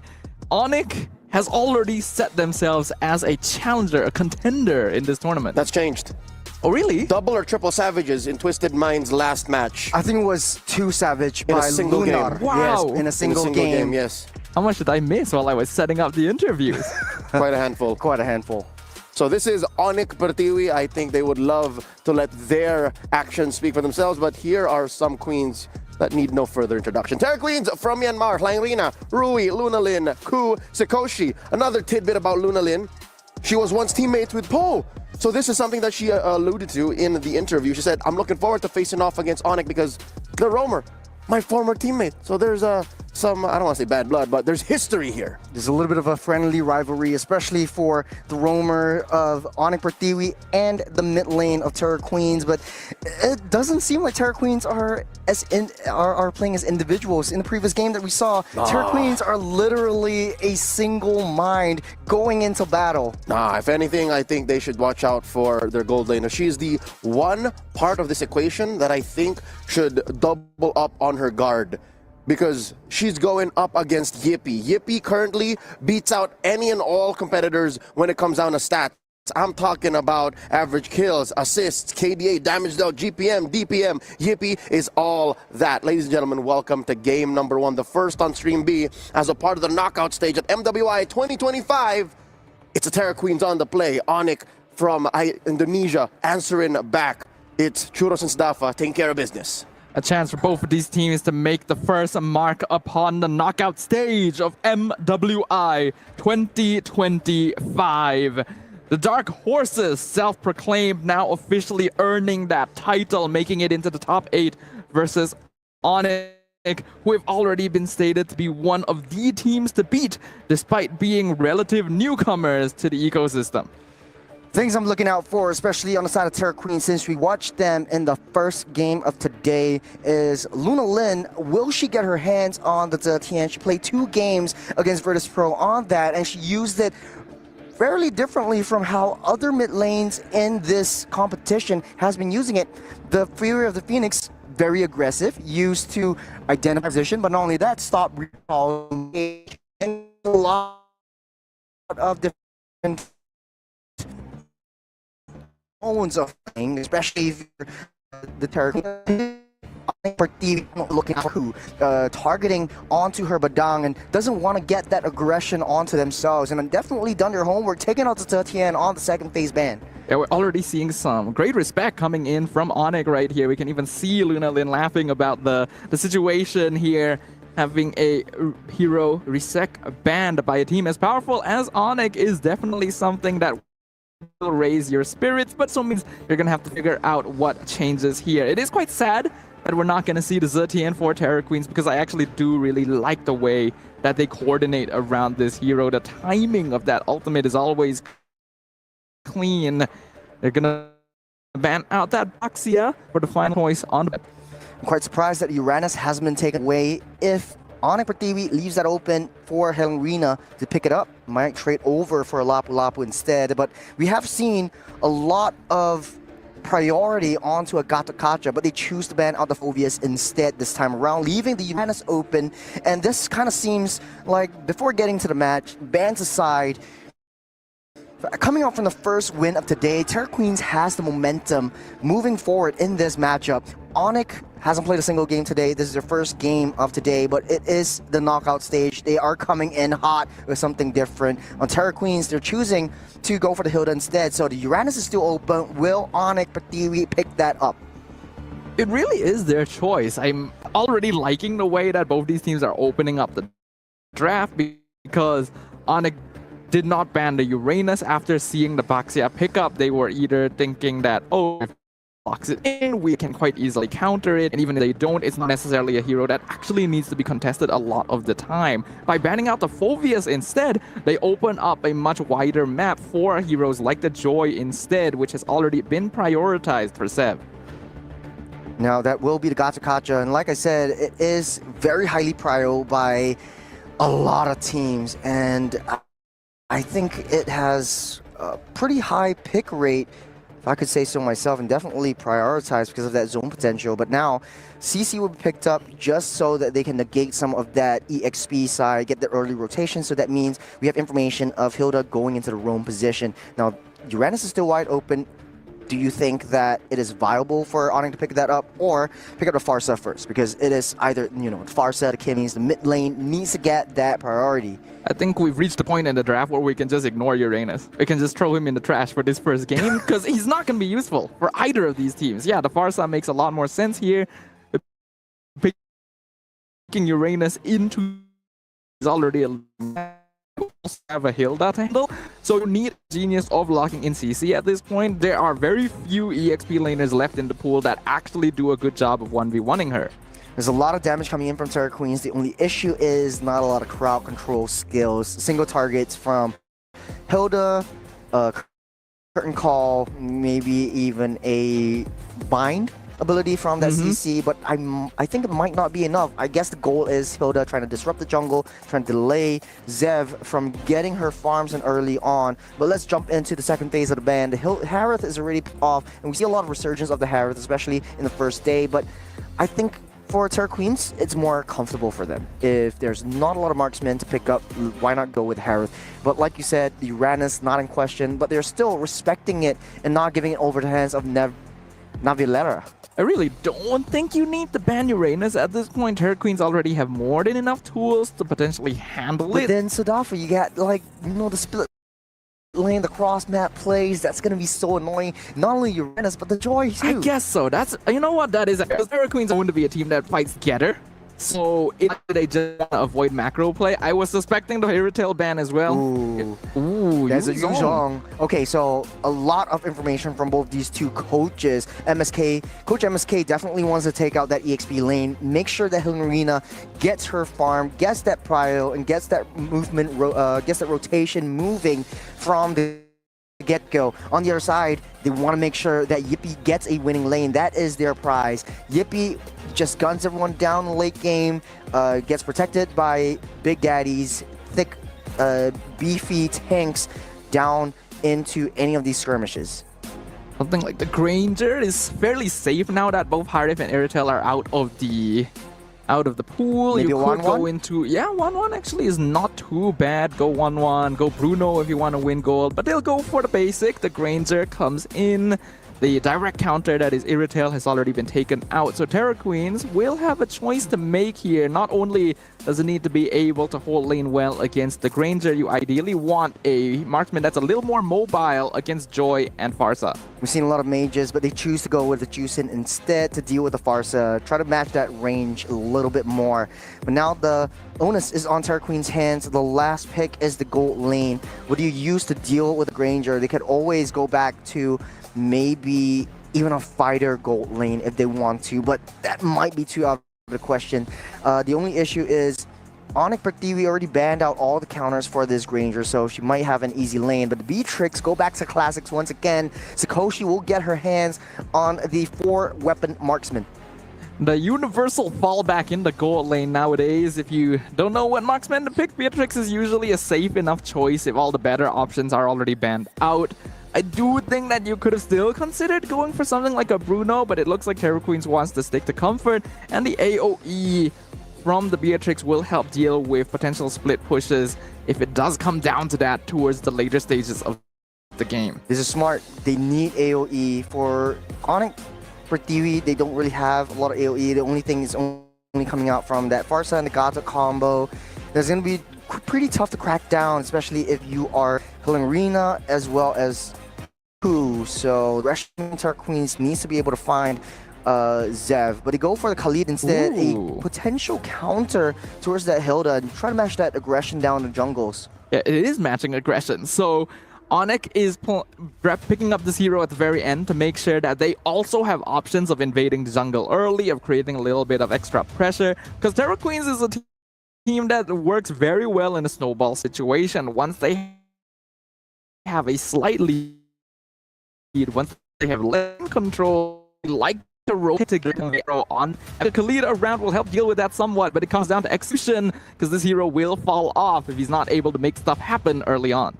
All eyes are on the Queens as they face up against the Porcupines. The draft is set. It's all down to execution. As the Terra Queens, might they wreak havoc as they did in the first game that we've seen today against the Porcupines, who look locked in and ready.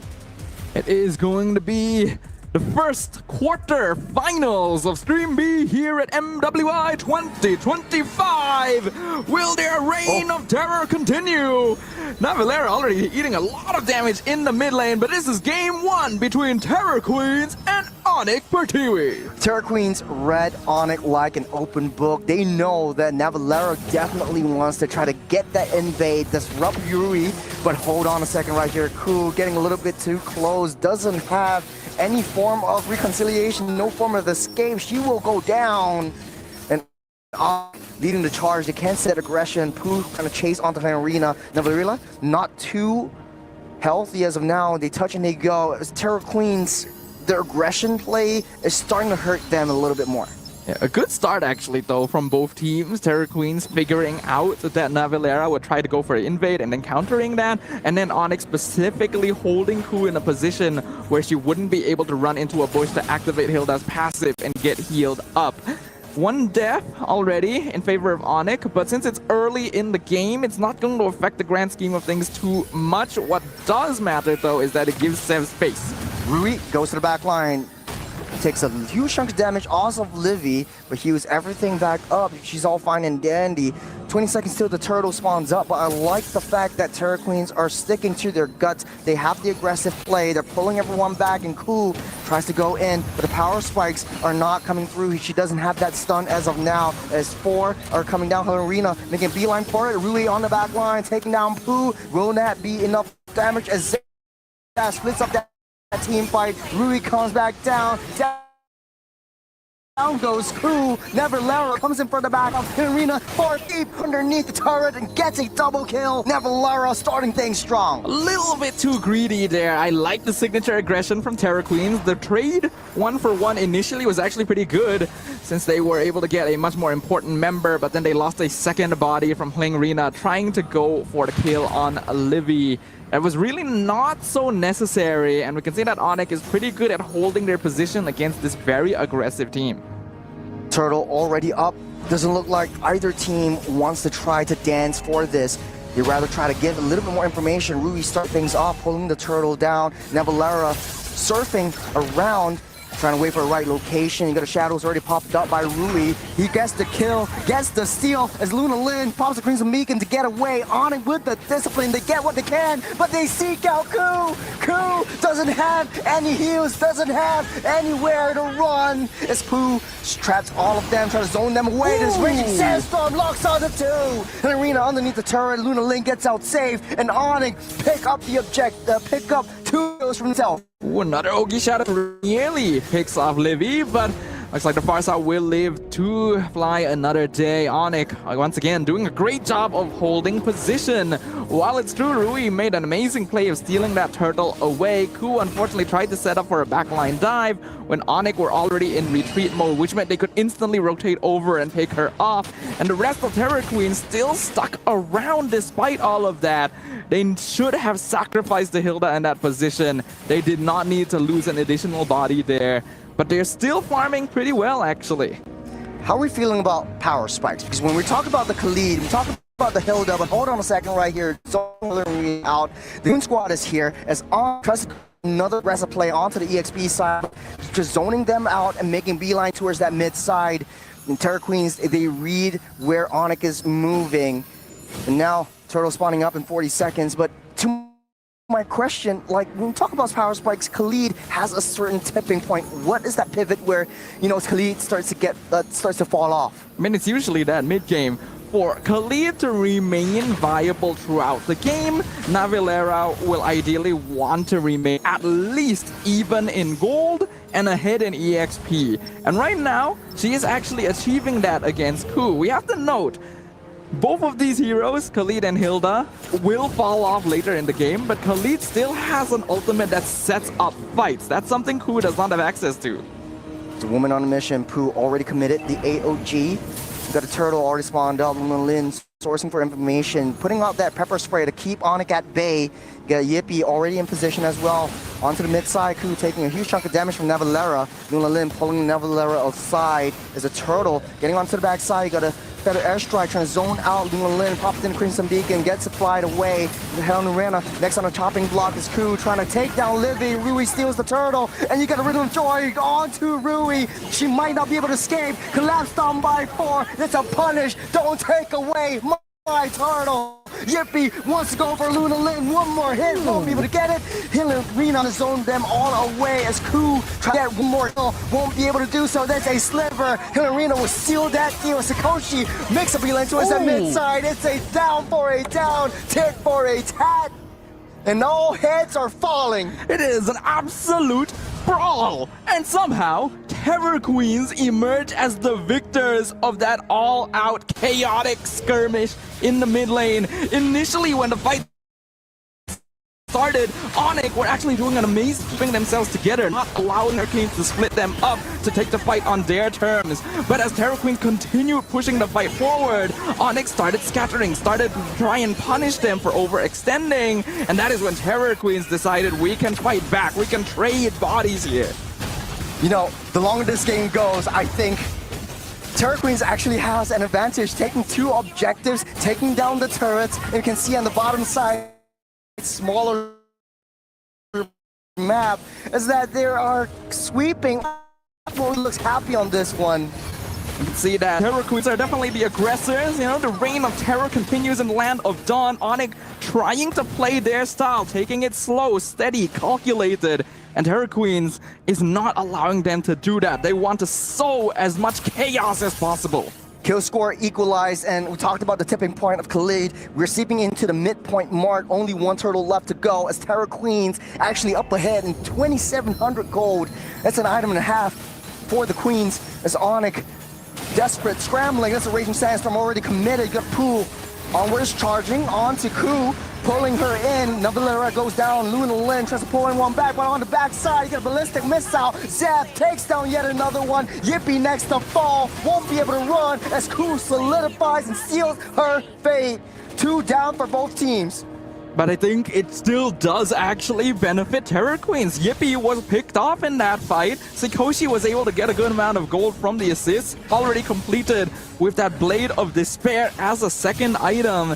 And while both marksmen have 2 items completed, we have to note Sikoshi's items are way more expensive compared to Yippie's. There is nearly a 1,500 gold difference between the marksmen alone. To be honest though, BOD, Malefic Gun, that's all you need, right? You're a Beatrix, you need that additional range, you need that flat damage from that BOD, and you already have that magic penetration from Malefic Gun. So I think Sikoshi's coming online. It's just a positioning that Terror Queens has to watch for. They're still up ahead, 3,600 gold, and Yippee far behind has already 2 deaths. And like you said, in Sky Piercer, it might not be worth it at this point.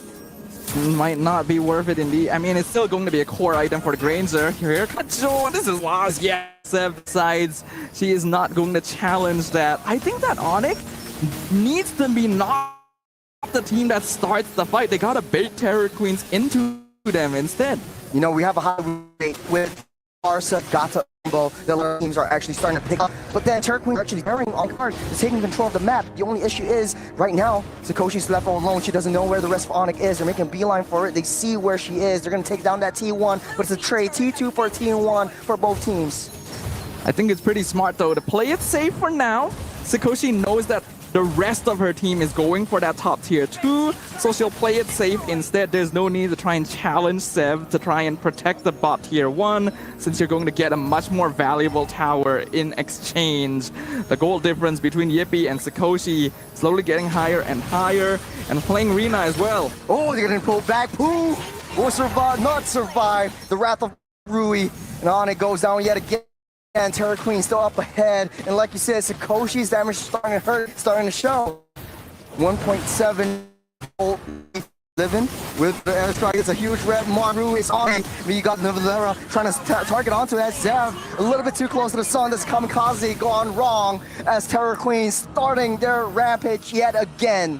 It still ends up being pretty good for Terror Queens. They lose playing Rina, but they get Sev as well as Livy. These are way more valuable targets. Terror Queens are hitting bodies incredibly well. Sikoshi gonna get that Lord, and Onyx suddenly playing on the back foot.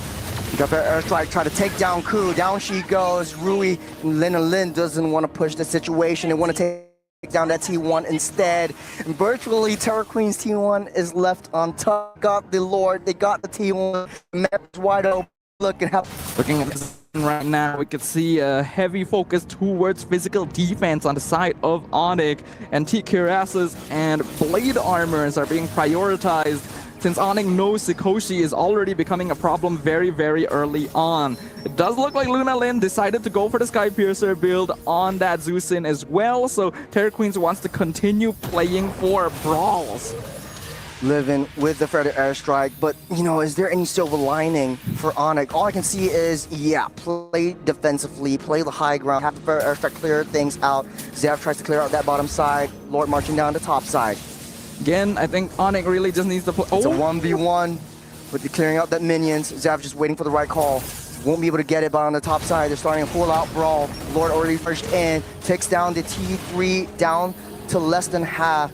It's Terror Queens again zoning everyone out of the way. Sikoshi just purely on that Bennett's rage. Nevalera starting to fall. She goes down. Her arena will pick up that kill. Ku's down too deep, and she will fall by the hands of Yippee. Terror Queens needs to play a little bit more defensively and disciplined if they want to clear things out. But it still ends up being 1-for-1. Terror Queens nearly takes down the top inhibitor, does take down the mid tier 2. It's still actually good for them. This is a style of gameplay that is using their own heroes, their own players as resources, or the game world on the map, and it is actually working on trying to play a slower game, a more controlled approach, and they are getting absolutely messed up. Helena getting messed up by Yippee, gets sent to the graveyard. There's a shadow kill onto Yippee, able to get that flicker out, save Bennett's rage will deal a huge chunk of damage. Get a Raging Sandstorm onto Luna Lin, able to get out safe as well with Crimson Beacon.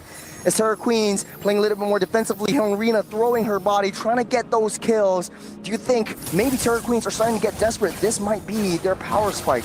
I mean, Yes, but at the same time, I think there is a bit of controlled chaos in the way that Terror Queens plays. Onyx needs to take advantage of that. They actually managed to pick off Ku without trading anyone in that case, because Terror Queens are the type of team that want to force things to happen. So just play it slow.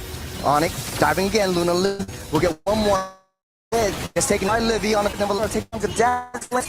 Good AO down into the back line. Zeph as well diving deep in. The fight is split up. Rui, a sliver of health. Henrina takes care of Zeph. Rui will run back safe, and it's a 2-for-2 yet again. All right. Still an even trade, but at the very least in this case, Onyx was the one to take initiative. Still not the cleanest. The fight was a little bit split up, but Rui ended up in a really odd position. Ku needs to be a little bit more careful the way that she starts. And is playing Rina as Terror Queens. That's the go green light for Terror Queens, which means they have to be smarter. Shadow kill. Livy with a sliver and survives, barely making it out. Ku trying to source more information where Yippee is. And now it's getting collapsed on. A little bit too close as Luna Lin able to Navalera backlift on just the Queens make a beeline towards that Lord. They want to take that down before Zev gets into position. You could say that the Farsa was living on a prayer in that situation. Honestly surprised that was enough damage to nearly take her out, but here we go again. Oh, Navalera again with the Raging Sandstorm, but it's not enough. Sakoshi from backline just gunning everyone down. Zev with the homing ballistic missile trying to take down Luna Lin, but just not enough damage. Lorena left alive. Terror Queens, 2 members fall. It's a 2-for-2 once again. It's Terror Queens. They just still have Rui. Onyx still has Zev. Zev has the retribution.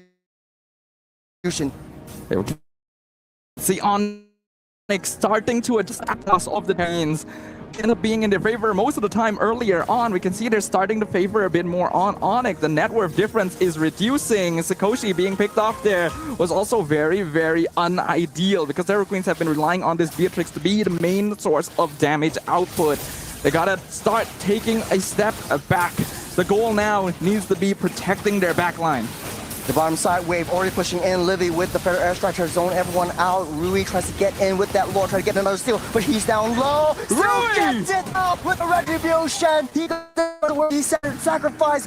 Rui actually gets out save in the nick of time. It's Ku just taking the hits, taking the blows.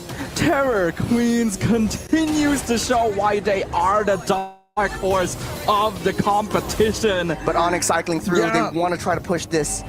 Onyx, they tried to stop Rui from getting on top of the Lord, and somehow the Hayabusa steals it away anyway.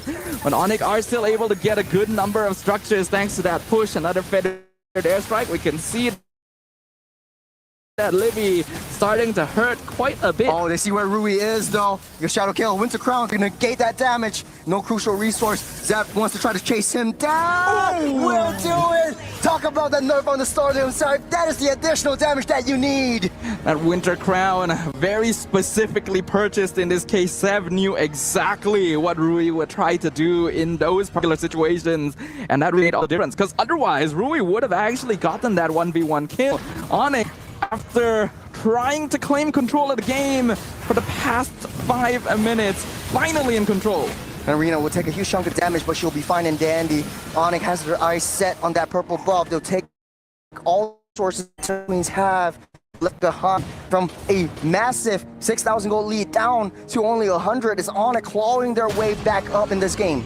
And that's the scary thing, right? I do feel like Onyx still has better late game scaling, and it's even better in the case that Terror Queens are just throwing themselves at them. It worked pretty well in the early to mid game when they had a goal. They no longer had, so very much 50-50. Onyx has more DS. Starting things off with Punt, but he took up that orange buff, getting pulled back for airstrike, deal a lot of damage. He has that immortality getting popped up as well. Zev tries to go in all kamikaze mode. Navalera with the Raging Sandstorm missed all that targets, but Ku is deep into enemy territory. Navalera will fall by the hands of Luna Lin as Onyx again throwing and sacrificing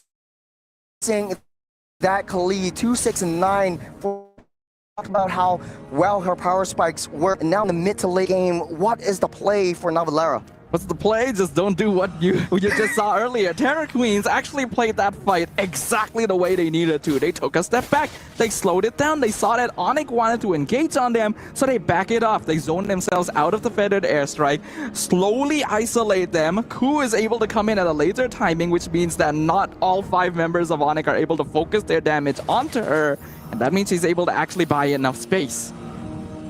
Battlefield's real quiet now. Terror Queens don't want to show themselves too much, as do Onyx. They do not want to necessarily reveal themselves right now. Control over the top half of the map is the goal. 5 seconds till the Lord spawns up. Terror Queen's already in position. Position to hold over the Lord right now. Onyx gonna be coming over from the bottom side. Intel. Navilera, the first one to show themselves in front of Ku.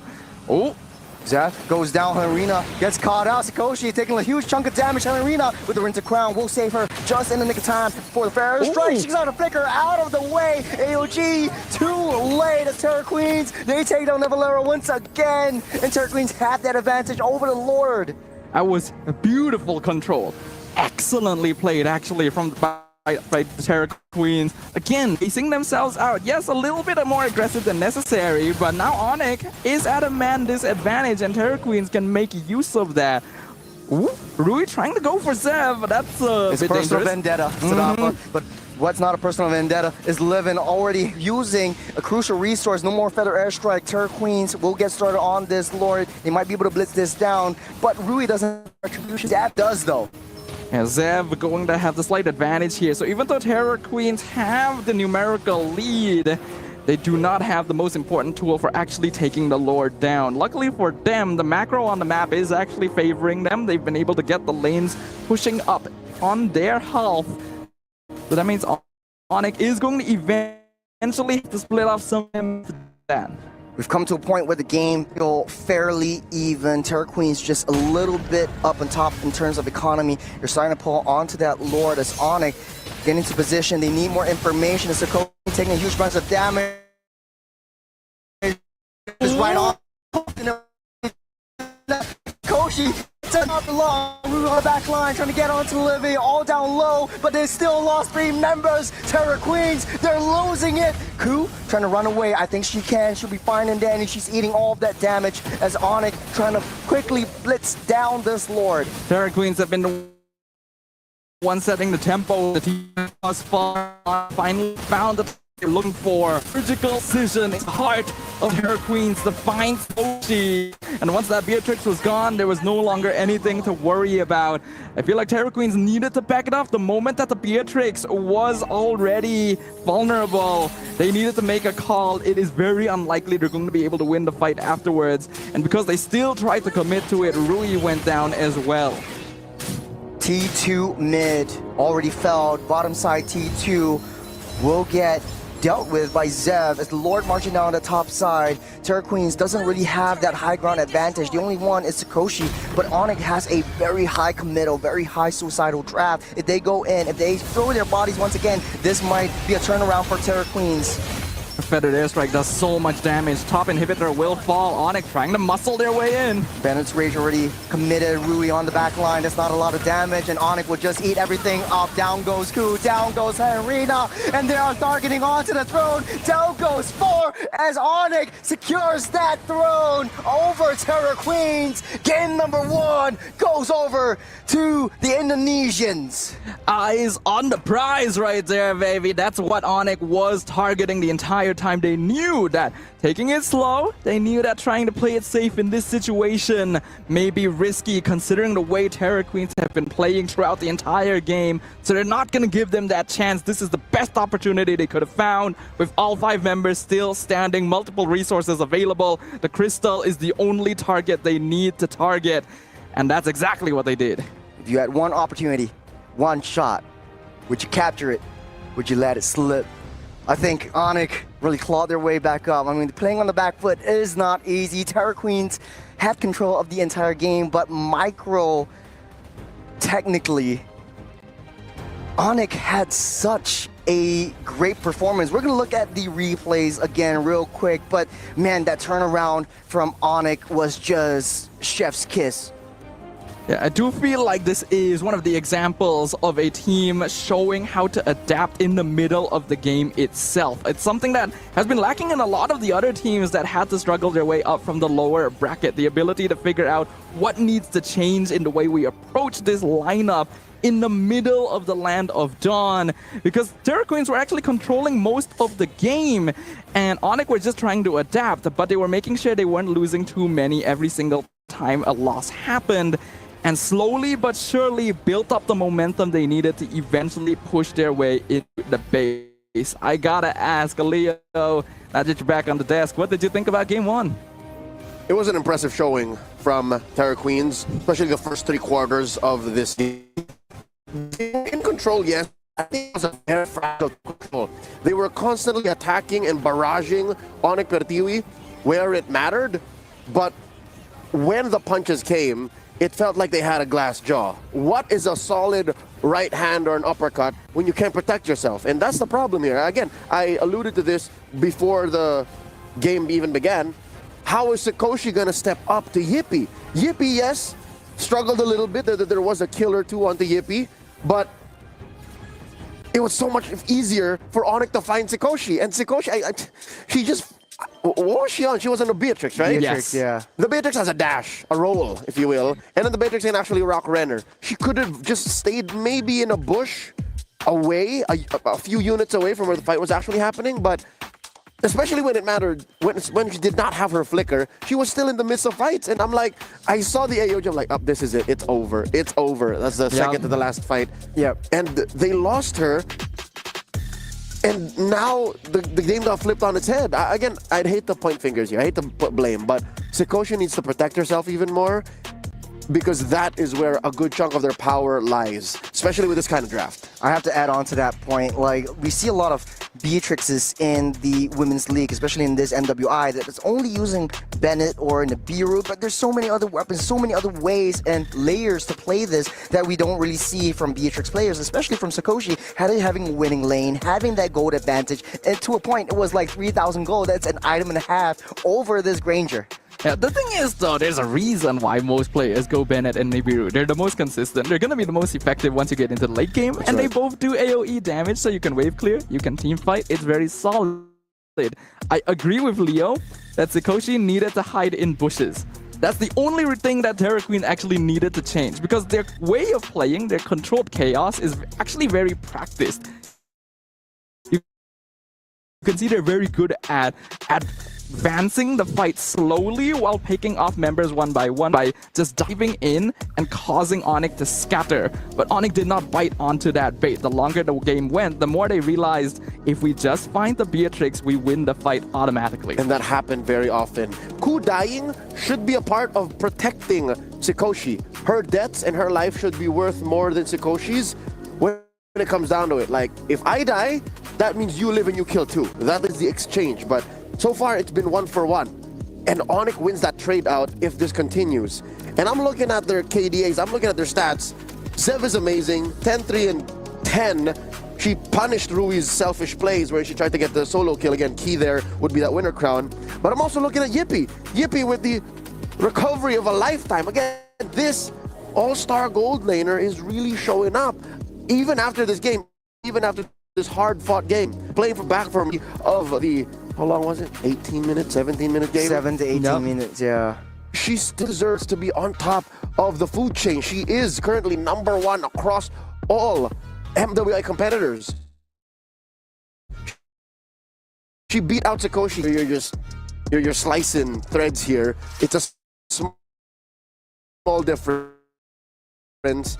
Maybe Sikoshi finally gets the kill, or maybe just pushing turrets. Yeah, honestly, I think that one stat actually tells the entire story, because both teams have an assassin whose main goal is to find the opposing gold laner. Zev did a great job of locating Sikoshi a lot of the time, but you notice Rui never really could jump on Yippee because the Granger was never really vulnerable in the fights. It's always standing with the team or hiding in a bush first and then joining later. And most times she just gives up and she goes for, lo and behold, Zev, which is a losing battle. There were so many times Rui tried to take down Zev and Zev just standing there, Winter Crown, all right, I'm gonna kill you. That happened at least once. That anime moment wherein oh, you walk up to me moment. That happened once, and she regretted that, and things were never the same.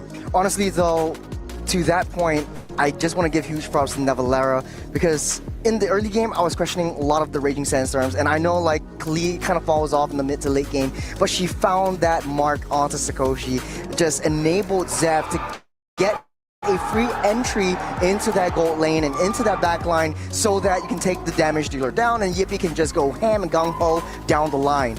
It's additional ways to catch Sakoshi. If not, at least compromise her spacing. The fact that Lunalyn is playing on a Zushin does not help the situation.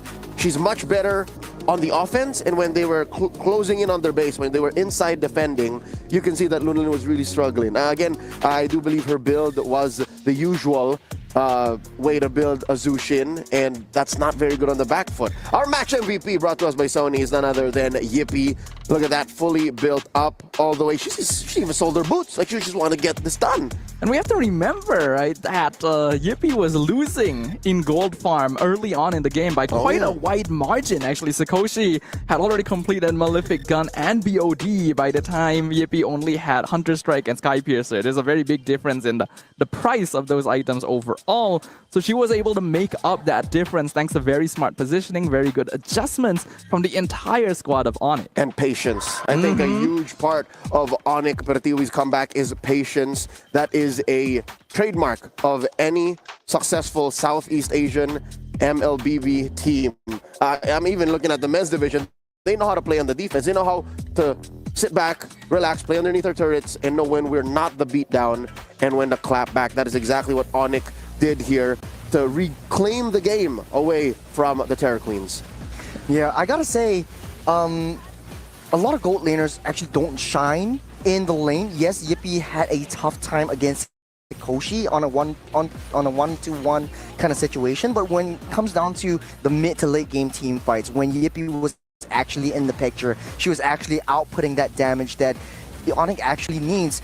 The first two deaths was only within the first 5 minutes, and that's when, you know, Rui was trying to gank on Yippee and she falls and you can't really escape from that. But when you get into a position where your team is backing you up, that's when Yippee really shines. Yep, like to commend as well Livy from Onyx Indonesia.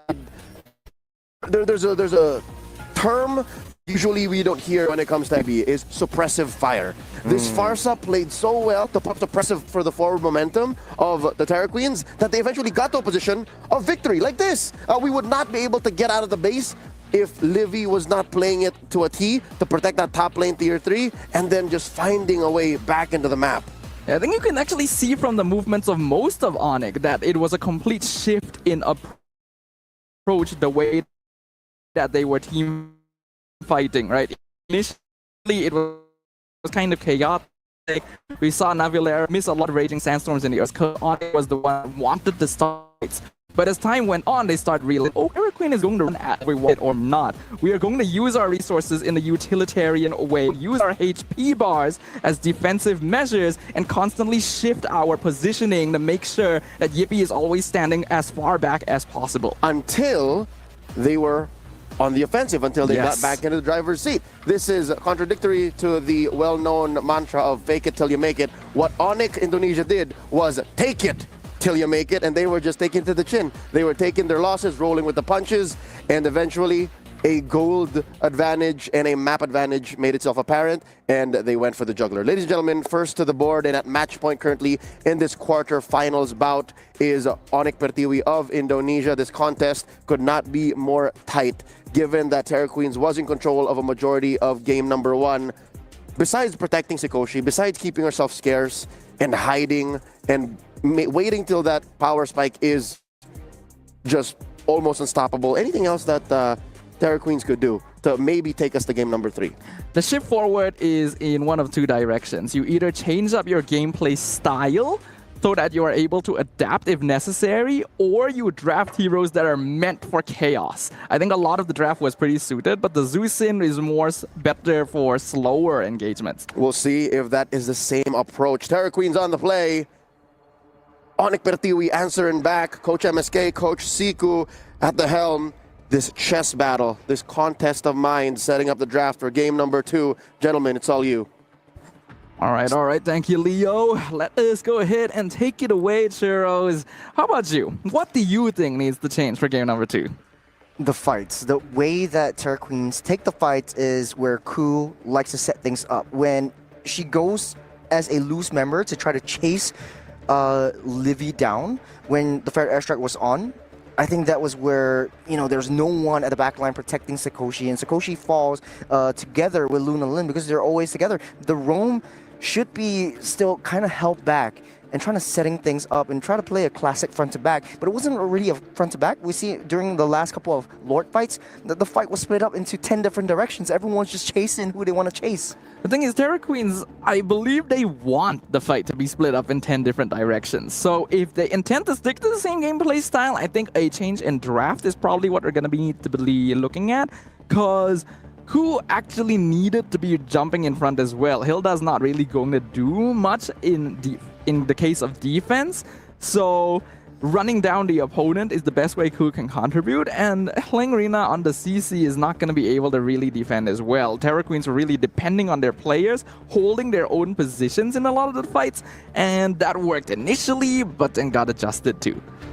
We're starting things off with the first phase of the ban complete, but one thing I noticed was that Onyx is actually respecting this Hilda. On the other hand, Terra Queens will first pick that Joy, denying it over the hands of Zev.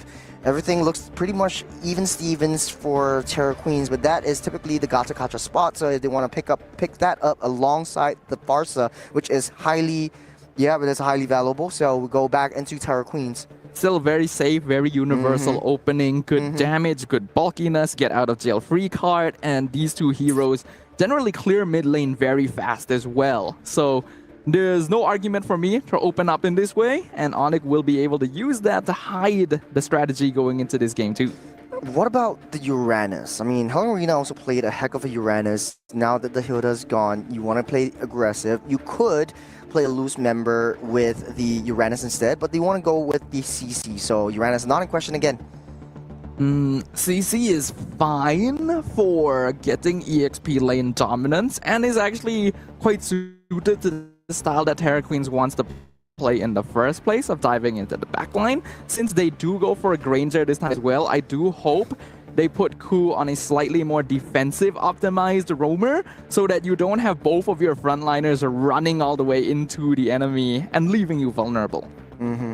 So at least right now you have some sort of like backline disruptors, and you have sort of like a traditional front to back in that Granger, and you have pretty reliable scalability in the late game. But the Porcupines will secure the Irithel as their last pick. And moving on to the second phase of that ban, what's left for Terra Queens is actually the roam and the mid lane. And what's left open is quite a lot of options right here. You got a Juicy, you got a Kimmy.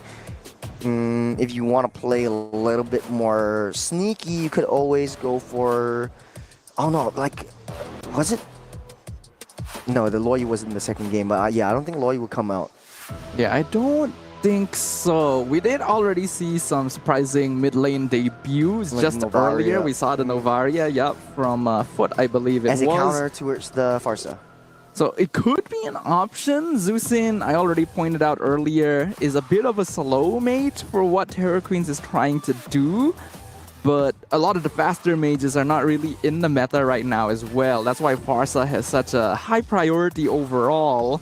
Khalid also gets banned out by Onyx, so they're just trying to make sure Terra Queens doesn't have a hero that just straight up bullies the early game. They want to play it a more classic style, which Onyx seems to be better at.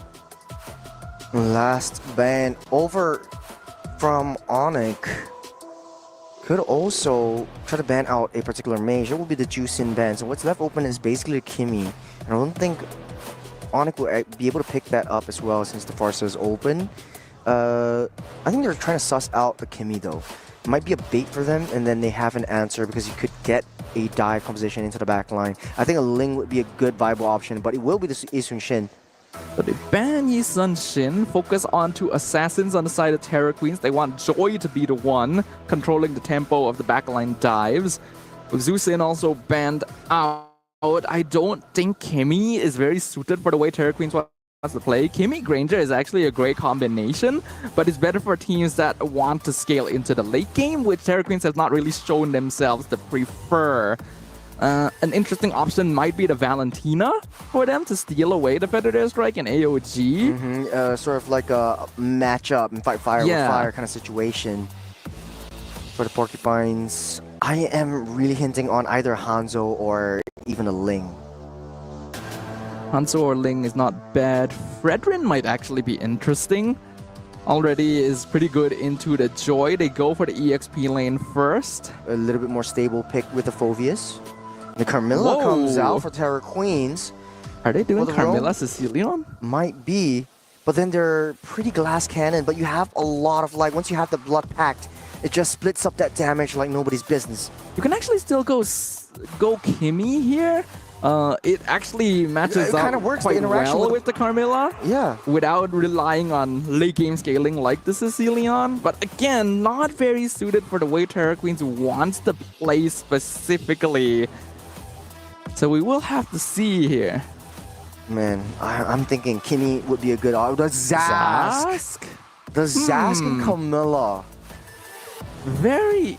It's zone control at its finest. And the Fanny actually finally comes out over the hands of Zev. They're feeling good about it though. I was wondering, because it's not very often you leave your jungle pick for the very last in the draft. So I was thinking, are we going to see a Fanny here? But I didn't actually expect it to be locked in Onyx, setting the stage. Hey, what are you saying? Fanny is Indonesian flavor. It's uniquely Indonesian, and they love their Fanny. They love their high mobilities, but we're jumping into this game. Any last thoughts on this draft? Okay, it's going to be interesting. It's a little bit more difficult overall for Terra Queens. Yes, their heroes are capable of taking care of themselves, but their overall team fight presence is much more lacking in comparison to the side of Onyx. And then when we look at the early game potential of Fanny, it just becomes absolutely terrifying.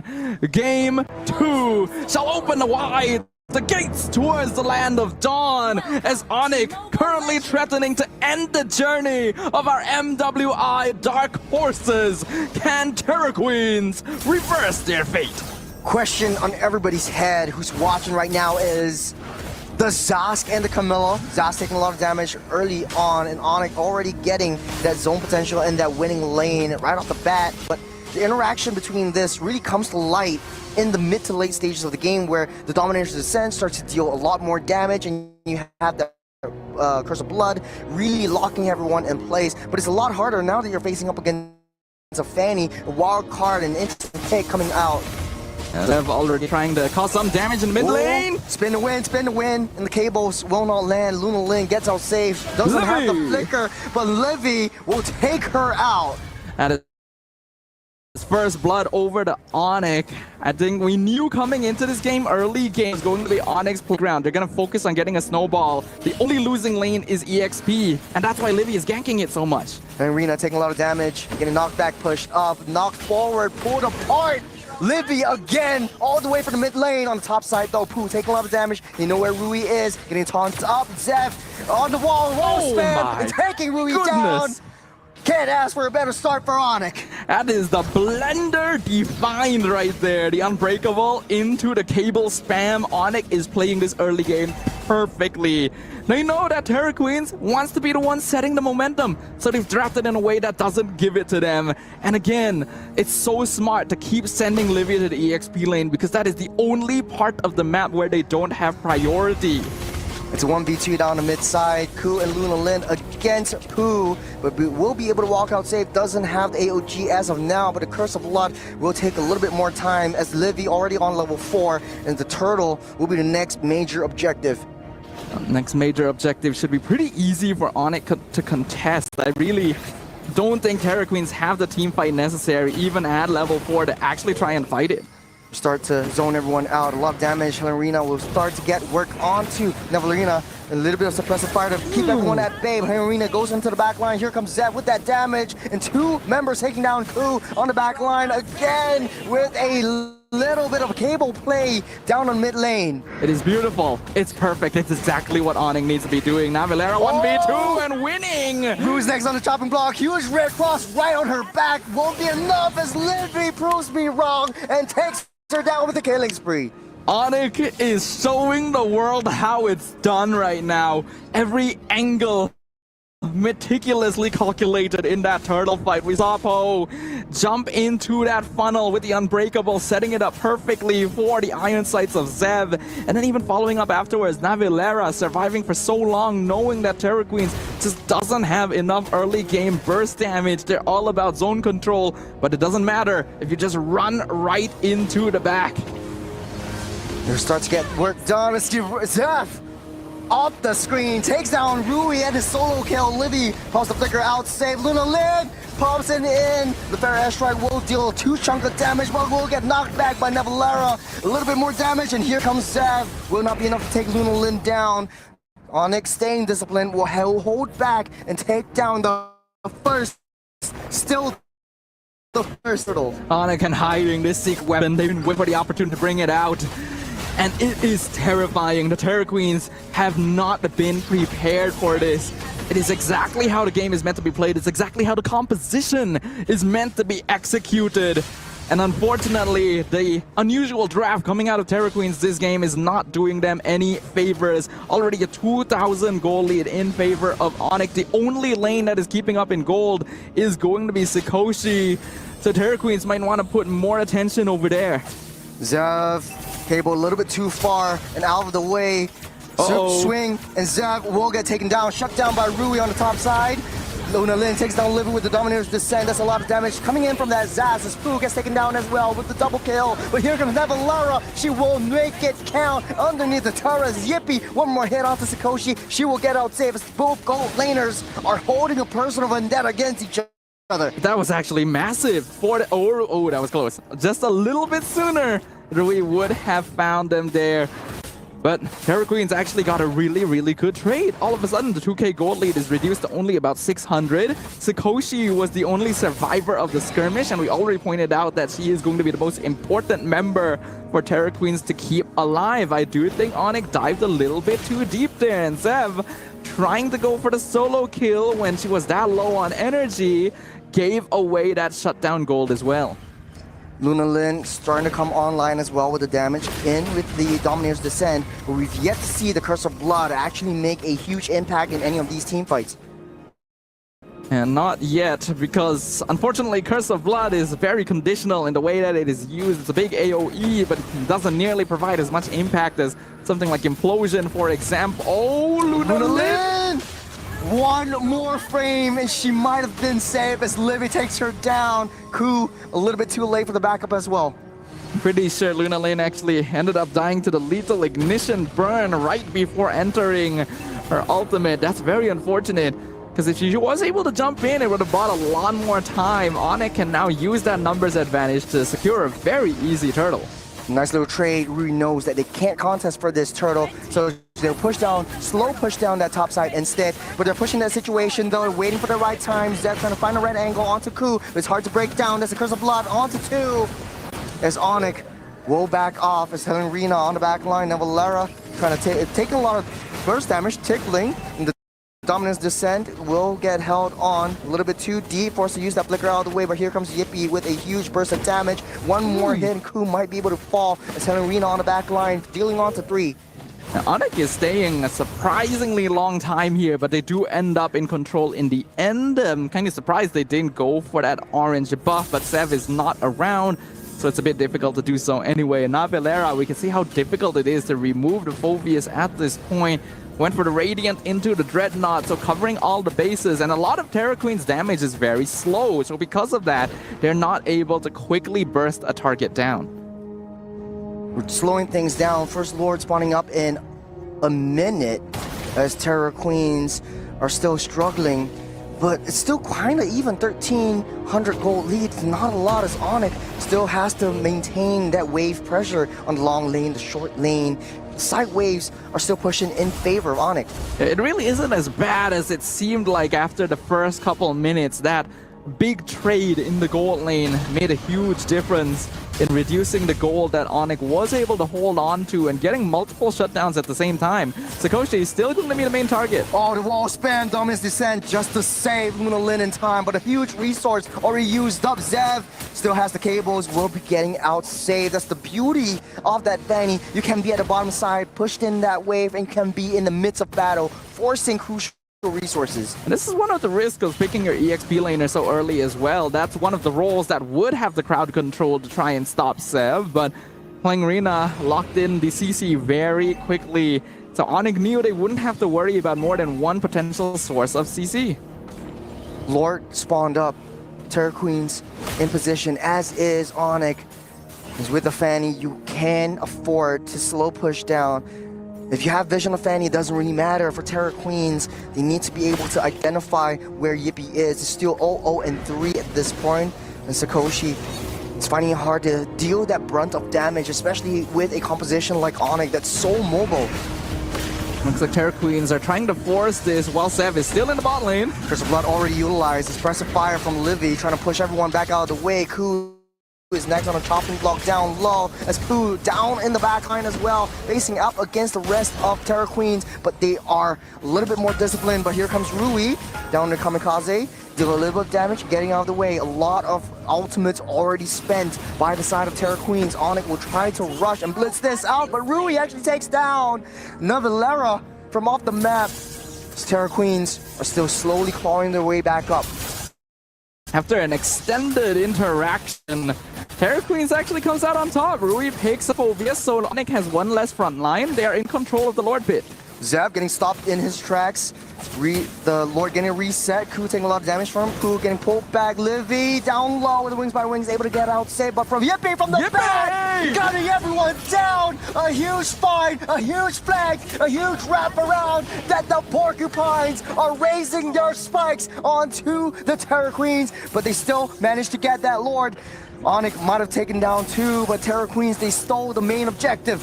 Yeah, Yippee got a great flank, but at the same time, yeah, she got out of the way, but playing Rina did the exact same thing. The CC picked off Zev and Livy by herself. So because of that, there was no retry congestion from the side of Onyx.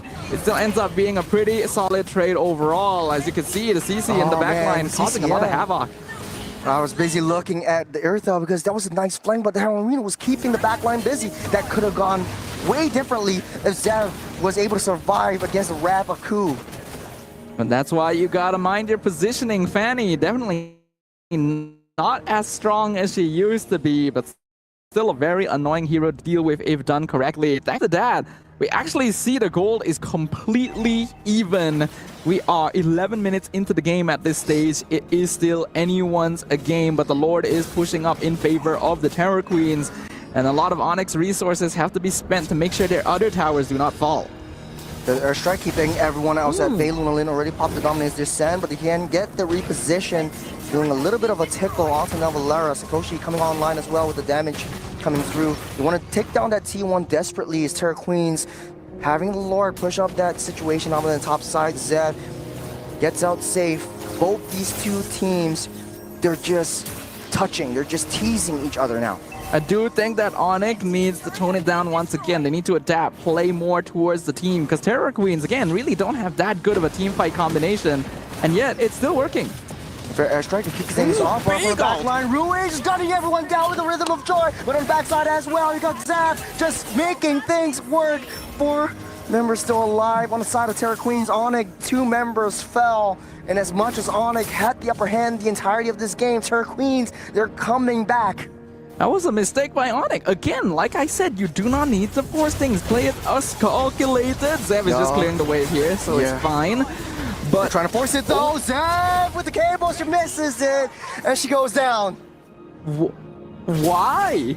I literally just said, don't do that. They can't hear you, Sadaf. You're right, they can't hear me. But really, first, you set yourself up for a 4-man Curse of Blood. This ultimate is not usually that effective, but when you get that many people, yes, it is, especially with Rui running straight into the backline and picking off Yippee. Yes, Zev found Sakoshi, but you lose your own goal laner and more members as a result of that. It is not worth it. seeping into the later stages of the game. Both teams are still equalized as Terra Queens has one Lord advantage. Next Lord will be coming up now. As now with Zev on the Fanny, just playing as a lone member. She doesn't see that! Down underneath, ambush, able to cable out safe. This Terra Queens, they are reading her like an open book. Zev took an entire pie to the face and somehow managed to fly out while blind. Terra Queens, though, not stopping on the pressure. Instant concealed, runs into Onyx in the mid bush. Yippee just bursting everyone down the back line, but not enough. The dominance descend. Yippie's left all alone. Rui chasing her down, gunning her through. Zev tries to deal a lot of damage. Rui taking a lot, but able to manage to get out saved. But a crucial resource have been spent by both teams. Onyx loses the crucial damage dealer. I feel like we need to check with production if the teams are swapped, because I feel like I'm looking at the opposite result of game number 1. Onyx is forcing things unnecessarily, and Terra Queens is winning out by holding their position. I really don't think Yippee needs to force these flanks. Look at how much damage she does. Oh, two-man Curse of Blood. We're trapping everyone down. Get us curtain call. Zap bursting. Luna Lin down. Rui making an answer count for Nevalara as well. Their airstrike to push everyone away. A little bit of suppressive fire, but here comes Rui with a lot of damage as well. Not enough to take Livy down, but here comes Zav. Not a lot of resources, not a lot of dashes. Getting knocked up by the tsunami. This crew slowly walking away. Rui takes up that Lord as Zav cables out safe. Sakoshi, a lot of damage, getting taken out. Yippee pops that sprint, try to gun everyone down. Pooh in the back lines of enemy territory. Yippee finally takes down Ku. Sakoshi takes down Pooh. Yippee still coming in. Zav on the back line. Hirina over the wall. Will gets sent to the graveyard as Lord slowly marching down the bottom side. Still, they take that Lord, but there's not a lot of value. It's already down to half. That was here comes Rui once again. Livy will get taken out. Yippee barely surviving, but next on the chopping block, huge red flag on her back as Zav slowly cables down, trying to deal with that Lord. As Terra Queens just taking control of that match. Zav finds herself in the midst of the jungle, forcing Luna Lin to use the Dominator's Descend, able to get out safe for now. This is very, very strange from Onyx. They are not playing the adaptive style that we saw from them in game number 1, and that we specifically praised them for. Being able to figure out how to adapt and how to take advantage of their opponent's habits. And yet they are falling into the same habits themselves. They do not need to be forcing these. They can team fight. They have a lot of damage, yes, but that does not necessitate going for these 1v1 bursts. Wait, you have a Gatot, you have a Phoveus, you can buy so much time in the front line, and then Zev and Yippee can come in at the right timing. Both teams mirroring each other's play styles. Wave pushing down the bottom side in favor of Terra Queens. Onyx already cleared things up. That's a neutral lane right there. The play from either side, man, this is a very tricky situation. There are critical heroes that you want to take down. There are crucial members that both teams want to target. For Onyx, it's Yippee. For Terra Queens, it's Sakoshi. But Rui is the one that's carrying everyone on her back. And Rui's already maxed out on items here. Again, Navarella gonna be found. Nevalara taking a huge chunk of damage onto the face, getting pulled back, stunned up, immortality popped up. Pooh will not be able to save this. Nevalara gets sent to the graveyard once again. Terra Queens just slowly picking off one after another. And it is working out pretty well again. Terra Queens are now in their zone, they're in their comfort. This draft, which is quite unusual, has actually scaled up quite safely, scaled up quite well, so they have a little bit more leeway in order to start being the ones taking the initiative. They have map control at this point, and Onyx is going to need to try and reset the state of the map by Zev going for those split pushes. Zev does have cables to get out of the way. Helena tries to stop her in her tracks, but the recall will be imminent. As Terra Queens, slowly but surely, trying to clear out that wave and handle this Fanny. Lord spawns up, Onyx already in position. Terra Queens making a beeline for it. See the exchange in the river once again. Rui already deals a huge chunk of damage onto Livy. No more flicker for this Farsa. As Terra Queens, they're trying to push Onyx back out of the way. They know where Zev is. They're trying to wait for it. They're trying to bait her out. Sakoshi gonna be doing some poke here. Zev, as you pointed out, is waiting on the opposite side. Will eventually show herself since she has to clear out the mid lane. Rui just looking for a squishy target to burst down if possible. Terror Queens are the ones holding on to a gold lead, but it's not a very big one. It's only 2K as we approach the 18-minute mark. This is still anyone's game. Yeah, Zev is still out of the picture, but this is a Fanny. You want to stay under the shadows. But now they're trying to force it though. The fair airstrike trying to push everyone back. Who's taking a huge brunt of the damage. Will fall as Yippee takes her down. Luna Lin takes down that Farsa. And you got a 1-for-1 trade, but here comes Zev, still fresh, still full of life, and taking down Rui. Rui dashes, bobs, weaves out of the way. He has that immortality, he has that second life. As Terror Queen still can't contest for this Lord. That's the problem with that Fanny. You can't dance around this major objective. It's very chaotic the way that Onyx is playing this. Fanny doesn't hold space very well, but the rest of her team does. Zev taking a lot of damage from Sakoshi. Will not be enough to finish that job. The Wind of Nature pops in the nick of time. Yippee from the back line. Rui will take down Nevalera from off the mess, splitting that fight once again. That Wind of Nature timing was so good from Sakoshi. The moment Zev left, the moment she saw a sign of Yippee, the button was pressed, and now Luna Lin going in. With Dominator's Descent, a little damage. Yippee is slowed down. Can't afford to chase her though. So no more Earthbound, no more main damage dealer though. Dominator's Descent still up. Luna Lin pops back out. Terror Queens blitzing down this Lord. Zev doesn't want to contest for this one. Might be able to steal it this time around. Rui takes it from underneath Onyx nose. This Ku taking brunt of damage from Zev in the midst of battle, stuck up by the curtain call, nowhere to run. She falls to the ground. We can officially start saying that this is a true reversal from the Terror Queens. Onyx are scrambling like headless chickens, and the Terror Queens are finding the precise moments to punish them for overextending their pressure. They're trying to gain control, but it's going to be very difficult to do so if you are not coordinated in your approach. Starting things slow. A little bit of a zoning potential from the further airstrike. Dominator's Descent already utilized by Luna Lin. Terror Queens slow pushing this, waiting for the Lord to get in position. They need 3 waves to start crashing down onto the T3s. I feel like there's a possibility Onyx might be putting a bit too much attention onto that Curse of Blood.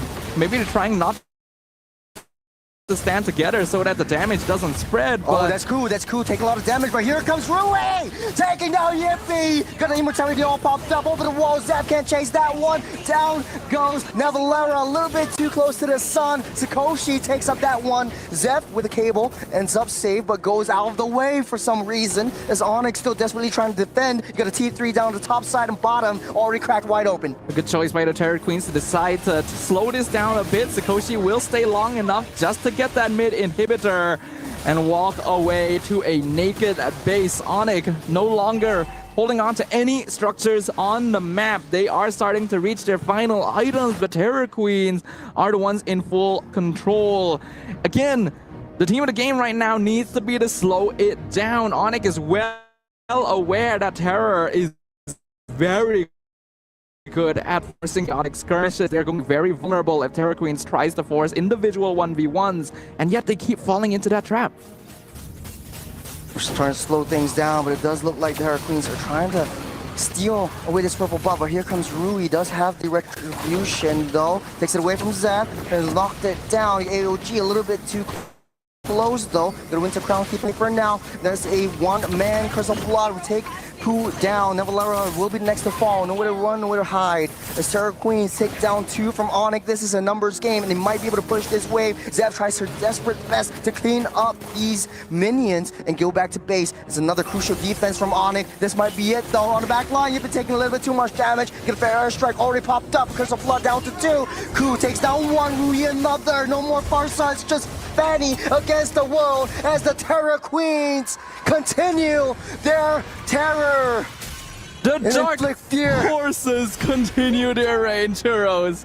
They have done it again. They have proven to us why they are deserving of the title, why they are a team worth respect. They have once again taken a game of a team with much more international standing. This could have gone way differently should Onyx play a little bit more defensively and wait for their power spikes, but man, very risky plays, especially from Yippee. You've seen with the Earthdale a couple times from the flanks. But man, we're going to a game 3. I'm honestly stumped. I am really shocked. We literally expressed that this draft was weird. It probably wouldn't really work out since Onyx lineup looks a lot easier to work on. Their early game was perfectly done as well in order to control most of the map and start feeding kills into Zev. But then once you got into the mid game, where they actually did have good itemization and good damage, they kept forcing things when they really didn't need to. Yeah, this is a tough pill to swallow for Onyx, and I think that for Terra Queens, they played it very beautifully. They knew their power spikes. There's a reason why they picked up that Zaz. There's a reason why they picked up the Carmilla. But this is a truly interesting draft that I want to talk more about. But let's hear from Leo. What are your thoughts watching this from the sidelines? I'll be honest with you, my heart is split and my attention has been diverted. Yes, this is an amazing win for Terror Queens, making that Zask and Carmilla work. A throw no caution to the wind, pocket pick that just was enough to stump the Fanny. Possibly the first Fanny in all of MWI, maybe the second if my statistics serve me correctly. But as a quick update, Navi PH has fallen. What?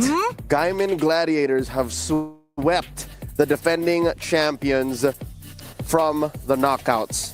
That is huge. That is what's happening on Stream A. But Stream B, this could be once again another upset. A huge development in the MLBB women's scene. Now back into the action, let's talk about Terra Queens versus Onyx. My eyes were still on the game, all right? I was still paying attention, and here's the thing.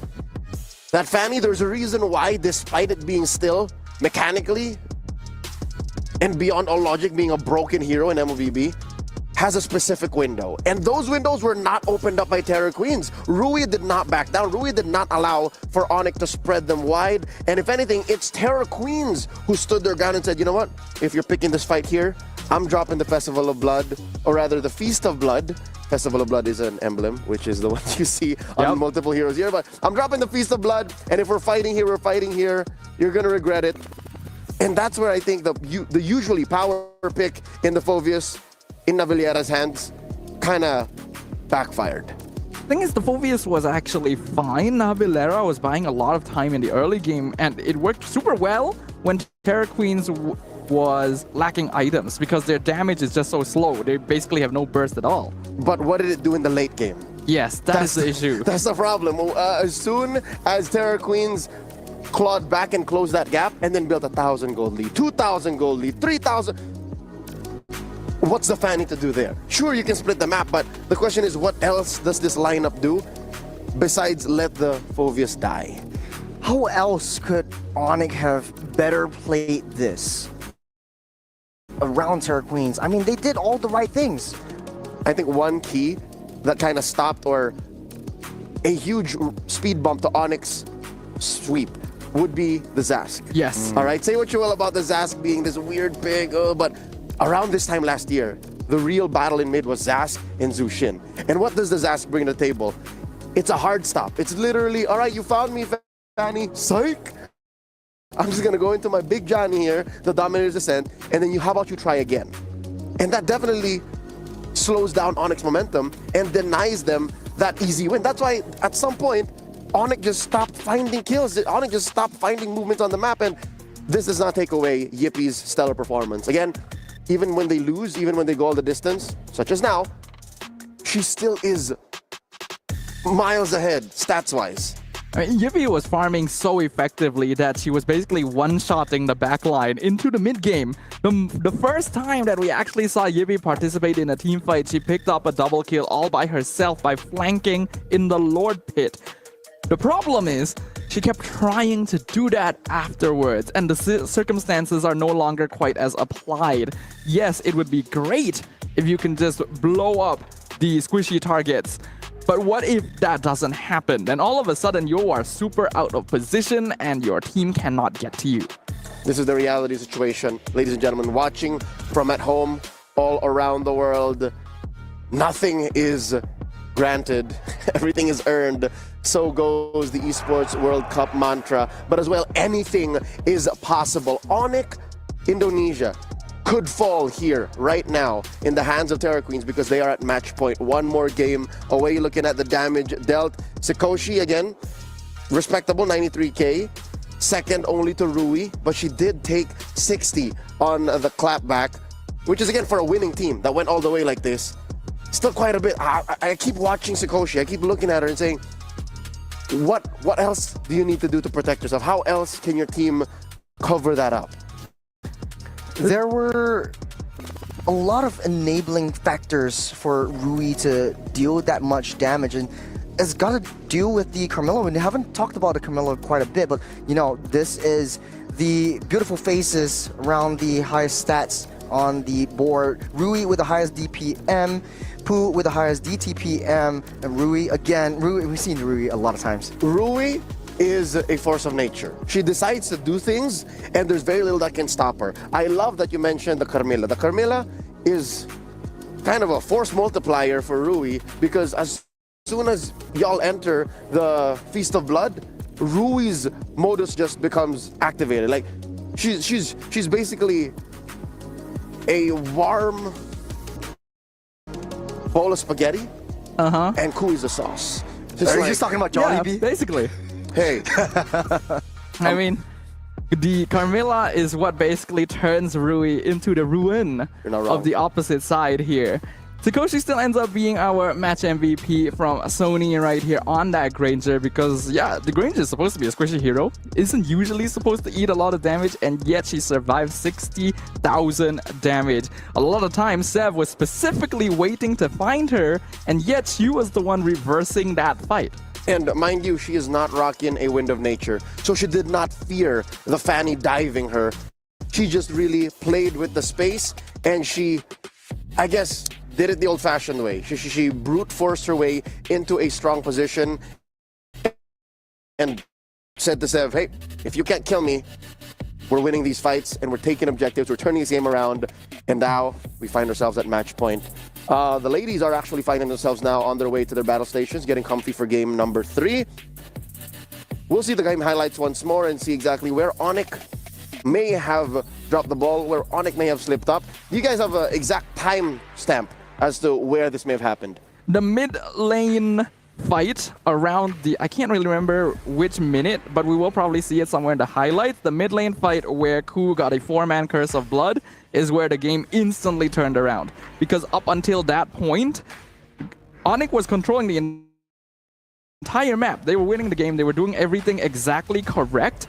And now that I'm thinking about it, I wonder if that caused them to overthink the subsequent fights, whereas like we can no longer group up, we have to try and split up the fight and just try to ignore the Carmilla because of what happened. The Curse of Blood, rather. There it is.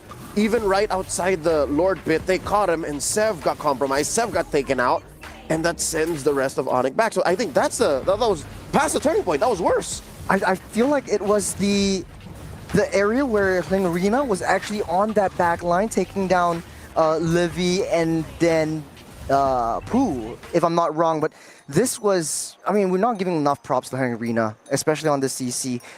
Really sort of like this shadow member. You don't really see her, but then when you do, she is super, super impactful, and that turned the tides of battle. Oh, she is on you when she does decide to get on you. And I think that was something that really hindered Onyx from getting into better positions because they're a very position-centric lineup, and the Fanny is the one that kind of punishes your opponent when you get out of said formation, when you, how do you say, respond the wrong way to how they attack you. So now going into game number 3, we know that the Fanny is a threat, but it's not a threat without responses.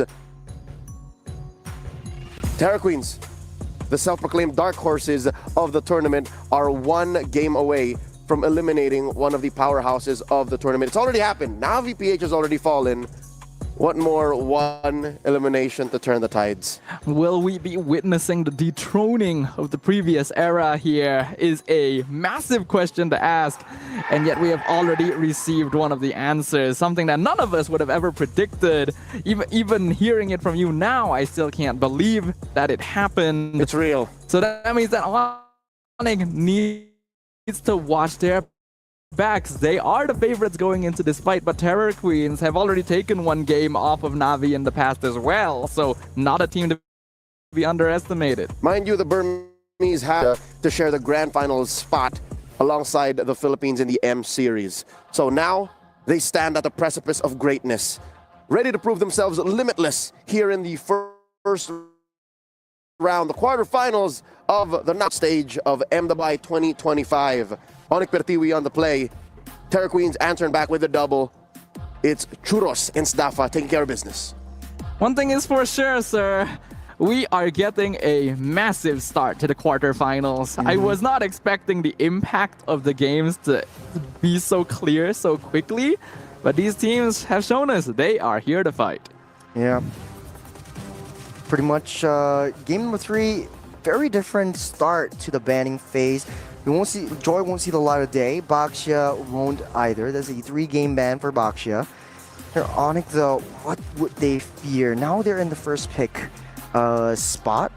This is where typically teams will pick up the Uranas, the Badangs, the Kaleas, and for Terror Queens, I think more likely they just want the mid lane duo, especially for Ku and Luna Lin, to get something that they're more comfortable in. We saw a really different approach in the previous game with the Zask and the Camarilla. Right now, they have something up their pockets. What better time than now when it's a single elimination game, top 4 spot in question.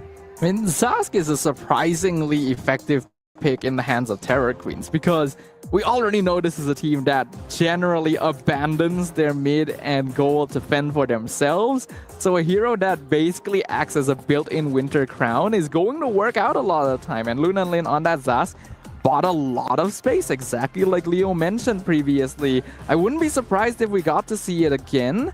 And it is up to Onyx to decide if they want to switch things up. Up until now, they've been sticking to the Farside Gatot opening. Nope, no more Farside Gatot opening now.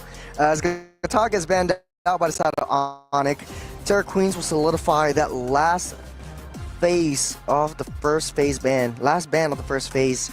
That typically is the Uranus spot, but I don't think any of the first 2 games Uranus was even in question. Onyx might spice things up a little bit with that first Uranus pick on the blue side.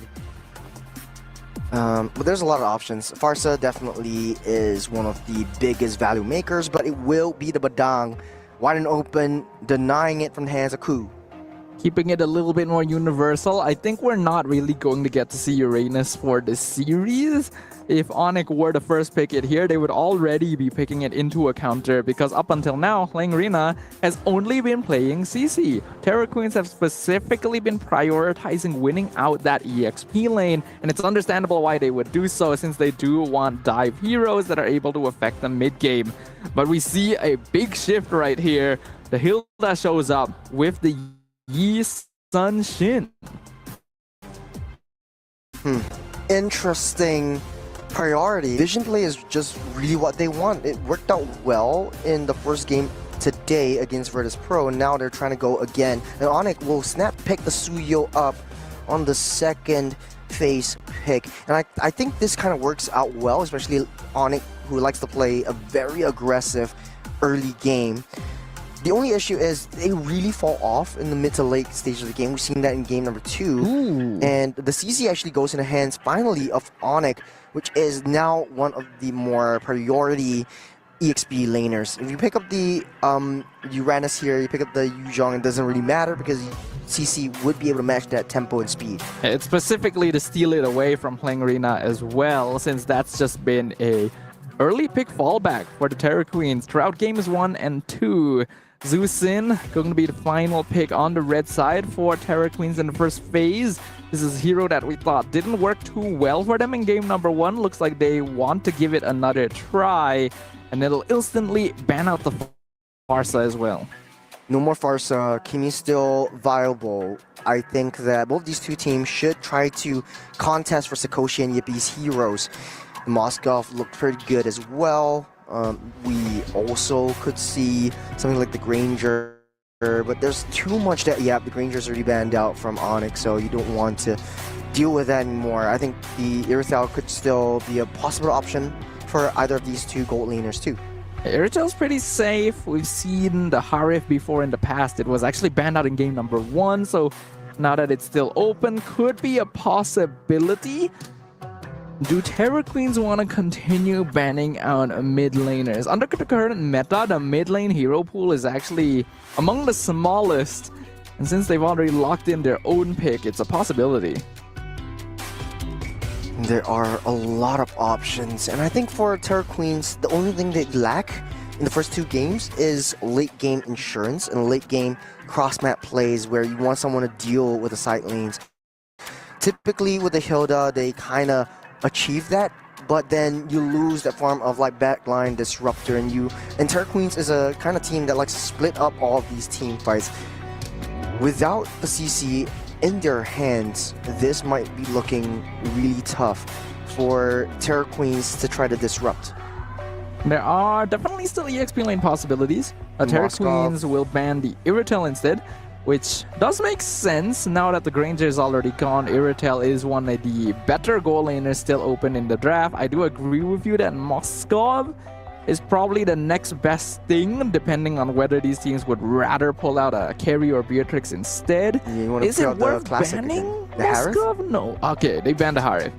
Down the Harris, we haven't seen Bruno yet. I think Moskov would be the next best choice. At least you have some form of escapability. They take some time to come online. 1-1 would mean the question, it's too hard to pop your weakness points because you don't have that heavy front line that you would wish to have. Now, what's left? 1-1 is picked up. Personally, I don't like this pick, but I see where they're coming from. Play the safe game, play the long game, try to hit that 10-12 minute mark, and then try to get Sakoshi online. But there really aren't a lot of good targets for 1-1. That's right. Yeah, I mean, Bodang is kind of good because it's committal, and then you pop your weakness points easy. But then CC can just jump away. Suyo just dashes out. There's not a lot unless there is a final pocket pick in the hands of Terror Queens. Yeah, that final pick needs to be a setup hero for 1-1, because otherwise Terror Queens have no way of locking someone down long enough to get the crossbow. Were they the ones that picked up the Baloric? No, they actually go for the Claude and the Zask. It's a debut pick for Claude in the MWI, I think. Huh. We You haven't might seen be that right, lot. actually. And that's a big surprise because Claude used to be the universal meta fallback. is the one. Claude was that goal laner that would never go. Wow, Khalid Hilda. So 2 aggressive fighters on the side of Terror Queens, inflicting fear into the hearts of the Porcupines. Khalid, Hilda, Yisun Shin make a lot of sense for the way that Terror Queens wants to play the game, and 1-1 actually does take care of herself pretty well, but Zusin is still kind of a weird pick in this particular position, since it doesn't offer quite enough direct crowd control or damage over time. Onyx, they have taken a little bit of a page out of the Terror Queen's book. Livy going to be able to take a little bit better care of herself now on that Zask, but it's still a weird comp. I wouldn't say it's weird. I would say it is fresh. It's new. It's something that both these two teams haven't encountered before in maybe their practice, their scrims, but they've definitely done research before. But this is it. No changes now. The final game, Onyx Prithvi up against the Terror Queens. Whoever wins goes up with the 4th place. Will Terror Queens be able to rewrite the script and take out Onyx, or will Onyx remain on the throne? We have already witnessed history being rewritten once today. Will Terror Queens be the second author of this brand new epic? Onyx going to be the ones to try and put a stop to that. Looking at the emblems on both sides, nothing too out of the ordinary overall. I think, yes, we are seeing a double concussive blast as well coming in from Terror Queens. It is a flicker on the Khalid, so not going for more defensive options since playing Rina is the one playing it in the EXP lane. We got a lot of zonal potential using the Nightmaric Spawn just to get additional reach over onto Luna Lin, taking a lot of damage so far. I like how aggressive Terror Queens is, and Ku has really adjusted the way that her aggression works. It's not aggressive without reason. She's aggressive and giving intelligence. See, she's on reconnaissance duty. And she sees 4 members. Now she knows she needs to back out. Terra Queen's very disciplined this game. We can see the instant shift from Rui going up into the goal lane instead, but Yippee gonna choose to play it safe. Claude does have a bit of a hard time 1v1ing 1-1 early in the lane, so the goal of the Onyx gold laner is just to make sure that she is able to farm up to get that Trinity and then come online into the mid to late phase. To be honest, Sadafa, I think we're in for a very long game. 1-1, Claude, very late game heroes, or I would say mid to late. We're seeping into like maybe that 12-minute mark where almost out of full item builds Thing is, I'd ordinarily agree, but it's Terra Queens. Just look at the way they play. Yeah, speaking of which, Ku already trapped under between a rock and a hard place. Revitalize will keep her safe. No sprint for her, so she won't be able to get too aggressive. But Henrina is on flanking duty, trying to find a wraparound. They see where Henrina is. The turtle down to a quarter, down to a half. As Terra Queens trying to ramp this up, waiting for Rui to get in position. Turtle gets a reset. I think they're gonna take this slow. Oh no, it's not a lot of reset though. There's a fist crack onto Raging Sandstorm. First blood goes over to Henrina. Rui takes down the turtle. That takes down Rui, and Luna Lin pulls everyone back out of the way. Nevalerella takes down and splits up that fight. Okay.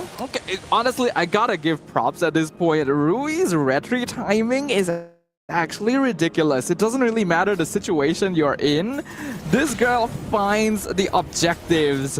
They end up trading 1 for 1. It's actually not so ideal for Terra Queen since they lost their jungler, but it's somewhat balanced out by the fact that they were able to take the turtle. So it ends up being fairly 50-50 for now. A little bit of a slower game this time around. None of these two teams want to push the situation too far in. And Terra Queens, they are playing as a unit now. The mid lane duo, clearing out that waves, making the rotations to shift the attention away from the EXP side. They want to take down Yippee as much as possible to identify that that is the critical and crucial player. You got a Mountain Shocker ready. Ku is on Poo duty. Ku trapped underneath a wall and will not be able to escape. Another kill over to Terra Queens as the rest of the Gloom Squad coming into position. You got the Dominators of the Nightmare Spawn trying to zone out and deal a little bit more information onto the rest of Terra Queens. So far, so good for the Terra Queens. Definitely making use of this Hilda's presence. Now Valera forced to use Vengeance too. They're trying to rush this down, but a nice little sever from Zev and taking 2 down. Terra Queens on the back foot, a little bit too greedy there on that T1. Yeah, they stayed for a bit too long. Again, not really putting enough attention on scouting out the rotation from the mid side. The 2-man Blade Surge from Zev set that up perfectly and melted them down so fast. Quick little lane swap. Yippee, Raging Sandstorm already used up by Henrina. I think that was supposed to be a cancel though, but I think, oh man, that was a little bit of a tough position. Blazing Duet just used to clear up that lane. Yippee knows that Henrina doesn't have that ultimate, so won't be able to join in the team fight just as of yet. The turtle getting pulled back, getting that reset. Ku keeping the rest of Onyx busy. Sakoshi coming down. It's going to be a 5-man fight, but they're going to ditch that turtle for now. Keeping control and getting that pressure onto the mid wave. And this first turtle, the second turtle, going to be once again contested. Rui so far has proven that her excellence in being able to secure the retry battles still does have the EXP lead, despite conceding a death earlier on. That is the farm speed of the Yi Sun Shin. Ku gonna be okay, but loses out the Revitalize to the flank from the mid lane. I think Terra Queens does need to mind their angles a little bit better. They should be diving further with a Khalid Hilda. There's the power of Yi Sun Shin. Yuri's already level 8, just waiting for the right time to get that. She steals it from underneath the noses of the Porcupine Zeph. Too deep in, but won't be able to secure that Q. Q takes one down. Pooh falls. Rui as well, but they have the objective on hand. It's a 3-man punish onto Navalera, and she will not escape from the lanterns of Luna Lin. It ends up being a pretty good trade for Terra Queens, but it would have been even better if they actually got that last hit on Zev as well. It would have been 1-for-3 trade and the turtle. But because that one does end up being the Yi Sun Shin, Rui is unfortunately getting the short end of the stick a little bit. Still though, out farming Zev at this point. Terra Queens are in their comfort zone. Having this Hilda and Khalid allows them to just run their bodies at their opponents in these first few stages. Looking at the itemization right now, there is a Sky Piercer on the side of Luna Lin, and it looks like Rui might be building one too. Yeah, Rui gonna complete a Sky Piercer. Sikoshi also going for a more utility 1-1 build with the Wind Talker and Rose Gold, with a focus on survivability in the early game. Interesting. Usually you just have that corrosive scythe, but here comes the rest of Terra Queen trying to block out the advances from Nevillera, trying to give some space over her back line. You got a fist crack onto Ku. She will not escape the clutches of Sikoshi. Sikoshi takes down Pooh. You got the rest of the Terra Queens trying to gun them down. He's trying to split that fight. Yippee goes down. Rui takes one out as well. Two members fall for the side of Onyx as Terra Queens. They're coming back on top again. 3,500 goal lead. That is a very effective engagement taken from Terra Queens right now. You can see that this lineup was drafted with a particular purpose. And if we look at the highlights once again, they are causing havoc. Ku got picked up very early on, but you can see that Onyx may have committed too many resources. And a really nice jump in the backline with the Flicker Raging Sandstorm from Fling Rina instantly stopped their engagement and forced them back, leaving Yippee in the lurch. Where does the damage come from? This is still pretty much they're seeping into the mid game, but when they get trapped, speaking of which, Sikoshi trapped into 4. We got a crossbow Tang. She's surrounded, buying some time for the Terra Queens to come in. Sikoshi is still up safe. They're pushing it in underneath the turret. They're keeping it disciplined, and Rina back on duty, but the mid lane is in shambles. Rue's taking care of that one. Poe definitely jumped the gun there. It was a good catch with the Flicker Fist Break, but your team is not close enough to whittle down the 1-1. And remember, this is a hero that has a built-in Purify, so once Sikoshi jumps out of that, picks up the crossbow of tank stacks, then your team isn't going to be able to do anything. It needed to be a tighter formation. It was not worth it for the Badang to try and force that situation. What was the turning point?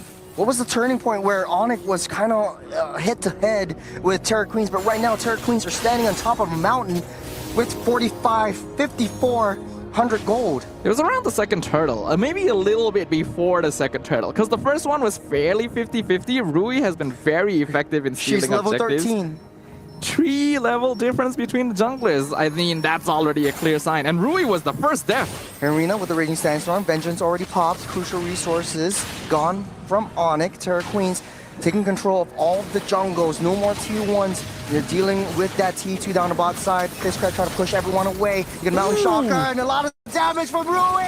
You're taking out Massive. Around the falls. The Terra Queens are inflicting fear onto the hearts of Porcupine once again.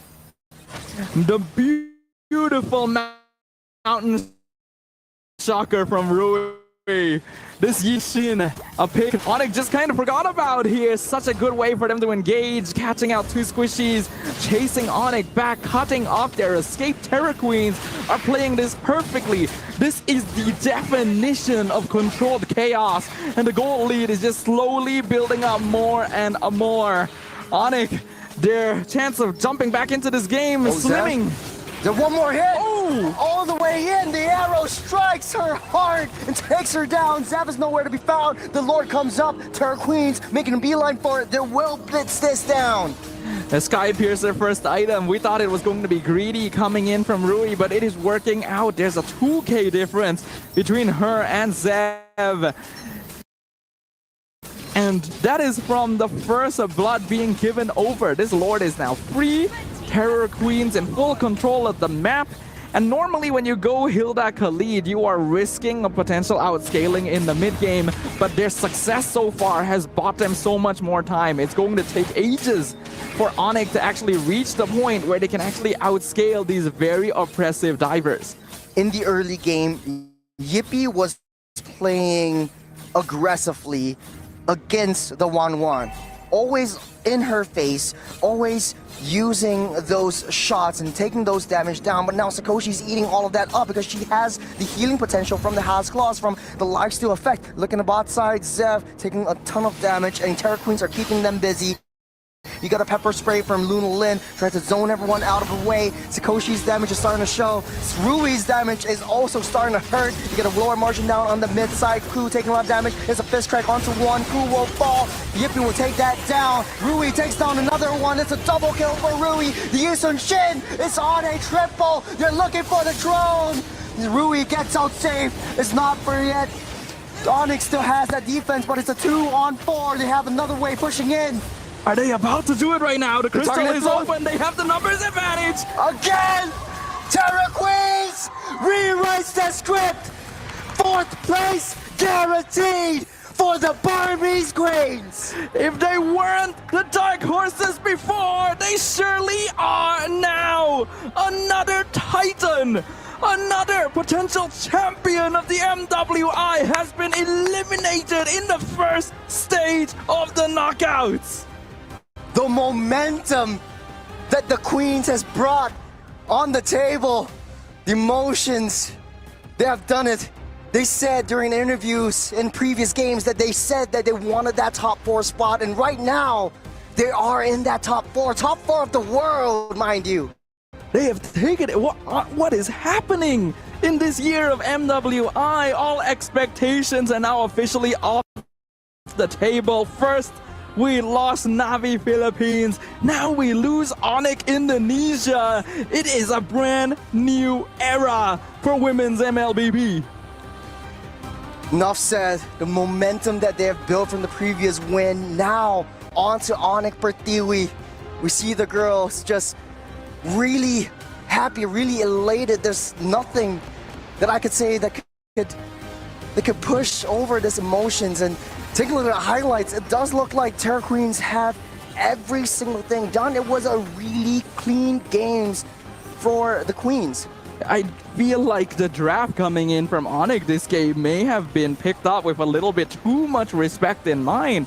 Multiple heroes grabbed specifically just to steal them away. But I think the best way to find out more is just to throw it over to Trex on the field and find out more with their interview. Here we are down on the stage after an amazing 3 games. I'm here with Zev right now. I know the loss had to be tough. You know, what do we think exactly happened with the game? How are we feeling? Do you guys think you at least tried your best with it all? I guess we're trying our best, but the good thing is there's still room to improve. So speaking of room to improve, what is the future of the team? Where do we go from here after MWI? we still don't know, but yeah. Future events maybe? Does everyone plan on staying together? I don't know too. We'll see. We hope so. I know all of us have loved watching you guys play. It's been a blast. Any words for other teams in the tournament? For the team that maybe even just defeated you? Anything you want to, give a shout out, words of hope to, other players? Good game. Good luck, have fun. Okay, and anything to your fans, family, or friends at home? Thank you for supporting us. Thank you Sonic dan semua teman-teman yang udah support kita sampai sekarang. Thank you so much, Sev. It was a pleasure. We'll throw it back to our boys up on the desk. Thank you very much to Trex, and I can't even blame Sev for not having many words to share because this was such an unexpected result. This is something that caught all of us off guard. So imagine it's even harder for Onyx, a team that was expected to perform super duper well, a team that didn't drop a single game in the group stages, instantly eliminated in the quarterfinals. It's hard. You set expectations hard. You are one of the fan to Onyx Pertiwi, but it's a brand new journey. It's a brand new story for the other team at the other side of the stage. It's Trex again with the Terra Queens. Go ahead. We are here on the main stage once again with the jungler of Terra Queens. You played an amazing series. How are you feeling right now? Of course happy. For the first happy, but this not what we want, yeah. Not expect we 1-0, 2-1 because we expect 2-0. Okay. We just not disciplined in first game. So you felt confident coming into this game. Does that mean you feel confident in your future games? After this, it has been confirmed that GG just beat Navi PH 2-0. That's who you'll be facing in the next round. Any words for them? Do you feel confident in your match? Anything coming up in that? For Navi PH. No, you'll be going up against Gaming Gladiators. Navi PH just lost 0-2 to them. Okay. Of course, before I want to meet Navi PH, yeah, because we lost and I want to beat them again. And now, okay lah, good luck. I will win again with Gladiator. All right, so you feel good. You're aiming for the #1 spot is what you're saying. What? Aiming for the championship, #1 spot. Nothing lah, just nice try. We'll see. All right, anything for the teams that you've had to send home? Any words for the girls that you've had to beat? I feel like everyone's become very close over this event. Any words for the teams that have gone home so far? Thank you for support us and keep support us and beat until champion. Thank you so much. It was a pleasure for the interview. We will see you guys tomorrow. Send it back up to the boys. Even Rui of the Terror Queens could not believe what transpired while their best of 3 occurred. Congratulations once more to the Burmese squad. The reign continues as they take down Onyx. This was... All right, breaking down game number 2. We did not give Langrina her flowers, but now I think it's safe to say her performance was single-handedly what threw Yippee off. I am shocked and I am surprised that Langrina was 3-0-6. She never died. I was so busy with looking at the other members of the team, and I thought like Langrina was having that sacrificial role once again. No. But this case, she was just playing it clean. It kind of seems like a rerun of the previous game. Here's what I want to see, what her build was. Because usually when you see a deathless Khalid, it's either playing assassin or just super tanky, and she keeps herself safe. But the thing is, when you watch the game, we'll get some highlights up later on, Langrina was constantly hunting down members of Onyx. She was trying to get down Yippee, she was trying to kill Navillera, trying to hunt down Sev. And doesn't this feel weird that as a Suyo, you're looking at a lineup like Terror Queens and saying, I should be fine as a Suyo. There's just one bit of magic damage over there. But she was not. She was far from okay. The thing is, Suyo is a strong early game assassin, but you are dealing with 2 very strong early game cheese fighter dive backliners. And it is specifically a strategy that works well for how Terror Queen is known to play. We do get to see the items now from Langrina. It is actually more bulky. It's Thunderbelt into Antique. It's tank, and then I guess she was on her way to a Winter Crown. But look at this, the icing on the cake. Churros, I want your thoughts on this. Look at how far Rui took this, all right? A Sky Piercer. She knew she was winning. She knew that they were ahead, and she said, I've had it. I'm going to build the win more item. I cannot remember how long this game went, but I remember that she got level 15 at right around the 10-minute mark, and that is one of the fastest junglers that she's wielding right now. And I don't blame her. She's so far ahead in terms of that jungle farm, and the rest of Terror Queens, they know this. Look at the scoreline. Look at the economy. Like, there was the kill score in the early game was kind of like 6-6 or like maybe 4-4, but then the gold advantage that Terror Queen had, it kept growing and growing. And it was evident in their gold laner throughout this series. I can't believe it happened before our eyes. We saw Sakoshi rise and grow and evolve into the eventual gold laner that she was meant to be here in MWI, eclipsing Yippee, who was prior the #1 player, not gold laner, when it came to these key stats. I mean, I have to say, still, the Claude pick is a little bit strange. Doesn't really win lane against the 1-1, which they already saw before they locked it in. Farms very slowly compared to other marksmen in the meta, and generally isn't going to contribute anything until you're like 4 or 5 items in. That's why the stats lean so heavily in Sakoshi's favor. And when we look at the damage statistics as well, it is absolutely insane how skewed it is. Ku, 100,000 points of HP. It's unbelievable exactly how Terra Queens did this, and one could chalk it up to just momentum and putting Onyx on weird footing. Even the stats will tell you that something was very wrong with Onyx Pertiwi's approach to game number 3. But with that said, GG well played to one of Indonesia's representatives. I hate to say it, but we are on the cusp of a new era here in MWI. One Filipino team left, one Indonesian team left. The Burmese and the NA teams secure their first slot in the semis. What a run throughout the first few rounds of the knockouts. Ladies and gentlemen, we are going to go on to a quick break. When we come back, we will see Vitality of Indonesia face off against Foot Esports from Turkey.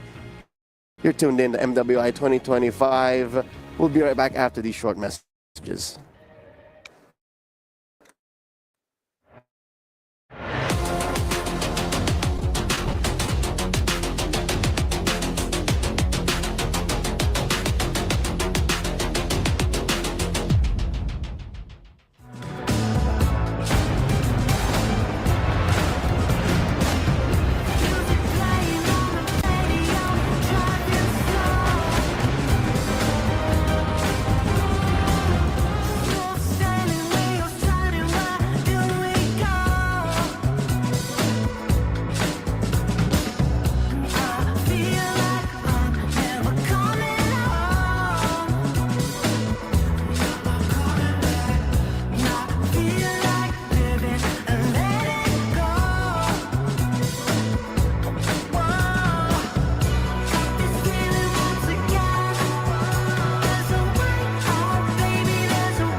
Reach your impossible. Lenovo Legion.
Two back-to-back upsets to open up the first rounds of the knockouts here at the MWI 2025. Broadcasting live from Riyadh, Saudi Arabia as a part of the Esports World Cup at your service. My name is Leo. Joined here by Sdafa and Trex for a best of three for y'all in the quarterfinals. This time, it's Indonesia versus Turkey. Vitality versus Foot Esports. This is going to be yet another exciting game right here because we are already witnessing the dawn of a potential new era. Teams that we would not have expected to make it to the top four, taking down titans in the women's MLBB ecosystem. Team Vitality now actually have to be kind of careful. Listen, I never lost faith. It was always expected. It was all part of the plan. But honestly, at this point, even with this match coming up, anything can happen, you know? Like, the odds have been crushed. The ideas of what normally happen are gone. And now we are in the new era. It is no longer the dawn. It is happening right before our eyes. We're living it. Ladies and gentlemen, in case you do not know, Navi PH has fallen in the opening round of the quarterfinals as seen on Stream A. And just recently, we concluded a best of three that went all the way, wherein the Terror Queens have felled Onik Pertiwi from Indonesia. So that puts our top four in a very interesting spot. Now, in an effort to name a new champion in the MWI, we would like to ask y'all to get ready, Riyadh, because from July 10 to August 2, it's one game, two champions. MSC and MWI unite for the biggest MLBB showdown ever at EWC 2025, and we are in the midst of it. I would not give up the world in exchange for the experience to be a part of this, to be on the front lines of this contest. Once more, a best of three coming your way. Let's introduce Team Vitality, also known as Team Brutality, given how they reigned over the Indonesian MLBB women's team. Nay, not just that, for a good chunk of the opening years of MLBB for women on a professional scale, they were the team to beat. This is the team that has basically claimed the title of the strongest women's MLBB team in the world 2 years in a row during the earliest stages of the ecosystem. And even last year, despite dropping the title, they still ended up in second place for MWI 2024. This is a team that is eager to reclaim their throne. Indonesia in general, I mean, has just always, when it comes to women's esports, always felt like a step ahead until last year where Philippines finally dethroned them. These aren't just girls, these are monsters right here in front of us. They were once the reason why in the WSL, the Women's Star League Indonesia, they had to push the grand finals to become a best of 9 in an effort to take them down, but they still won those. All right, so this is Team Vitality, and they are coming in with a huge chip on their shoulders. They got swept in the grand finals of last year's MWI in these very same grounds, and obviously the ones who felled them then are no longer here with us, so they are off to a fresh start. A great way to reclaiming their throne, but standing in the way right now are the debutantes from Turkey, Foot Esports. Breakout stars making their debut here on the world stage when it comes to women's MLBB. Let's introduce them to you once more. This is Unohana, Mireia, Zendaya. You know them. You've seen them in action over and over again here on Stream B. Any standout stars? Honestly, the entire team feels like a standout star to me. We have to remember, this is a squad that is participating in MWI for the very first time. Turkey has never had a representative in the competition, and despite a lack of experience overall, every single player has stepped up to the plate. They have fought against teams that have wanted to brawl, that have wanted to bring them down into chaotic skirmishes, and have found themselves in a position of control every single time. I mean, if I want to pick one, I've been an Unohana fan for a minute now. Mireia, though, and Zendaya played amazing games last time. It seems like each day they switch up the spotlight. I'm super excited to see Unohana and what they're going to give to her this time. Is it going to be something bulky, tanky like the Uranus where she can just be that annoyance, or will she get something a little more aggressive this time? My eyes are on Nora. She's one of the reasons why they've gotten cleaner in their runs throughout MWI. In her previous series today against DreamHack Girls, when they had to fell the last Western team, if you'd like to call it, here in MWI, she played a Gatot Kacha and a Baksha. So these two are very front-facing roamers. I wonder how she will do against the mother of all tanks. That is Vivian. Vivian is a living legend amongst MLBB esports, not just in the women's scene, and she has done it all. Gone around the world, played her heart out, and made a living. This has to be a dream come true still for Foot. They did say they wanted to fight against Vitality. Also, they did say their play styles are very similar to Vitality. Staffa, what made you think they said that? What do you see in a Foot that makes you say, huh, that is kind of similar? No, actually, it's something they said themselves, right? It's a question that we asked this team before MWI even began, before we even got a chance to see how they play. The team themselves said that Team Vitality has a very similar playstyle to them, and that's one of the reasons why they wanted to encounter this very favorite team among the women's ecosystem. Even earlier, when I interviewed them after their previous victory against DreamHack, they still hold on to this thought. They want to face Vitality, and they're quite confident that they will be able to match up. Well, I think Food Esports knows how to get aggressive sometimes. We've seen them get in the paint with some teams, and knowing Team Vitality, it is something similar at times. And I mean, if anyone's going to be able to get there with Food Esports, because the thing is you would think that Food Esports, it's chaos. But honestly, the fact that they've been able to keep on winning means there is some sort of organized chaos to it. A method to the madness. A method to the madness. So can Team Vitality match that with their own method to the madness? I'll tell you now, maybe in the early days of Vitality, even before they were called such, when they were still under the banner of Bigatron era, one of their keys to victory that I noted, I'm looking at MWI 2021, 2023, was their focus on invading into the jungle. So this is definitely going into the hands of Vivian, Chinny, and Vival. They would be crossing through the river as fast as possible. And we've seen some shades of that when it comes to Foot. Foot Esports are not afraid to put their foot to the pedal and speed things up. When you're thinking about it, Mireia likes to play the paint, even with heroes like Yusun Shin. Yeah, aggression is in their blood. It's actually a surprising thing because so many teams that like playing aggressive, like playing skirmishy and brawly, ended up in the same group, and that's why we saw Foot Esports, DreamHack, Rising Rage all bring us the very high kill scores overall. But out of all those teams, Foot Esports were the ones who emerged as the most controlled, most consistent out of all of them.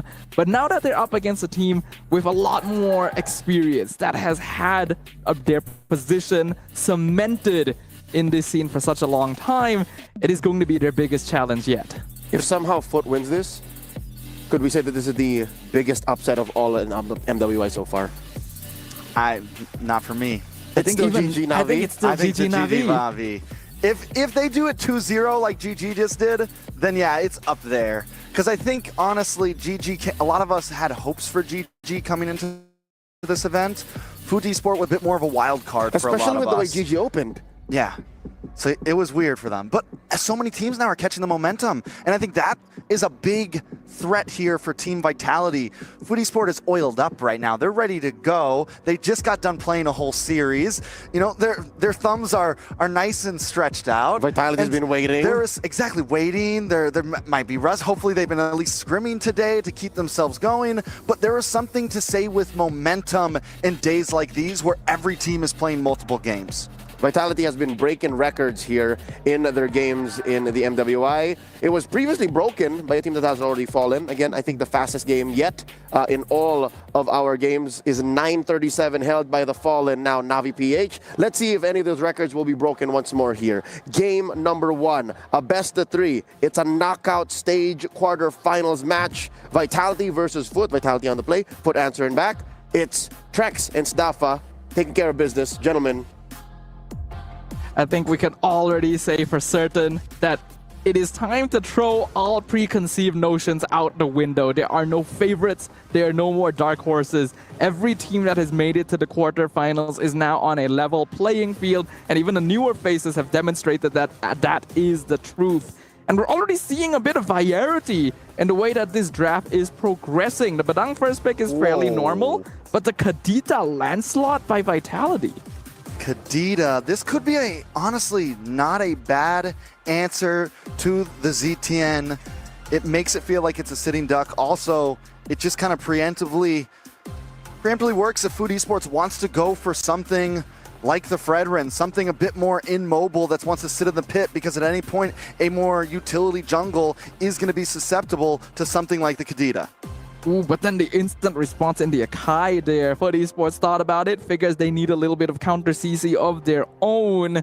And if the Lancelot messes up their iframes, that heavy spin could really mess with them. It also works very well with Arlet, because every instance of the heavy spin counts towards CC that Arlet can take use of. So there's already a little bit of innate synergy that we're looking at on the side of Foot, and they are definitely right now the composition that's leaning a little further into fighting. So this is the first time we see a Kadita, though, from Team Vitality in MWI so far, and it's honestly, they picked it so quick. I'm wondering if it's something they've had in the pocket, honestly, like a preemptive plan, like, okay, once we get to knockouts, then we pull this out. Because it wasn't normally something like that, such a surprise pick comes in a little bit later in the draft. I think it's specifically because it counters Zetian really, really well. What you mentioned earlier is precisely right.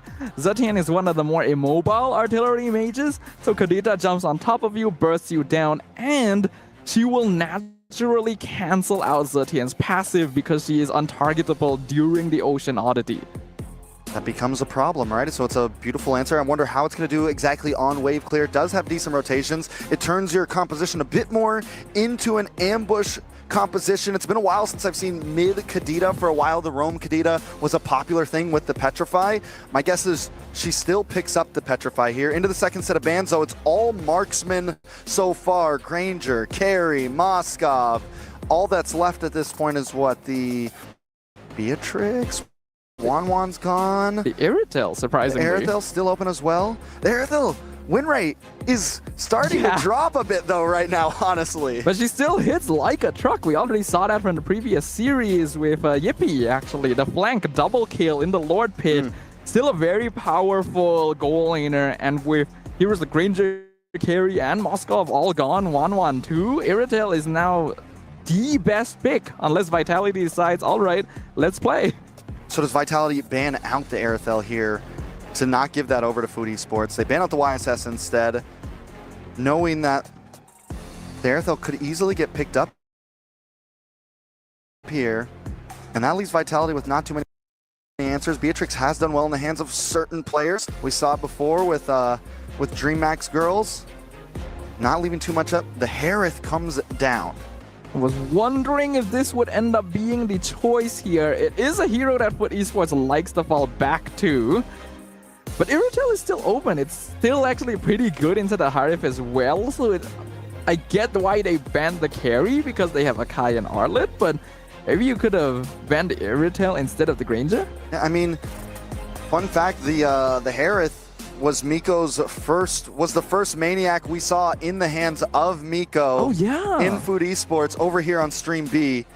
So pretty huge. We do get the Claude coming in from Vitality. This is a hero we have seen as well. Actually was the first Savage hero over on Stream A. Oh, Claude was the one to get the Savage? Claude I actually was not aware of that. Savage. Wow, okay, I really should have checked that. But I was thinking that Claude is a bad matchup into the Harith before, and nowadays he's even weaker in the early game. But Harith at the same time was nerfed thanks to the Starlight Scythe changes, so it could be a little easier for Shell to manage that. But they also pair it up with the Esmeralda. This is also a counter. So is this confirmed? There still is a possibility for flex here. Gonna be in. Hayabusa is open if there's something like that. Might not get high. They go for Kaja. So even still, is this a jungle Kaja or a jungle Akai?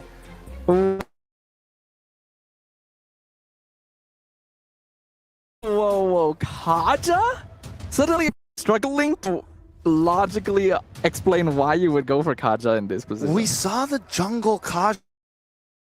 Was that in MPL ID Grand Final? And it worked pretty well. I think it was game one and finals. It worked pretty well. I'm still wondering exactly they're going to play here. It's the Lancelot. You have the lockdown. It's a guarantee grab. He's gonna, and now not only that, but you have that plus in a Kai. You're gonna be able to create great space, peel, but where's the damage? ZTN isn't a big damage, though. It pretty much all comes down to Harith.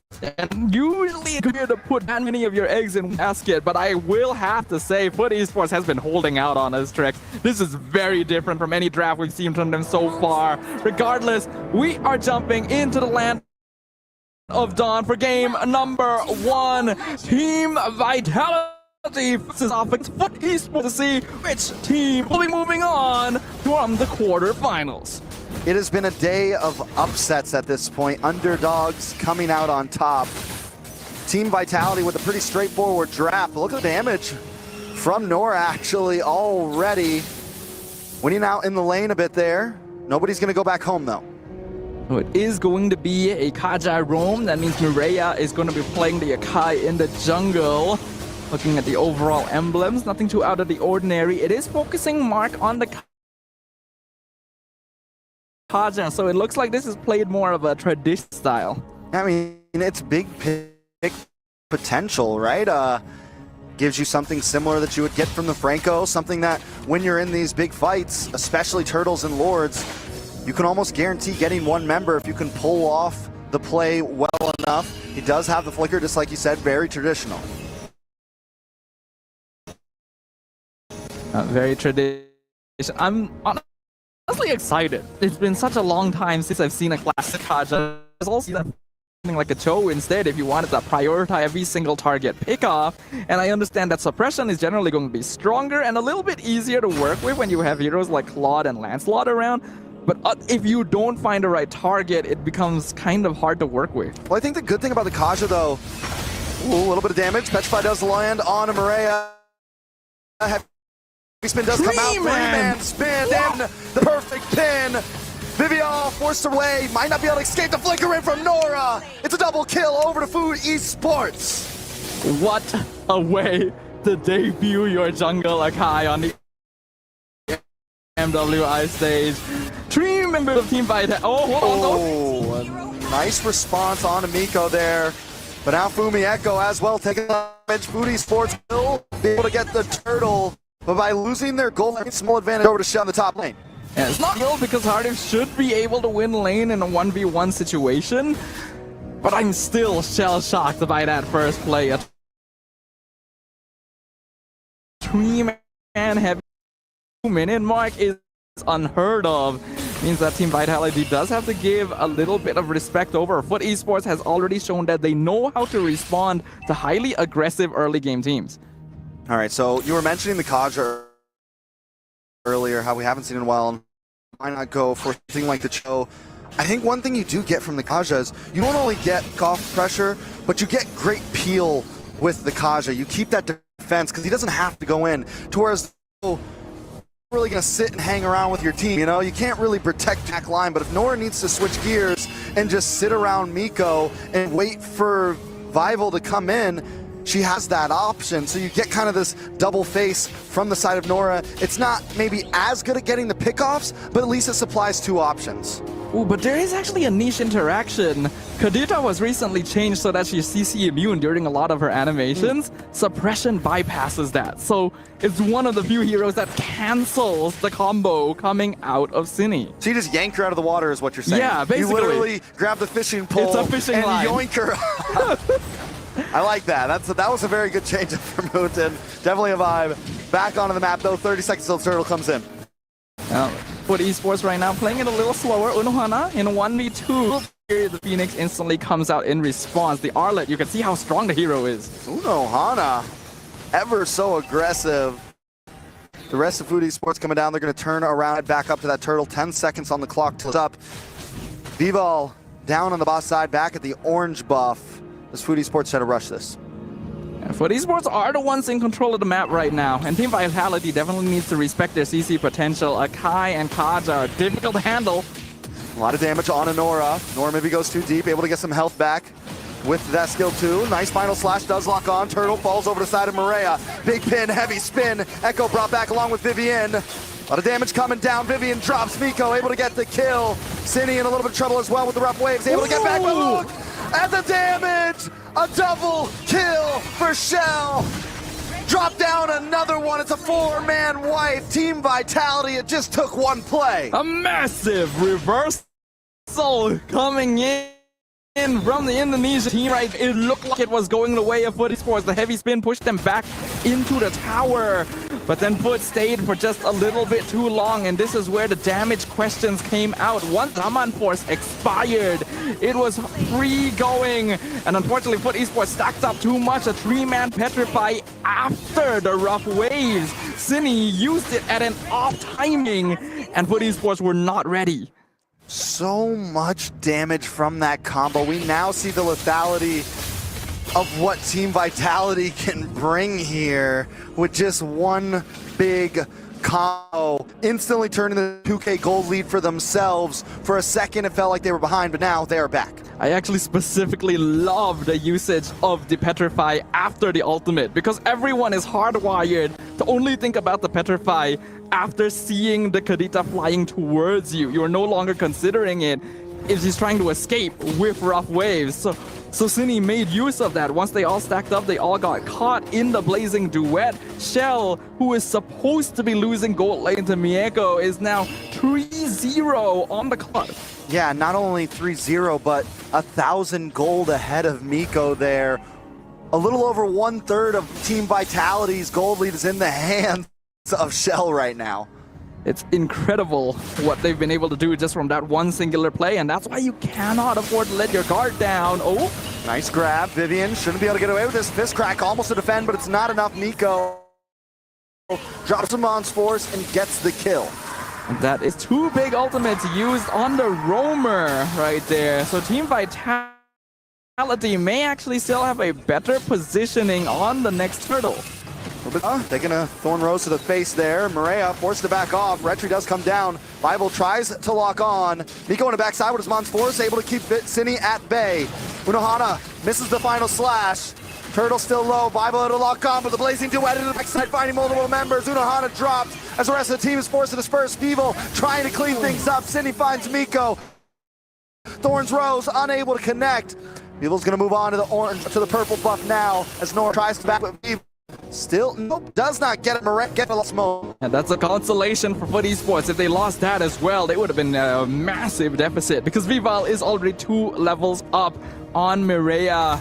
Team Vitality had great composure, amazing spacing in that last fight. And we talked about this. 2 big ultimates used on Vivian alone means that Vitality are in a more comfortable position.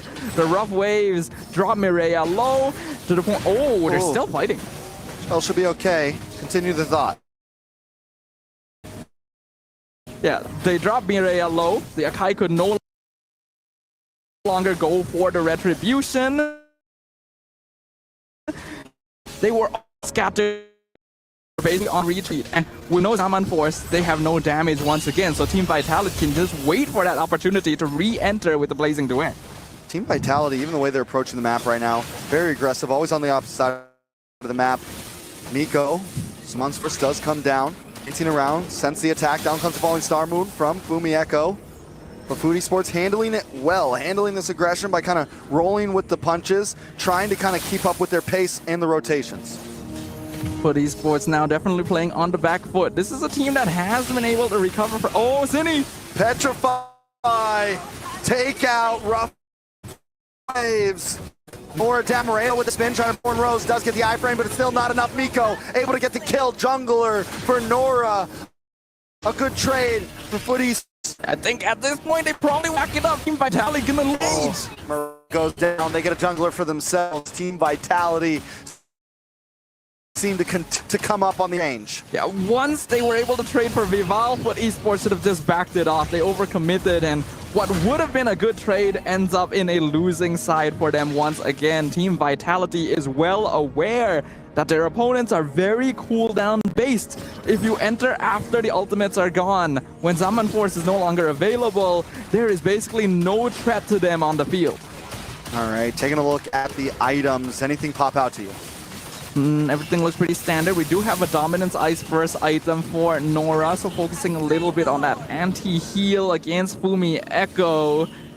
I'm not sure if it's going to be enough. This is one of the issues of the Kaja as well. The hero is a lot squishier than your typical frontliner. Yeah, and it takes some time, right? It's definitely a much slower. I mean, with that plus the Akai jungle, you have no real... It's going to take some time. Like I said, this was our big worry with this composition. There's no big damage dealer except for Miko. Zendaya on the Zitian, you get a little bit of something there with the first two skills in terms of damage, but even that takes some time, and falling behind 4.5k gold lead, I'm surprised they're not losing more right now. Yeah, I'm surprised as well. Team Vitality have been so efficient with the way that they've been playing the map and just counter-engaging. Something that Foot Esports is supposed to be better at with all of the big teamfight ultimates that they hold. It's supposed to be wait for Team Vitality to start the fight, then you catch them off guard, push or pull them out of position. But Foot Esports has unfortunately been stepping on the gas pedal, and Team Vitality are the ones that have been forcing them to do it a lot of the time. All right, so Foot Esports being on such a back foot, Lord will connect onto the space, but it's already pretty low. They may not lose an inhibitor to this push. Looks like they indeed won't. The mid tower still standing long, so Team Vitality won't be able to get too much more map control with that one. But oh, Vivian.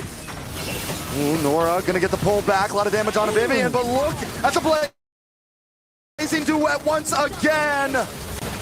3-4, make it 5. Team wipe. Team Vitality, the brutality, they're unstoppable. Just as quickly as they entered, they left the earth scorched in their wake. The flanking play by Cine and Shell claims its next victim and allows Team Vitality to take game number 1.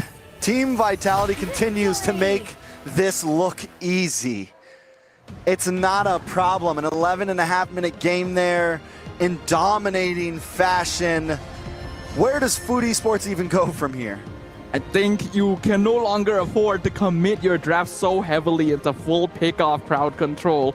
By going Akai, going Arlet, going Kaja, they are giving up a lot of damage potential and basing a lot of their team fight potential off of cooldowns that the opponent can easily keep track of. Yeah, it's a tough road. I'm not saying Kaja was a bad pick, but the Akai and the Kaja, now we're pushing our limits. We both wanted to see more damage from them.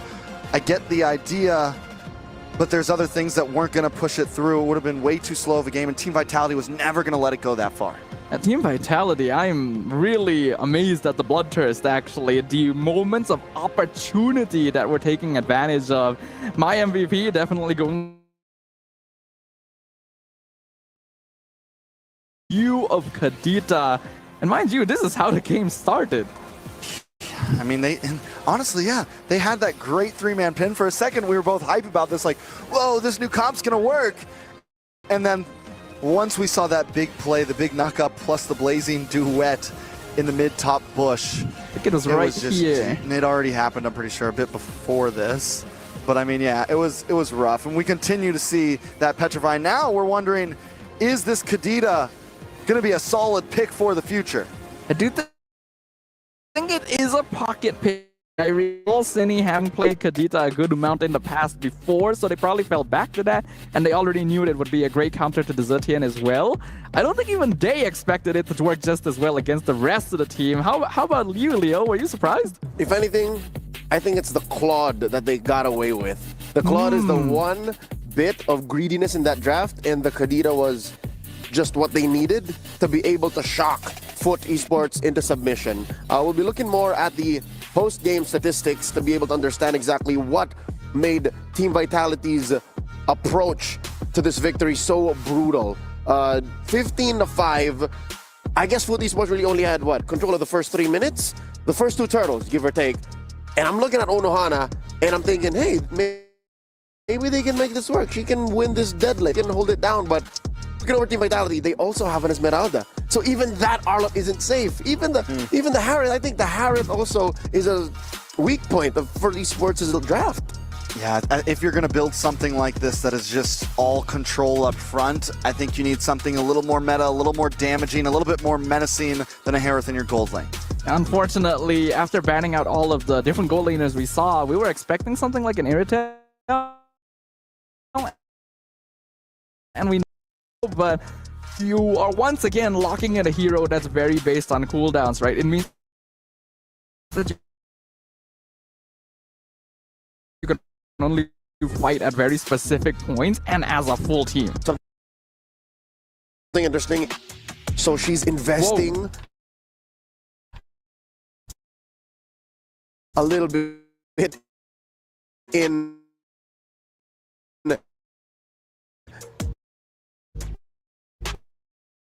penetration. I don't know.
Sustain heroes in EXP lanes. She actually does a very good job of dealing with heroes that are otherwise hard to kill, right? I played some Esmeralda last night. Felt great.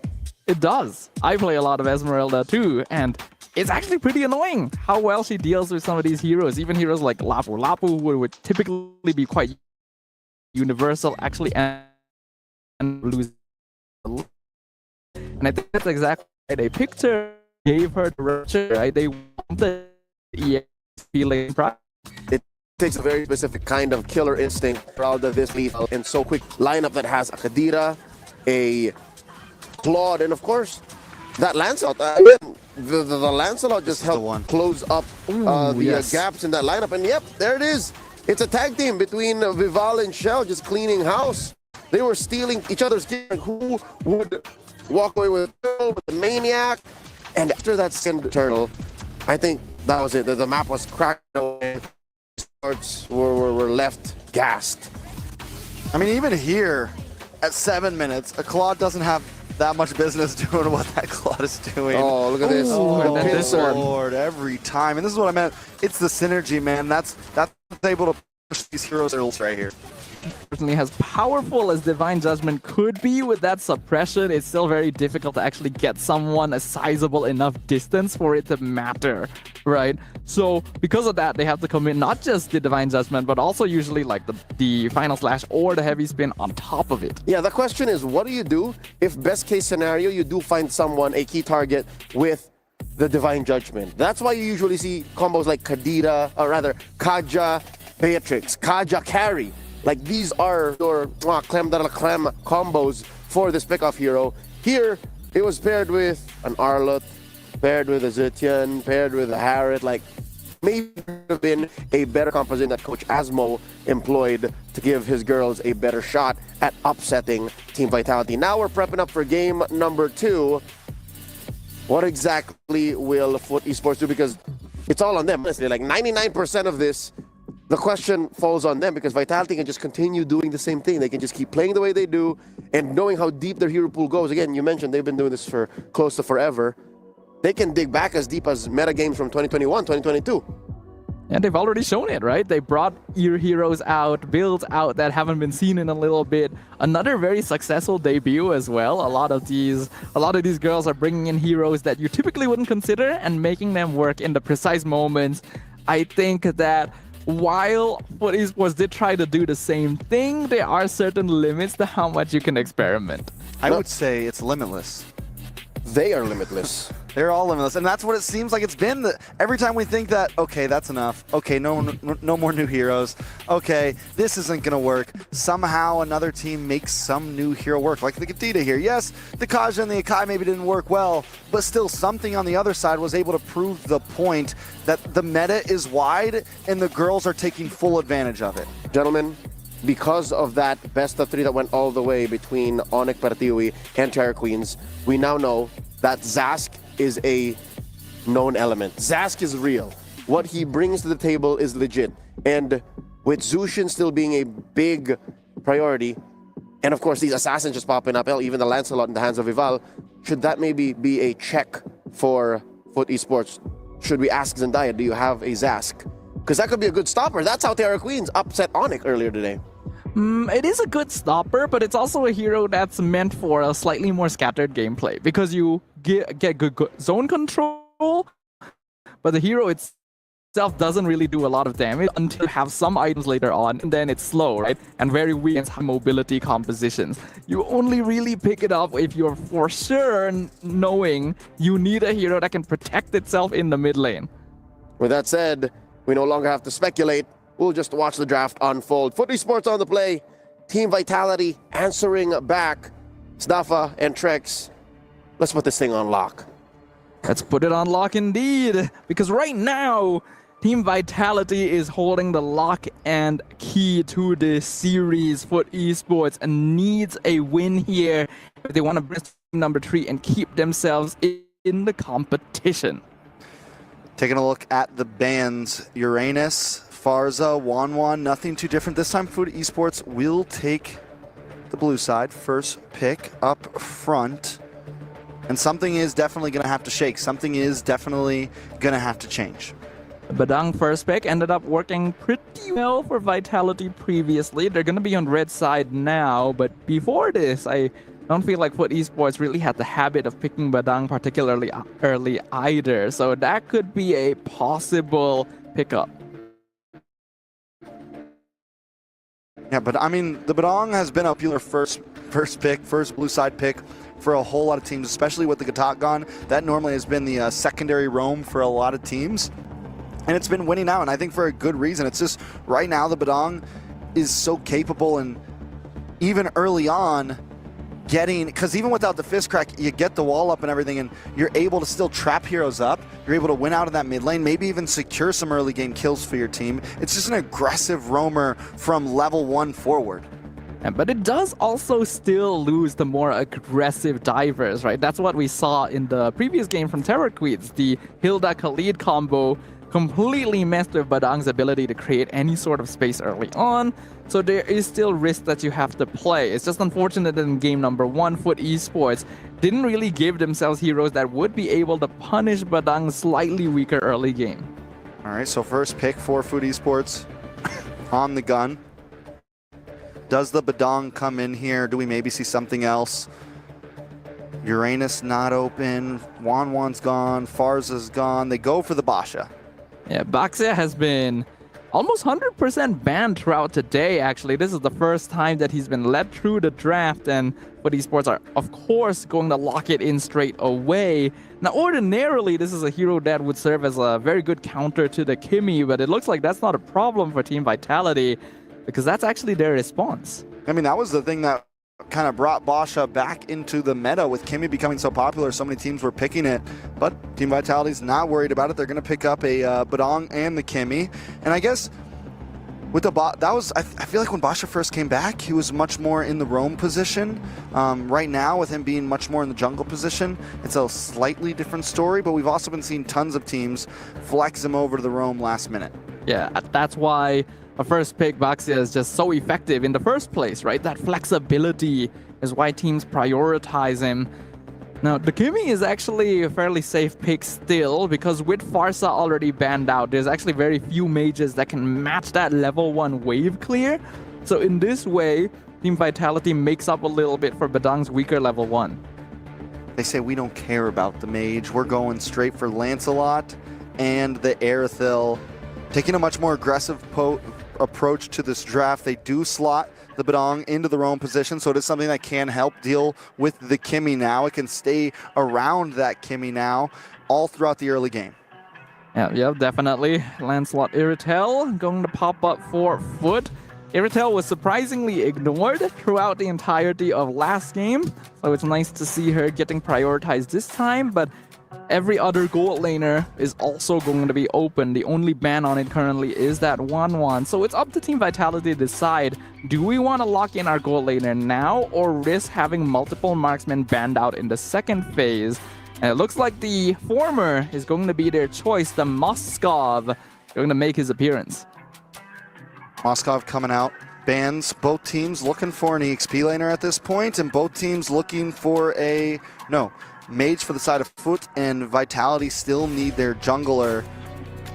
The Hayabusa seems to have been falling. At least today, we haven't seen it as much. GG played it a little bit earlier, but a lot of teams have been favoring the Lancelot. A lot of teams have been favoring other choices for damage dealers. We've seen the Suyo pop up. So my question is, do we think Vitality is going to go into something more on the damage side here? They would already have a pretty solid amount of damage with Kimmy and Moskov. Double marksman. Yeah, the flexibility is actually there. Team Vitality can either go for an assassin again, like the Ling or Hayabusa, to match up against Lancelot, or they can actually pivot entirely and pick up a Fredrin, and that would give him a lot of front line to work with. I like the Fredrin here, and it looks like Foot Esports knows the idea of a utility jungle could be out there because they decided to ban out the Akai. Big chance we could see that Fredrin ban from them all, actually, especially since they already took the Basha. Akai's gone. If you ban out the Fredrin, you don't leave many other opportunities for utility jungle except for like the Xborg that we've seen a few times, but it's been very 50-50, maybe even 40-60 or so. With Lancelot and Iritel already on the opposite side, Xborg jungle is highly unlikely, so I don't think you need to ban it, but the Zask ban is very interesting. We literally talked about this right before. Leo's sending messages over there, man. He's very happy. He's got flies on the walls in those player rooms right now. He knows what's coming. Good call for Leo. I would have never thought of that. On the side of Foot Esports, what's the last ban? Like I said, I think you just take out the Fredrin here, man. You just play it safe and don't give them that opportunity. Arlot, though. To be honest, though, banning out the Zask here isn't something I would consider very necessary, so it means that there's something they're locking in after this might be countered by the Zask, and it makes me think that Team Vitality might want to go for a second game of Kadita. Second game of Kadita?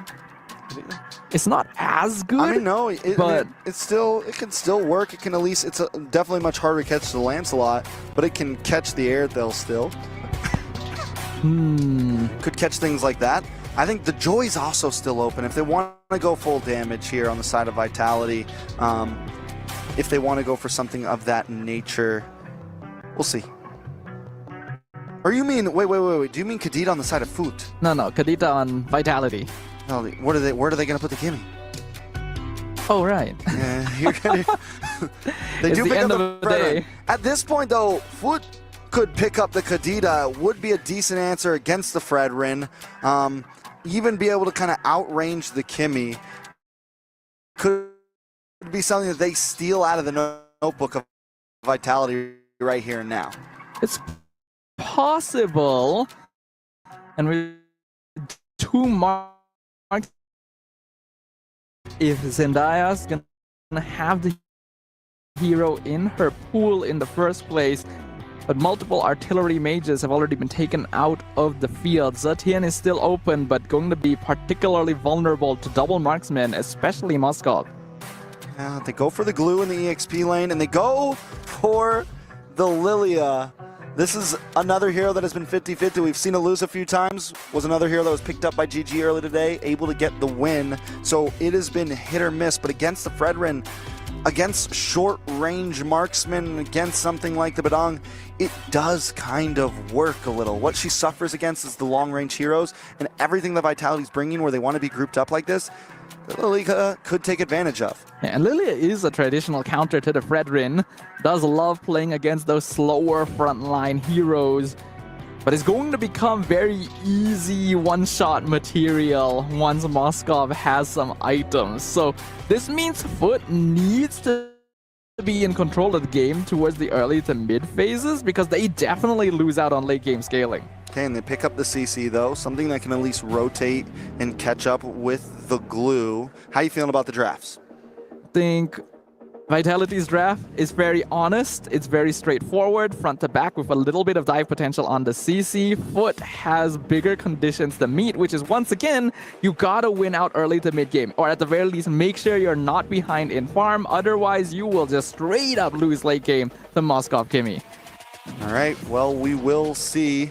I definitely agree that Vitality's draft is very honest, but this time it seems like Food Esports is pulling a couple pages out of the old meta book with the Lilia, and even though their draft isn't exactly full current meta, it still seems a little on the honest side. There is a pretty clear objective on what needs to be done, but it is match point for Team Vitality. One more win to take them to the top 4. Food Esports on the ropes, trying to tie the game. The Turkish representatives have surprised and caught us by our toes this entire tournament. The most experienced teams in the women opportunity they have to show us what they've learned in their first foray to the international stage. Looking at the overall emblem setups, we're already seeing very offensive choices coming in from Team Vitality. 3 quantum charges and 2 impure rages, including on the CC. I mean, it's definitely aggressive. Team Vitality, I'm trying to think, you know, early game, mid game, late game, first turtle with both teams. I mean, with the Lancelot, it's going to be a slightly quicker jungle clear, most likely, but I still always like the Fredrin in the turtle pit.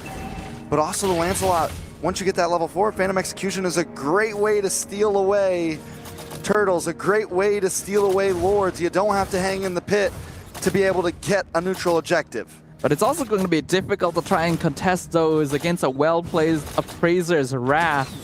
It is going to come down to a bit of a 50-50 how well both these teams are actually able to set up the Lord pits. And for now, I do think that Food Esports has the slight advantage since they are playing multiple late game scalers. Evil comes up, gives a little face check to Unohana up there. Unohana feeling a bit of pressure.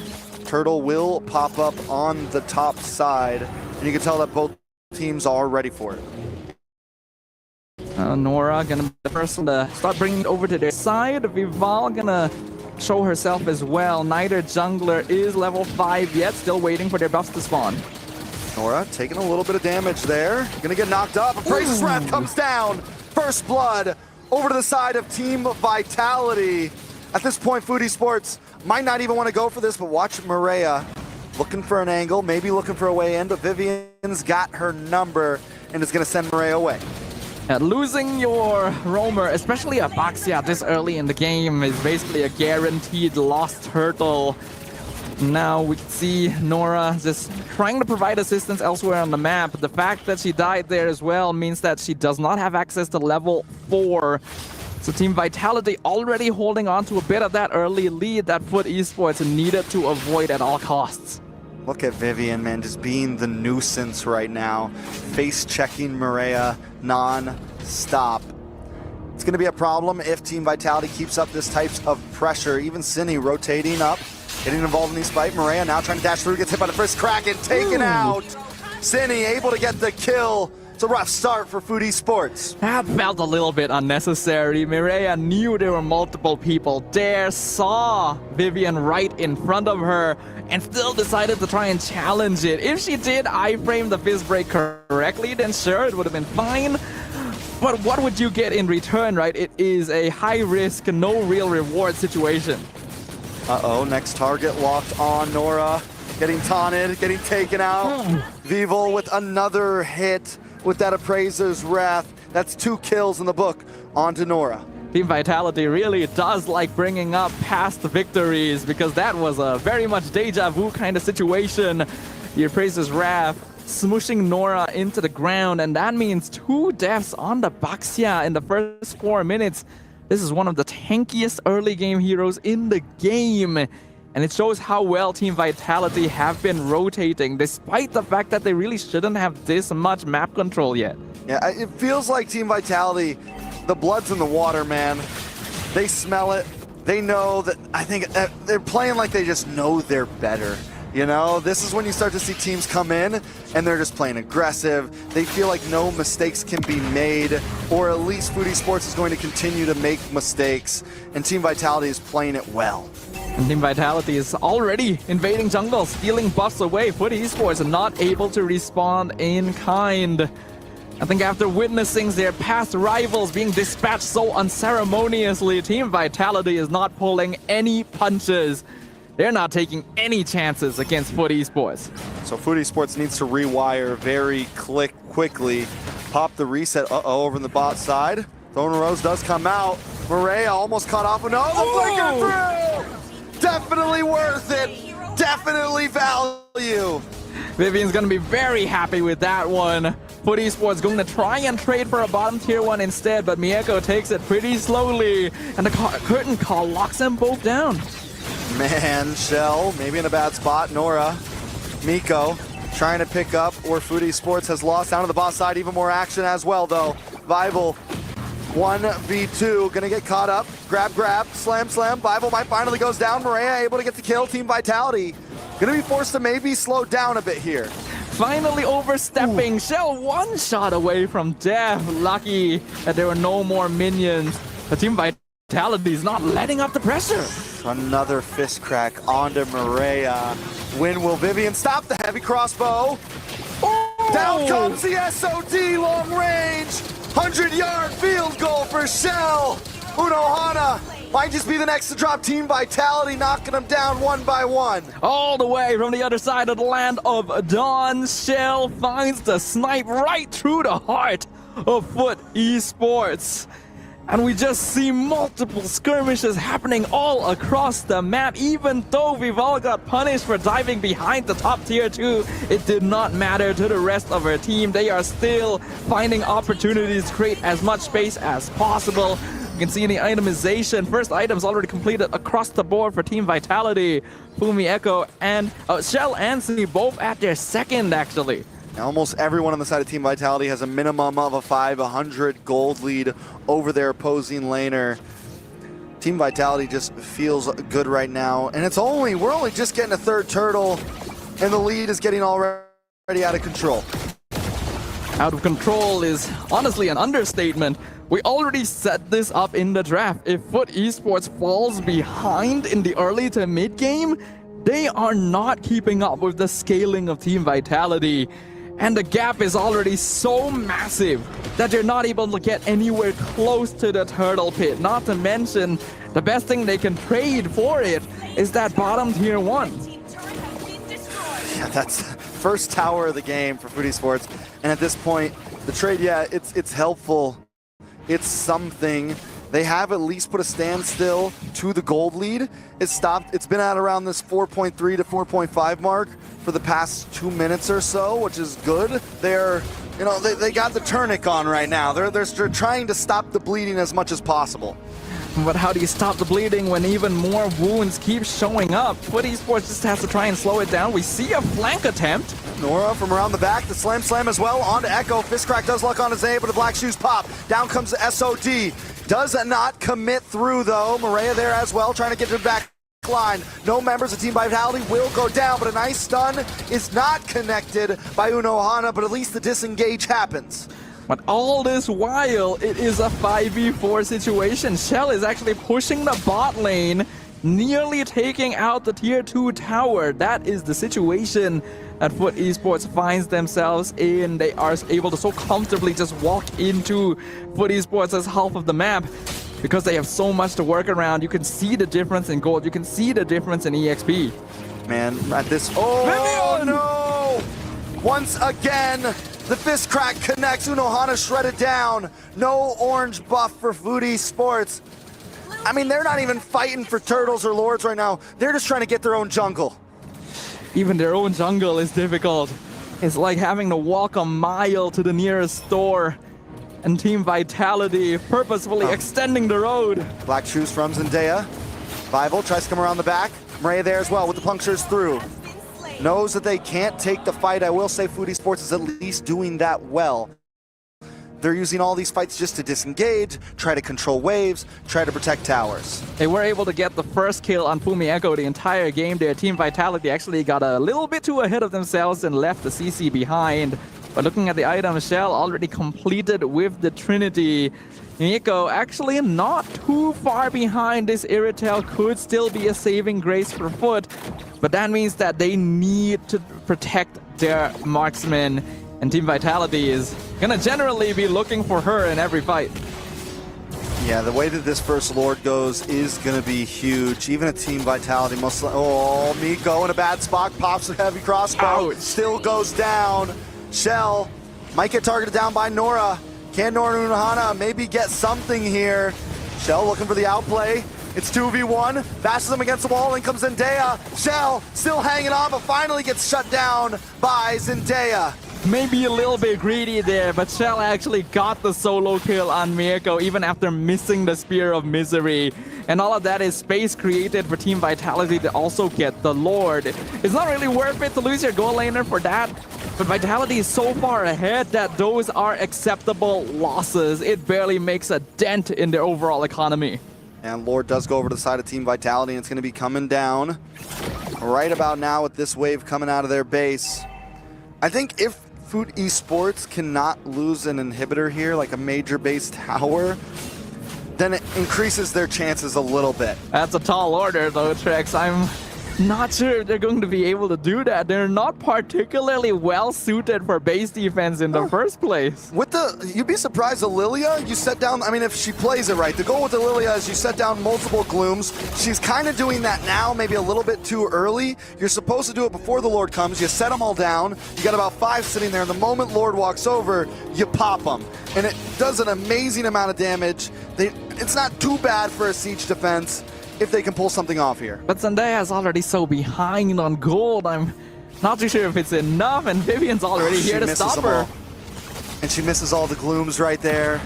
Lord does come in onto the base. The rest of Team Vitality follows right behind. Lord now onto the base. Match point for Team Vitality. Does get shredded down. Moraine to the backside, able to puncture through. Keep Vitality at bay. They're cutting lane though, waiting for the next wave to come down the mid.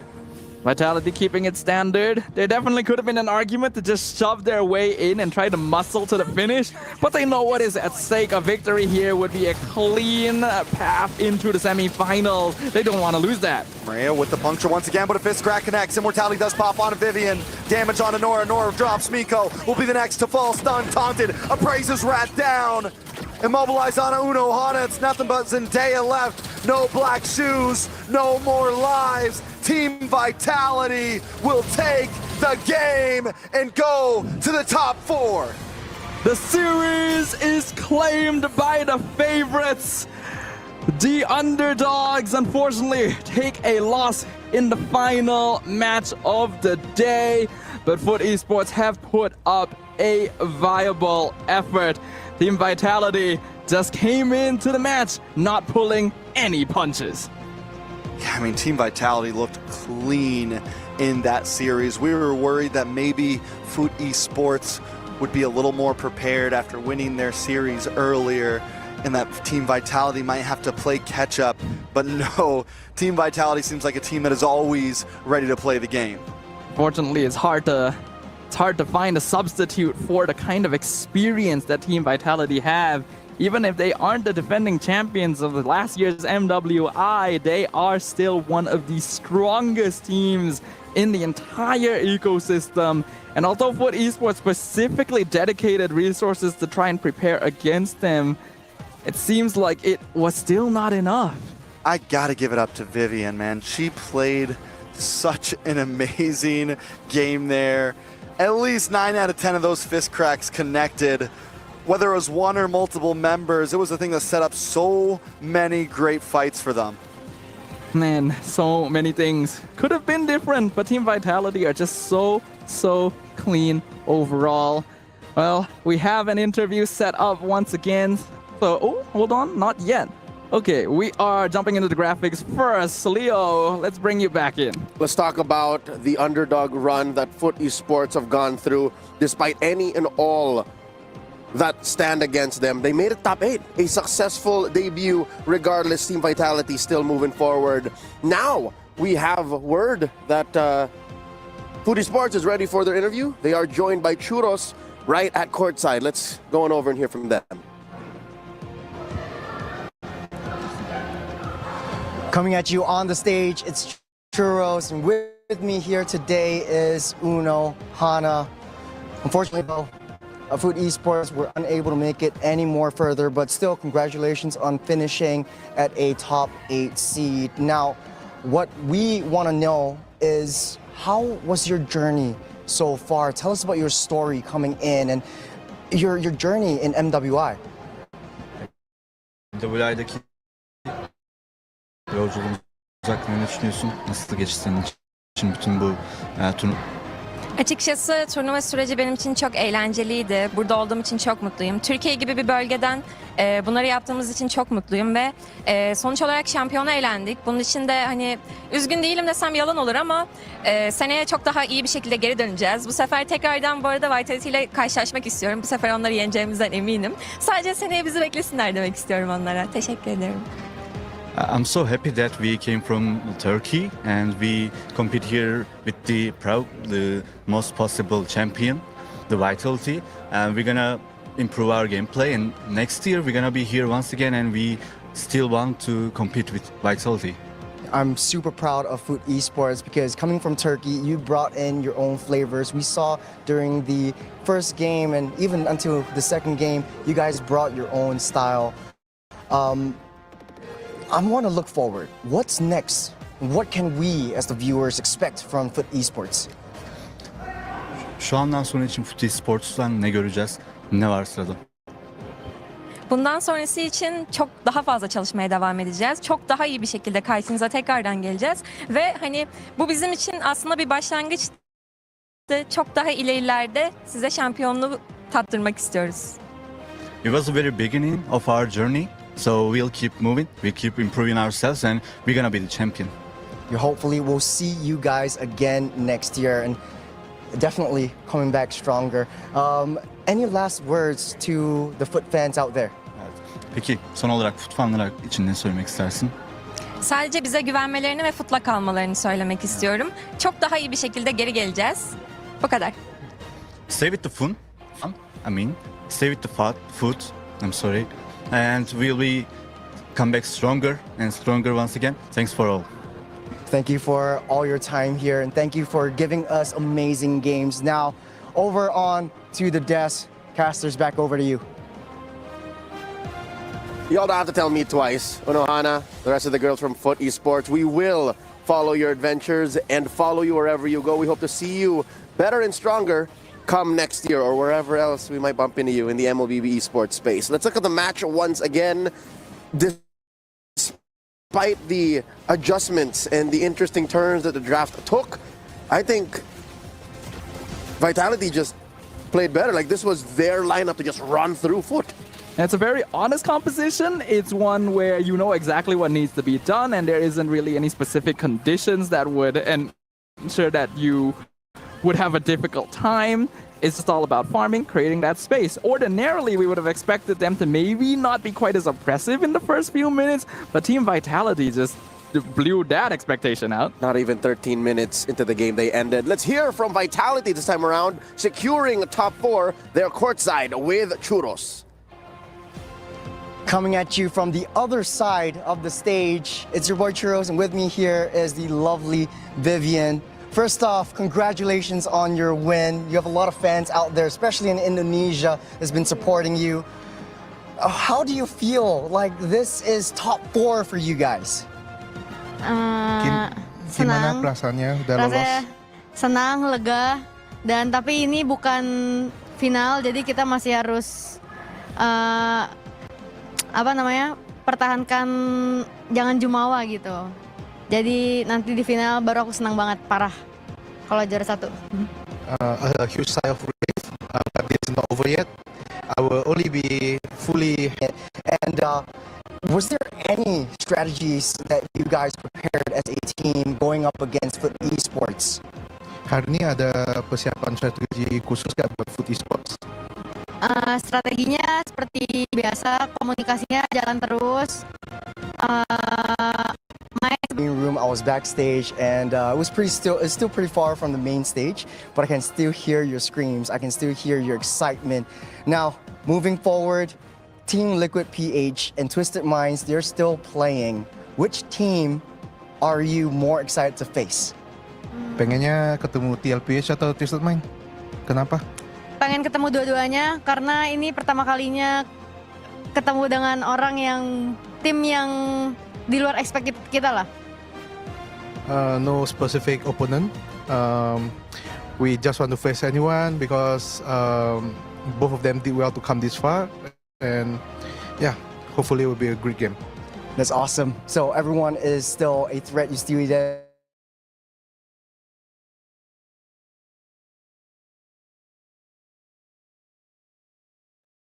Who loves Team Vitality. Kata-kata terakhir mungkin buat fans, keluarga, siapapun ya. Terima kasih yang udah nonton, yang udah support dan dukung kita di sini. Semoga kita bisa kasih hasil yang terbaik. Doain kita menang dan berikan hawa yang positif. Jangan saling membenci atau membenci tim lain juga. Makasih udah nonton. Sehat selalu buat kalian semua, guys. Makasih udah dukung kita. In short, thank you for the support. Yeah, makasih to you guys too. As we wrap things up, it's been a long day, and I hope you guys can agree with me. Let's throw it back to the casters on the stage. Over to you guys. Terima kasih once again. That is the mother of tanks, Vivian, with a very sweet words for all of the Vitality fans. Here's a quick item build on that 13-minute game, sub-13-minute game that Vitality ran through. And we can see that the itemization was so one-sided in favor of Vitality because they were in control of the game all the way from the beginning. We can even see very greedy builds, in fact, like Vival going for rapid boots on the Fredrin with brute force just to move around even more. And of course, Fumi Echo with the War Axe Hunter Strike combo on CC. You usually want to build more tanky during this part of the game, like the 9-minute, 10-minute mark. Now she's just straight up, I will shred through y'all. She was trying to go home fast tonight. You know, mean she wanted to go back to the hotel. Go back to the hotel. Because it's a big day tomorrow. Exactly. We need sleep. We got to prepare for the next enemies. Look at Shell, though. Even above all of her teammates, almost 2,000 gold ahead of multiple teammates, 1,000 or so ahead the others. Moving on to her last item, just in the first, half of that, first 10 minutes or so of that game. Team Vitality knew exactly what was going down. And Foot Esports, it was a valiant effort. Again, at every point, even inside the base, they were trying to defend. But when you play against a Team Vitality, you can't fight against your own mechanics. That has to be cut down pat. Team Vitality definitely welcomed Foot Esports, welcomed the Turkish into the women's MLBB scene. And I'm pretty sure if you ask the Turkish ladies, they would say, hey, this was a worthy experience. Lessons learned will come back stronger. We have to move through the rest of the stats here as we close up this matchup. Again, a best of three, swiftly ended by Team Vitality. We now update the brackets. This is what it looks like. Moving through, our top four teams have been confirmed. Gaimin Gladiators, Terror Queens, Team Vitality, and the result between Team Liquid and Twisted Minds still pending. It's a very surprising result here. Team Vitality is definitely a team we would have expected to make it into the semi-finals, but Gaimin Gladiators and Terror Queens have both defied expectations to become dark horses, a brand new era of powerful women's MLBB squads. And one of them gets to go through to the grand finals. That's right, minimum a grand finalist from NA or Myanmar. I have gotten confirmation that Team Liquid has just swept Twisted Minds. So we can confirm that there is at least one Filipino team moving through the top four, and they'll be facing off against Team Vitality tomorrow.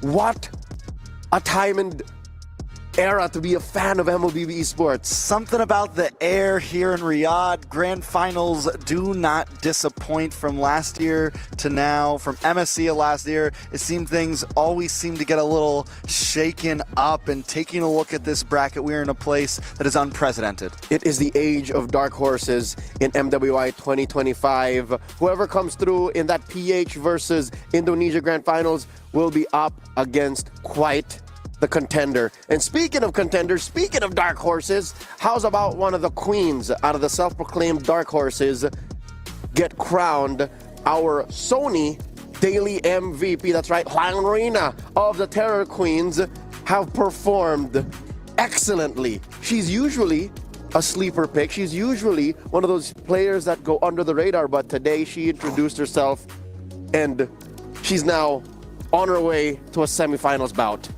And she's definitely one of the players that doesn't get quite as much spotlight, but she still plays such an important role. And I'm really happy that she gets to be shouted out here because Terror Queens have already made history. She has contributed to that process, and we'll get to see more of her tomorrow as well. Real quick, just to put everything in a nice little box, a tidy package before we wrap up the day. Any final words to cover up the past 72 hours of MWI 2025? I mean, Stream B, I think we've had a lot of fun over here. No better way to finish it off than today.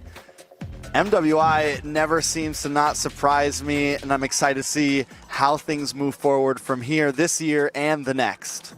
We're going to be spectators from this point on, but that doesn't mean the action stops. It's going to be even more fun, even more entertaining, because there's already teams here that we would never have expected to make it this far. But I am really happy that that's exactly what happened, because you need to expect the unexpected. Those are always the most entertaining results, and I'm really glad to have had the chance to come here and watch it all go down. The greatest stories truly are told on the stage of MWI. But at this point, we would like to ask y'all to gather your squad and earn diamonds. Watch the MWI Grand Finals live and get 500 diamonds. That's right. Bring 3 friends and you'll each get 1,000 diamonds. Best of all, the MWI Grand Finals is absolutely free. So come on in, join us, and be a part of history. It's all happening on Saturday, July 19th at 2 p.m. That's 1400 hours Riyadh time, at the SNB Esports Arena in Riyadh Boulevard, Saudi Arabia. So if you're in the vicinity, if you're in the neighborhood, come on down, get your diamonds, bring your squad. You're not going to want to miss these ladies in action. Everybody watching at home, thank you so much for being a part of Stream B and catching all of these athletes in action, telling their story in pursuit of being limitless. On behalf of Churros, on behalf of Trex and Staffa, my name is Leo at your service. It has been an honor to be your desk host for this stream. We'll be seeing you guys when we see you. Good night.